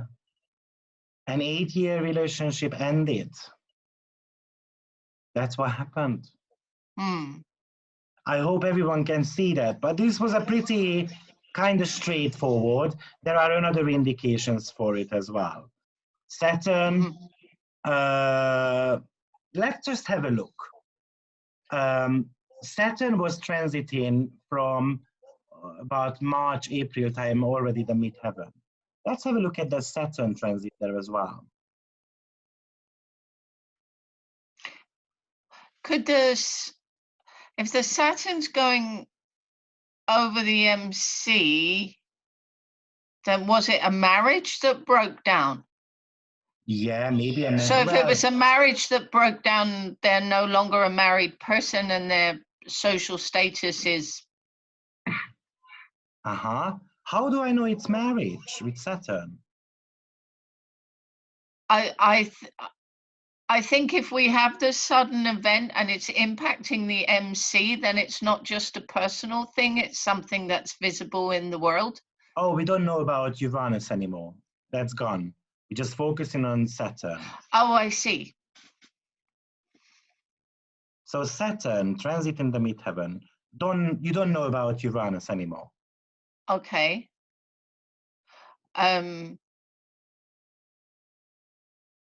Well, a Saturn is a structure. Where does Saturn come from? Oh, Saturn coming from the 6 in Libra, which is the planet of relationship, or the sign of relationship, and yeah. So how work comes into the picture in relationship matters? So what could be the blockage? Because obviously something happens that Saturn is square in the midheaven, right? So there is a friction going on in the relationship because Libra. So how can you imagine a friction in the relationship because of work as well? That there was a conflict between commitment to the relationship and commitment to the career. Very good, exactly. 6th house, what does 6th house talk about apart from work? Health and day-to-day, what you do day-to-day routines. And if it was a person, if 6th house was a person, who would that be? An employee or a colleague. An employee. So could they have broken up because of an employee? Or an affair with an employee. How do I know? Oh, very good. An affair with an employee. Let's just go back to that Uranus. Sudden shocking changes in my environment, in my relationship. Scorpio, infidelity. Scorpio was infidelity, right? And Saturn is just showing exactly the same, kind of the same. But if I put the two together now, you are right. The guy cheated on the woman. The woman got to know. She gave another chance to the guy. The guy didn't take it. He cheated on again later on. While Uranus was doing its triple transits over the ascendant? Right, yeah. And the girl gave a chance 2 times to the boy. The 3rd time, she said, no, I'm going. Right. Good job there. Very good. Thank you. Obviously, if you had a look at the whole transits, you would be getting more information, but I usually recommend pick the most important ones. Pick the conjunctions first, if there is any. If there is no any, pick the oppositions. If there is no opposition, pick the squares. One of those three is going to show you huge things. Even have a look at the Saturn quite close to Pluto. And Pluto talks about that the hidden things come to light in a chart. So his infidelity comes to light eventually. A guy was cheating on for 4 years, by the way, as it turned out later on.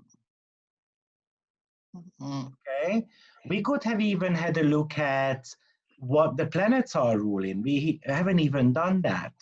So looking at Saturn, Saturn would be ruling the 9th house and the 10th house.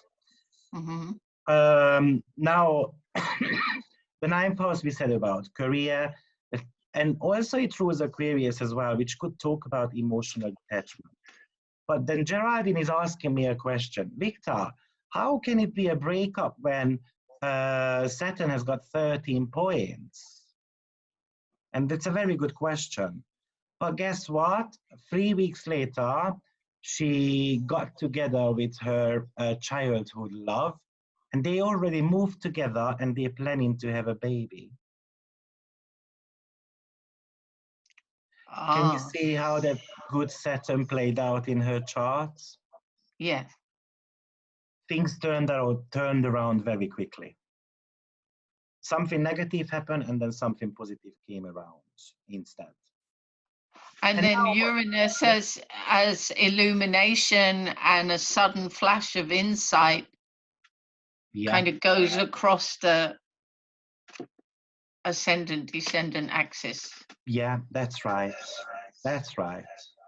And very good. Good job. Thank you very much. Thank you. Any questions on that, guys? It was a little bit easier.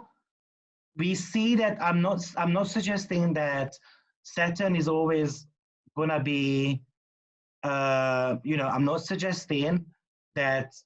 Where is the chat box again here? Okay. So let's just see what you're saying. I have to go now. Okay, thank you, Natalie. See you very soon. Bye-bye. I will send all of these over. Most serious work duties. I've predicted her that she's going to change job as well very shortly. I had this consultation with her in November at her birthday. I predicted that she's gonna go separate ways from the previous partner, but she's still gonna get pregnant very soon.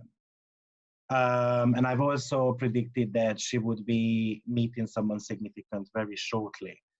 Now, they met, I think, very early December. Then it was probably a catalyst for her as well. She dumped the previous partner. She got together with this one. As I said, a couple of months later, they moved together. So maybe they are not getting pregnant, but somehow I felt pregnancy, and I predicted a baby for, I think, by November. So getting pregnant by November. We'll see what happens there. But anyway, yeah, I think it's very visible for this chart. Now, the 29 degrees, someone said, the 29 degree is a crisis degree. If a planet comes from a 29 degree, usually, as I said, it's a summary degree, what you have learned in this relationship.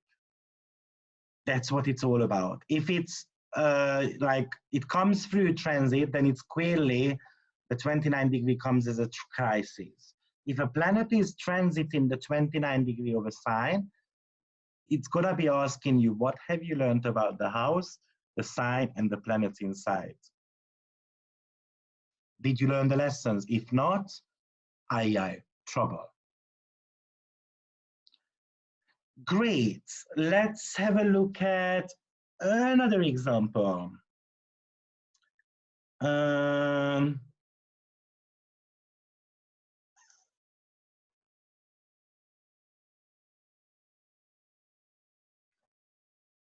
Okay, so someone would give a go. Put your hands up, please.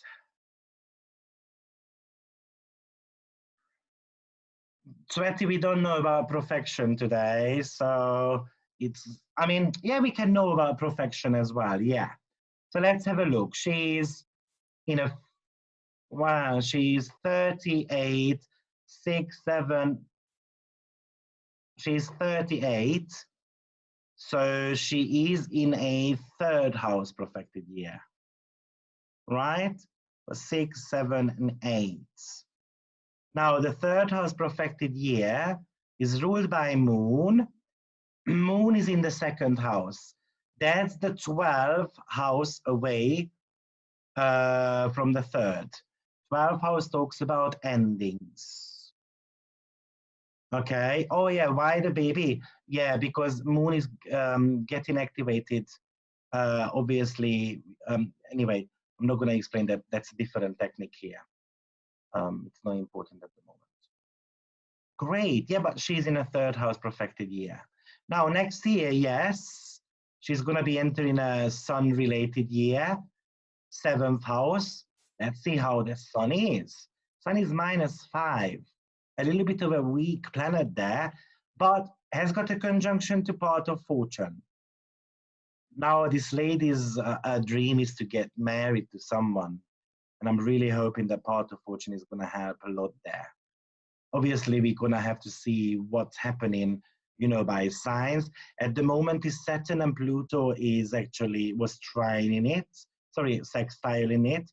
So it was pretty much helping. Jupiter is a sextile in the energy as well.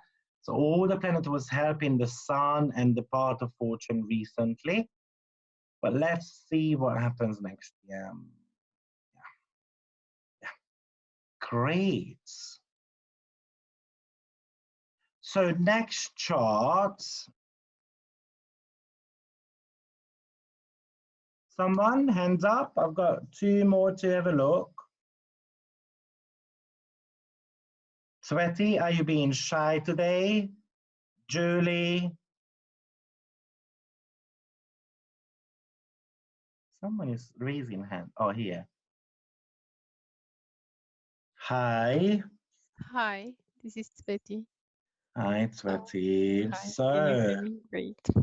I'm Okay, gonna so give you maybe a little bit of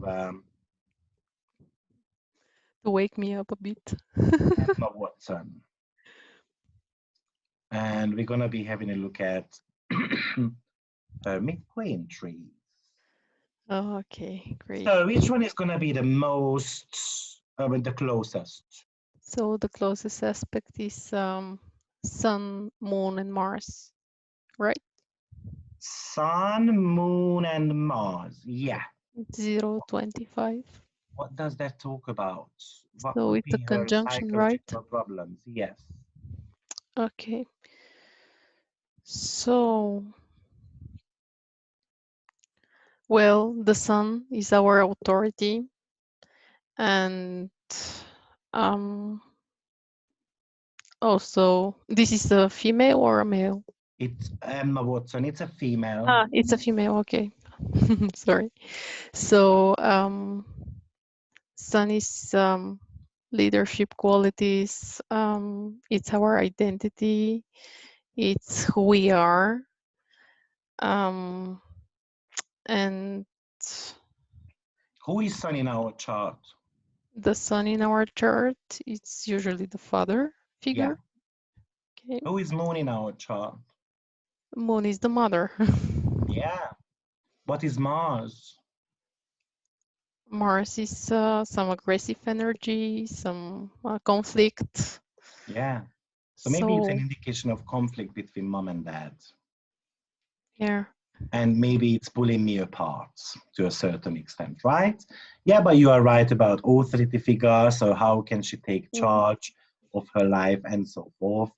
Could be something to do with relationship matters, because the sun and the moon is still representing us as well to a certain extent. So relationship problems.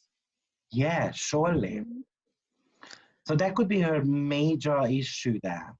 Now let's have a look at her chart for a second, whether it suggest something Yeah. similar or not? Sun and moon are actually trining. Sun and moon actually trining, very good. Yeah, it's quite an exact trine.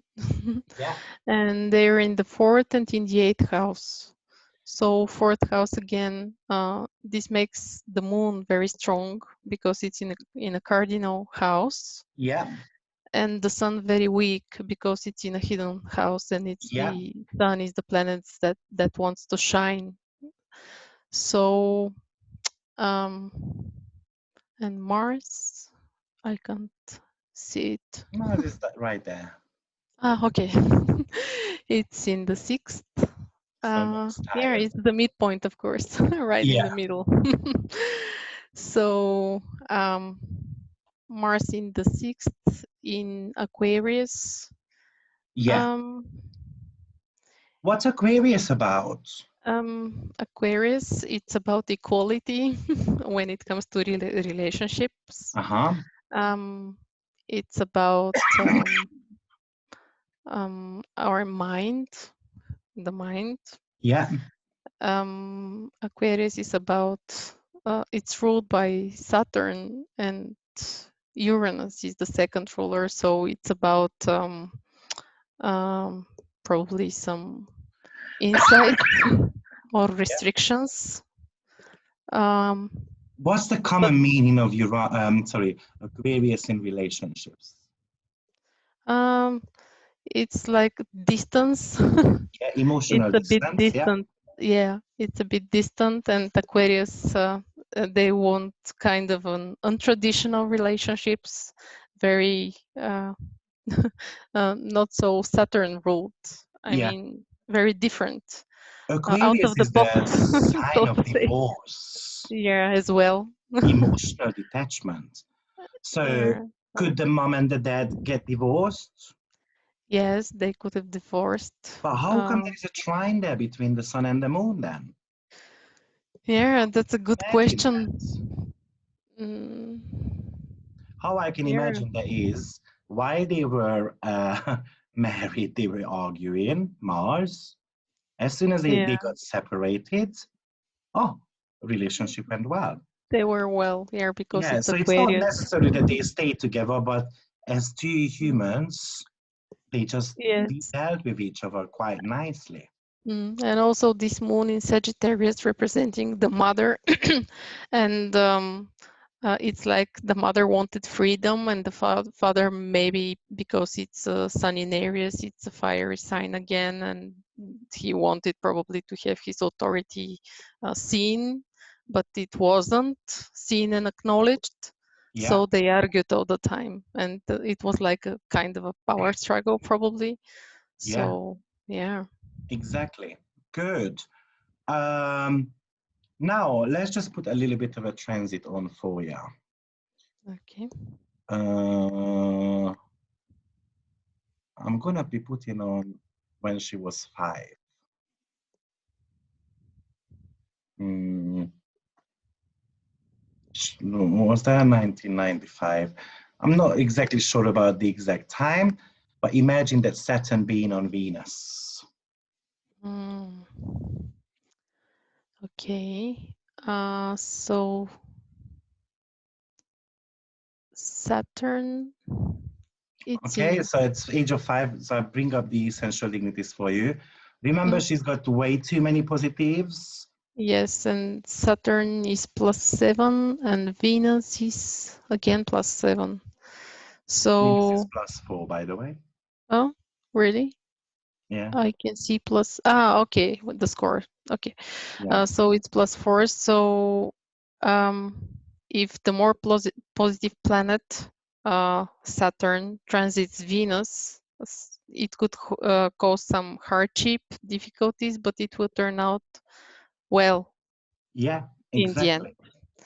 So her Venus is, just a second, in the 7th in Pisces, and it's ruled by Jupiter, which is in the 11th. So maybe she had some, here she was very little, but maybe something related to friends, environment because it's in the 11th, and maybe they moved because it's Jupiter is in Cancer. It's family matters again. Oh, they moved, exactly. Yeah, and so this could have changed the environment and could have caused really great frustration because Saturn is getting over Venus. And yeah, but it turned out for good, for the good. Yeah, so basically So Saturn is restricting that love because the seventh house is going to appear, which is all about relationship. So there is some restriction going in the relationship, surely. yes, and it was But overall, they gonna overcome that. Obviously, we're talking about a 5-year-old girl, so it's not gonna be her relationship, right? It's probably something yes. to do with the parents. That was the time when they got divorced, Mm, but so yeah. they moved from France to London. And after the relationship between the mom and the dad became so good, both went different ways. Mommy went to get married to someone, daddy got married to someone, but they started raising that daughter together. Beforehand, it was all about fights between. It's yeah, and she has this Venus exalted in Pisces, so it's another confirmation that things should have turned out well for her. And with this Jupiter, which is also it's in a good dignity, right? It's +9 points. So Now let's just take it a notch further because Saturn, I mean, there is a Jupiter and the Venus. So that Venus is ruled by Jupiter, and there is a trine going on. Yes. So the long-term goals plus publicity, marriage, and so forth also gets activated. And Venus is the planet of creativity in Pisces. Yeah. So What she did might she have start doing at the age of 5? probably singing. Singing, acting. Yes, Exactly. acting, anything related to arts and to Neptune activities. Yes, so it was the trigger for her. This event, Exactly. yeah, was the trigger. She needed to find a way out to express her emotions because Venus in Pisces is very emotional, and so yeah, this gave her the trigger to do so. Very good. We can even have a look if she had any other major transits going on. But I just picked the Saturn there because I thought that was quite important. Well, Neptune, Uranus is a. I mean, I remember. I don't know exactly when this event happened. So actually, Uranus could be conjunct in Saturn as well there. Yeah, so A sudden change in my childhood state. Yeah, That's because what it it's in the talks 5th. about. Yeah, it's related to childhood. And also Uranus is also coming from the 5th from house the as 5th. well. Yeah, and she's in the 5th house. No, she's 5 years old. Yeah, 5. Look So at that. she's in 6th Neptune house. is transiting Saturn as well. So something huge around her childhood. Yes. Which is in a way positive, but we know that Neptune and Uranus is not easy to deal with. Not So at all. Neptune is all about the dream, Saturn is all about the reality. So Yeah, these two are fighting huge time. Yeah, one wants to do to express itself, and the other saying no, it's not the time to do so. So Yeah. and creating frustration and difficulties. Great. Thank you. Thank you. So let's see any questions.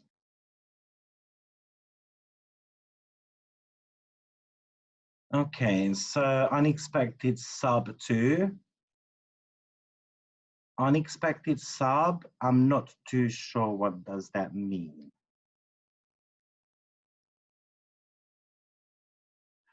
Now, another way, because we spoke about, by the way, the reason why I picked Saturn as an important transit here, because she's in a 6th house profected year. Sixth house is ruled by Saturn. Saturn is in the fifth. So again, there's the 12th sign away from the sixth. Talks about some type of endings. My childhood ends. So it suggests again, Aquarius is emotional detachment. So hitting Venus, it might suggest that the relationship ends again.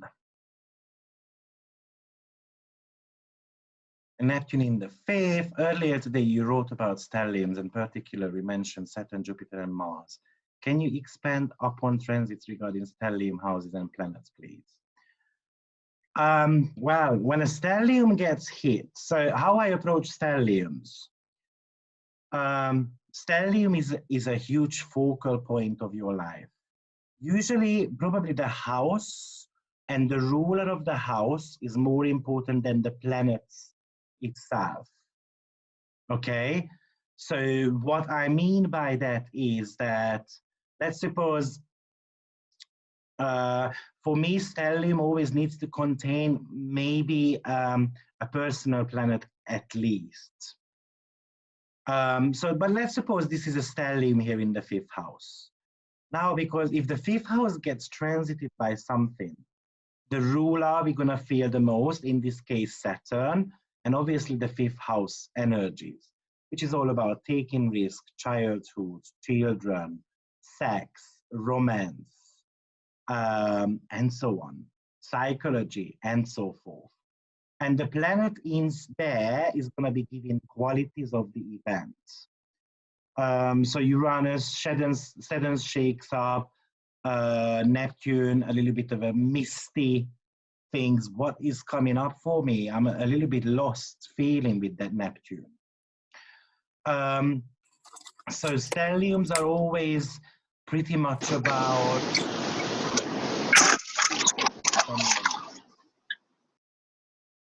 so stelliums is always a concentrated energy. The solution to these stelliums is if you pull the energy out and then you put it into the opposites. So let's say you've got a stellium in the 11th house. To ease yourself up, instead of working for corporate world, 11th house, work for yourself in a smaller company.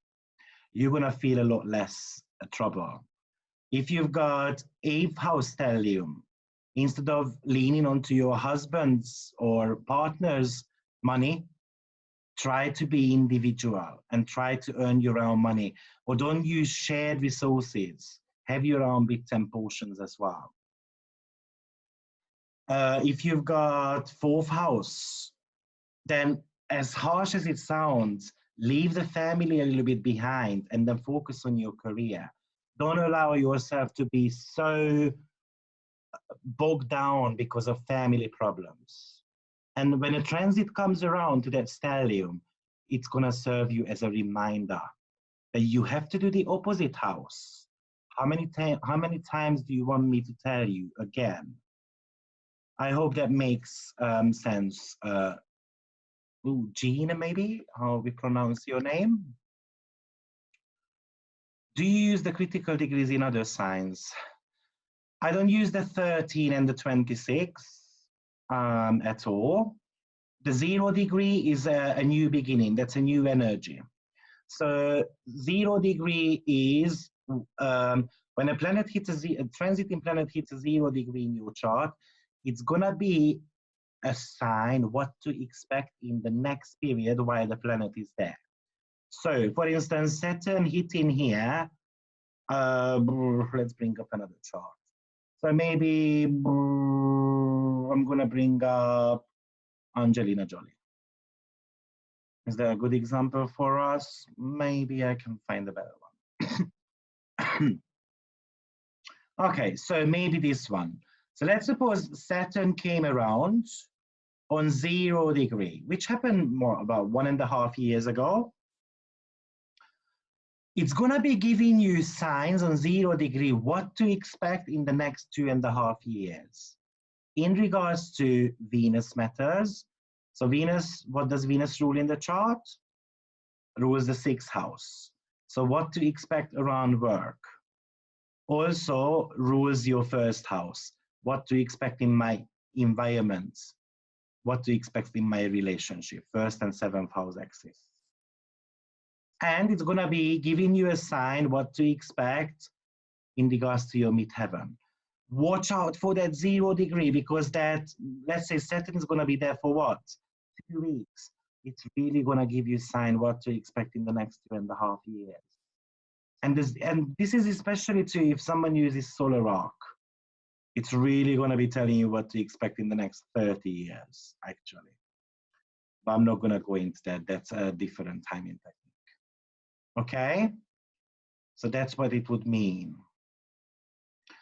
In my opinion, 13 and 26 is not a critical degree. Great, guys. Any other questions? Oh, just want to be making it a little bit smaller so I can bring up the chat box.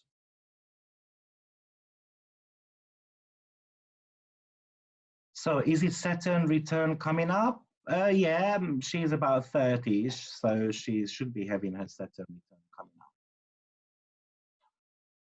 Saturn return, you know, have a look how strong your Saturn is in the chart. It doesn't necessarily need to bring negative things for you, you know. Also, you're going to have a look at the moment when the Saturn return happens, what type of aspects Saturn is playing to the natal chart and to the transiting planets as well. That's going to give you a little bit of an explanation of what to expect. Guys, any questions of today?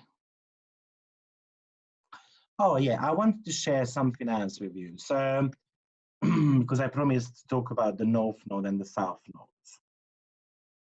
So here I've just put a little bit of a keywords for each of the planets, the slow-moving ones. I'm not going to run through those. We spoke about them bits and pieces here. However, when the North Node is getting activated in your chart, there is really much going to be talking about that your life path is getting triggered as well. Remember, North Node talks about what you have to experience in this lifetime, what direction you should be taking, what ways you should be going. So, for instance, we've got North Nodes. Where is North? North Node is in the 3rd house. So somehow she needs to learn how to communicate, first of all. But to have a look at, she needs to learn how to communicate. But also have a look at where the ruler is, which is in the 2nd house.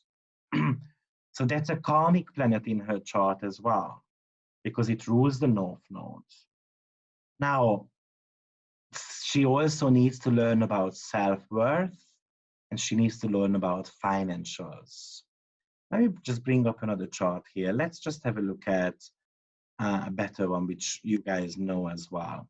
So maybe I'm going to bring up Billie Eilish.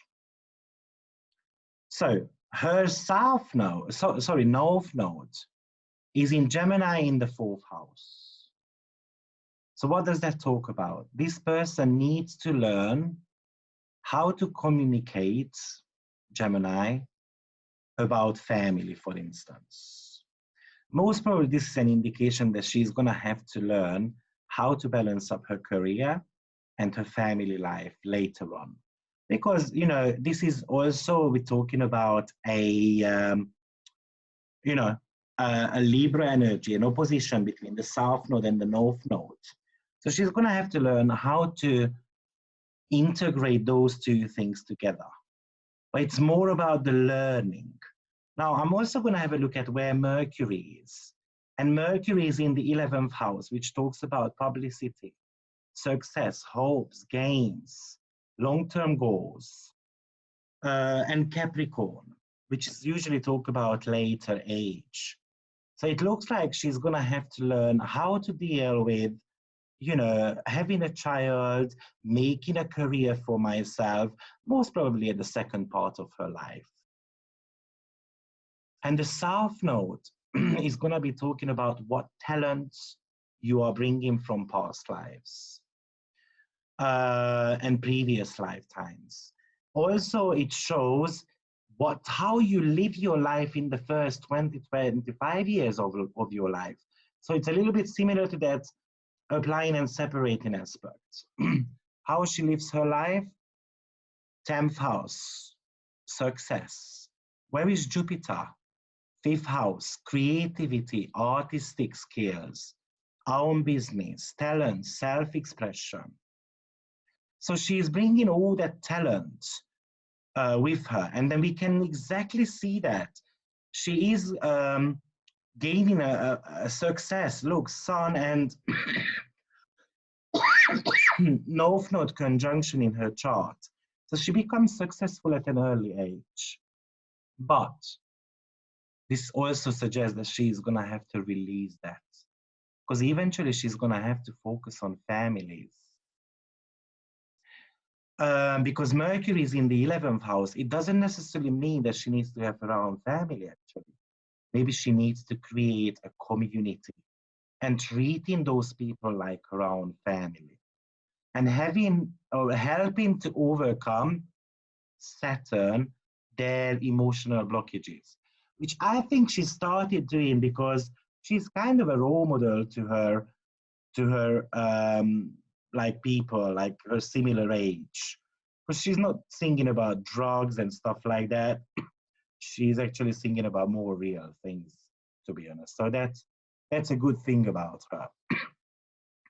But maybe creating a community where, sorry, where you know, where she becomes a master how to become a parent. Maybe for others. Maybe actually 11th house could talk about your partner's children. Why is that? Because 7th house is my partner. 1, 2, 3, 4, 5. 5 sign away from the 7th. So that's my children, my partner's children. So maybe actually she's going to have to make peace that my partner has got a child already. That North Node usually activates at the second part of your life, more like around the age of, I would say 36 onwards, but typically about 42 to 45. Now, when you've got to transit one of to any of those 2 points, obviously it is going to be reminding you, maybe with a South Node, where you came from.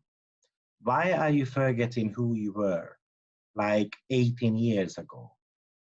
Why are you acting differently? Why 18 years ago? Because the South Node and the North Node has got an 18-year cycle. It takes 18 years for them to go around. Okay, and by the way, I just blatantly tell you, South Node and North Node returns usually talk about career change. I've seen it so many times happening. It just usually talks about a completely turnaround in your life, in your professional life. So if it's in the 7th first, usually divorce. So it really brings in the pure energies of that, you know, house and sign. But, you know, if it was a Libra and Mars energy, it might be actually marriage. If it's a Cancer and Capricorn, maybe becoming a mom or a dad, and so forth, because there's the parenting axis. The 3rd and the 9th house axis, maybe you relocate. The 2nd and the 8th house, something to do with financials. 6th and the 12th house, it might be something to do with your health, daily routines, again, and maybe a little bit of work as well. But whenever the transit from a slow-moving planet happens, let's say, on your North nodes, not only the North Node gets activated, but the ruler as well. Don't forget about that. And that would be a moon in her, oh, sorry, that would be a Mercury in her case. Okay? And Mercury might be actually the ruler of his, it talks about his sibling. Maybe actually her responsibility is to bring the sibling also to a high spot. Capricorn, to achieve something, because the sibling helped her a lot. So that could also be a possibility. Now, The North Node and the South Node, as I said, has got this 18-year cycle, but also there is the 9-year. And the 9-year is because it's going to be reversed. So basically the South Node and the North Node are going to get conjunct. South Node and the North Node are going to be in conjunction. Now, usually things turn upside down there. Things get confused around the house and the ruler of the house. Shall I or shall I not? What is going on in my life? A complete kind of disaster feeling, what you could be experiencing. A debate between letting go and then bonding. One of those two. Which way shall I go? It's like having a crossroad in your life. Could be a little bit of a challenge. Great. The ruler of the South Node and the North Node. That's your karmic planet as well, Cynthia.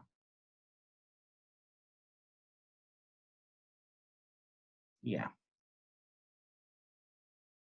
So I have the opposite. North Node in the 10th, and I'm starting to detach from family, but it's taken me so long.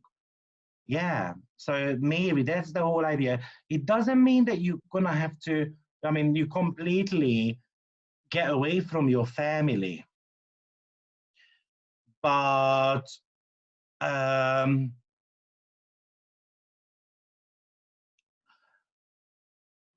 somehow focusing on your, you know, how you are seen by others, focus on your career as well, but also have a look at the rulers, you know, where is the ruler of your North Node? Because that's gonna become a karmic planet. Where is the South Node? That's your past life experiences and the ruler of it as well. The closest aspects to those ruling planets are also going to be talking about the quality of previous life you had and the quality you're going to have to learn. So maybe let's say Mary has got a Mars ruling her 10th house, and Mars has got an applying aspect to Venus. Then she's going to have to learn the quality of work through Venus matters. So maybe creativity, maybe singing, or what Venus rules. Venus might rule, you know, the 3rd house. So it's going to be about creativity, writing, and then obviously the 10th house, so making that as a profession. Use the gifts of your family experience in the service of your career. Yeah, exactly.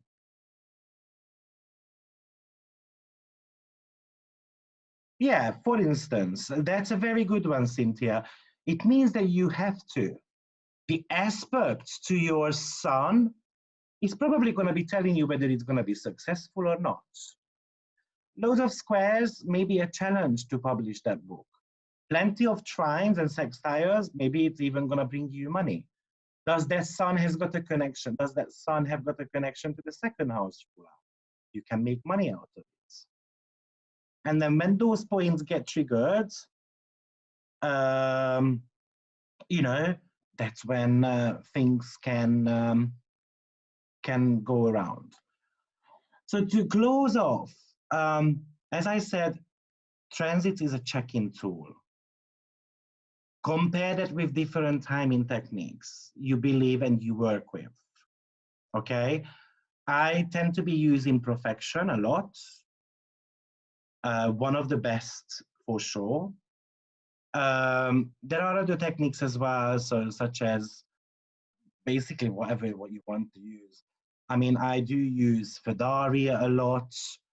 I would love to teach you that one as well today, but no. But very good to be combined with transit. It's unbelievable how good. Also, I use Solar Arc, progressions. Yeah, all those are very, very good techniques. Why I recommend is transits, very good to be used with progression. So when you go back here, And instead of transits, click on progressed and transits. And then when you see a progress planet conjuncting a transiting planet, that's a huge one. So let's say Chiron is going to be conjuncting the progressed Venus in that chart. So even we can take this a notch further, but this would be another 4 hours to actually explain that. So we're not going to jump into that, surely. Yeah. So I've shown an example here in regards to David Bowie, how it works out. Just like an example, another one I showed you there. And I wrote down a little bit of a meaning of what South Node and North Node means in each of the signs. Try to combine that with your house positions, and then you get a little bit of a clarity of what your karmic duties could be. And obviously, when those get inactivated in your chart, then you're going to be seeing, you know, that you have to go towards those steps. So, guys, we got to the end of it. Any questions? True Node is in a different sign to mean it's not going to make such a huge difference there, the True Node and the Mean Node, but I tend to use the True Node. About Fredaria, I'm not too sure. I can explain Fredaria really in an hour. It's quite an easy timing technique, but it works very good, actually. I don't know yet. I've got 2 webinars coming up at the moment. I've got the Perfection one, and I've got an aspect workshop coming up. The aspect workshop is going to be actually 30 hours. Now, in there, I'm going to teach you everything I know about aspects. So you will be able to see that, I think, online actually tomorrow. Yeah, so that's going to be a huge workshop. We're going to be talking about major aspect, minor aspect, karmic aspect, talent aspects, obsession aspects, and so forth. And then how does that appear in your chart, how to work with them, and so forth. Great. What I recommend for the future now is practice. Another thing I would recommend is have a transit diary and write down how you felt around those, you know, like Mercury transits. And then you're gonna see, you know, what to expect in like 3 years' time, especially with Mercury, Venus, and so forth. Because we're talking about planetary repetitions. They always bring the same topic back, maybe on a higher resonance. If you learned them previously, if you didn't, can be a little bit catchy. Guys, if there is no any other question, thank you very much for having me. I hope you managed to learn a lot. I'm gonna send you over the slide and the recording. I will do it in the next couple of hours. I'm gonna try to do that. Thank you everyone, and have a very good night or day or morning, wherever you are. Thank you, have a lovely weekend. Bye-bye.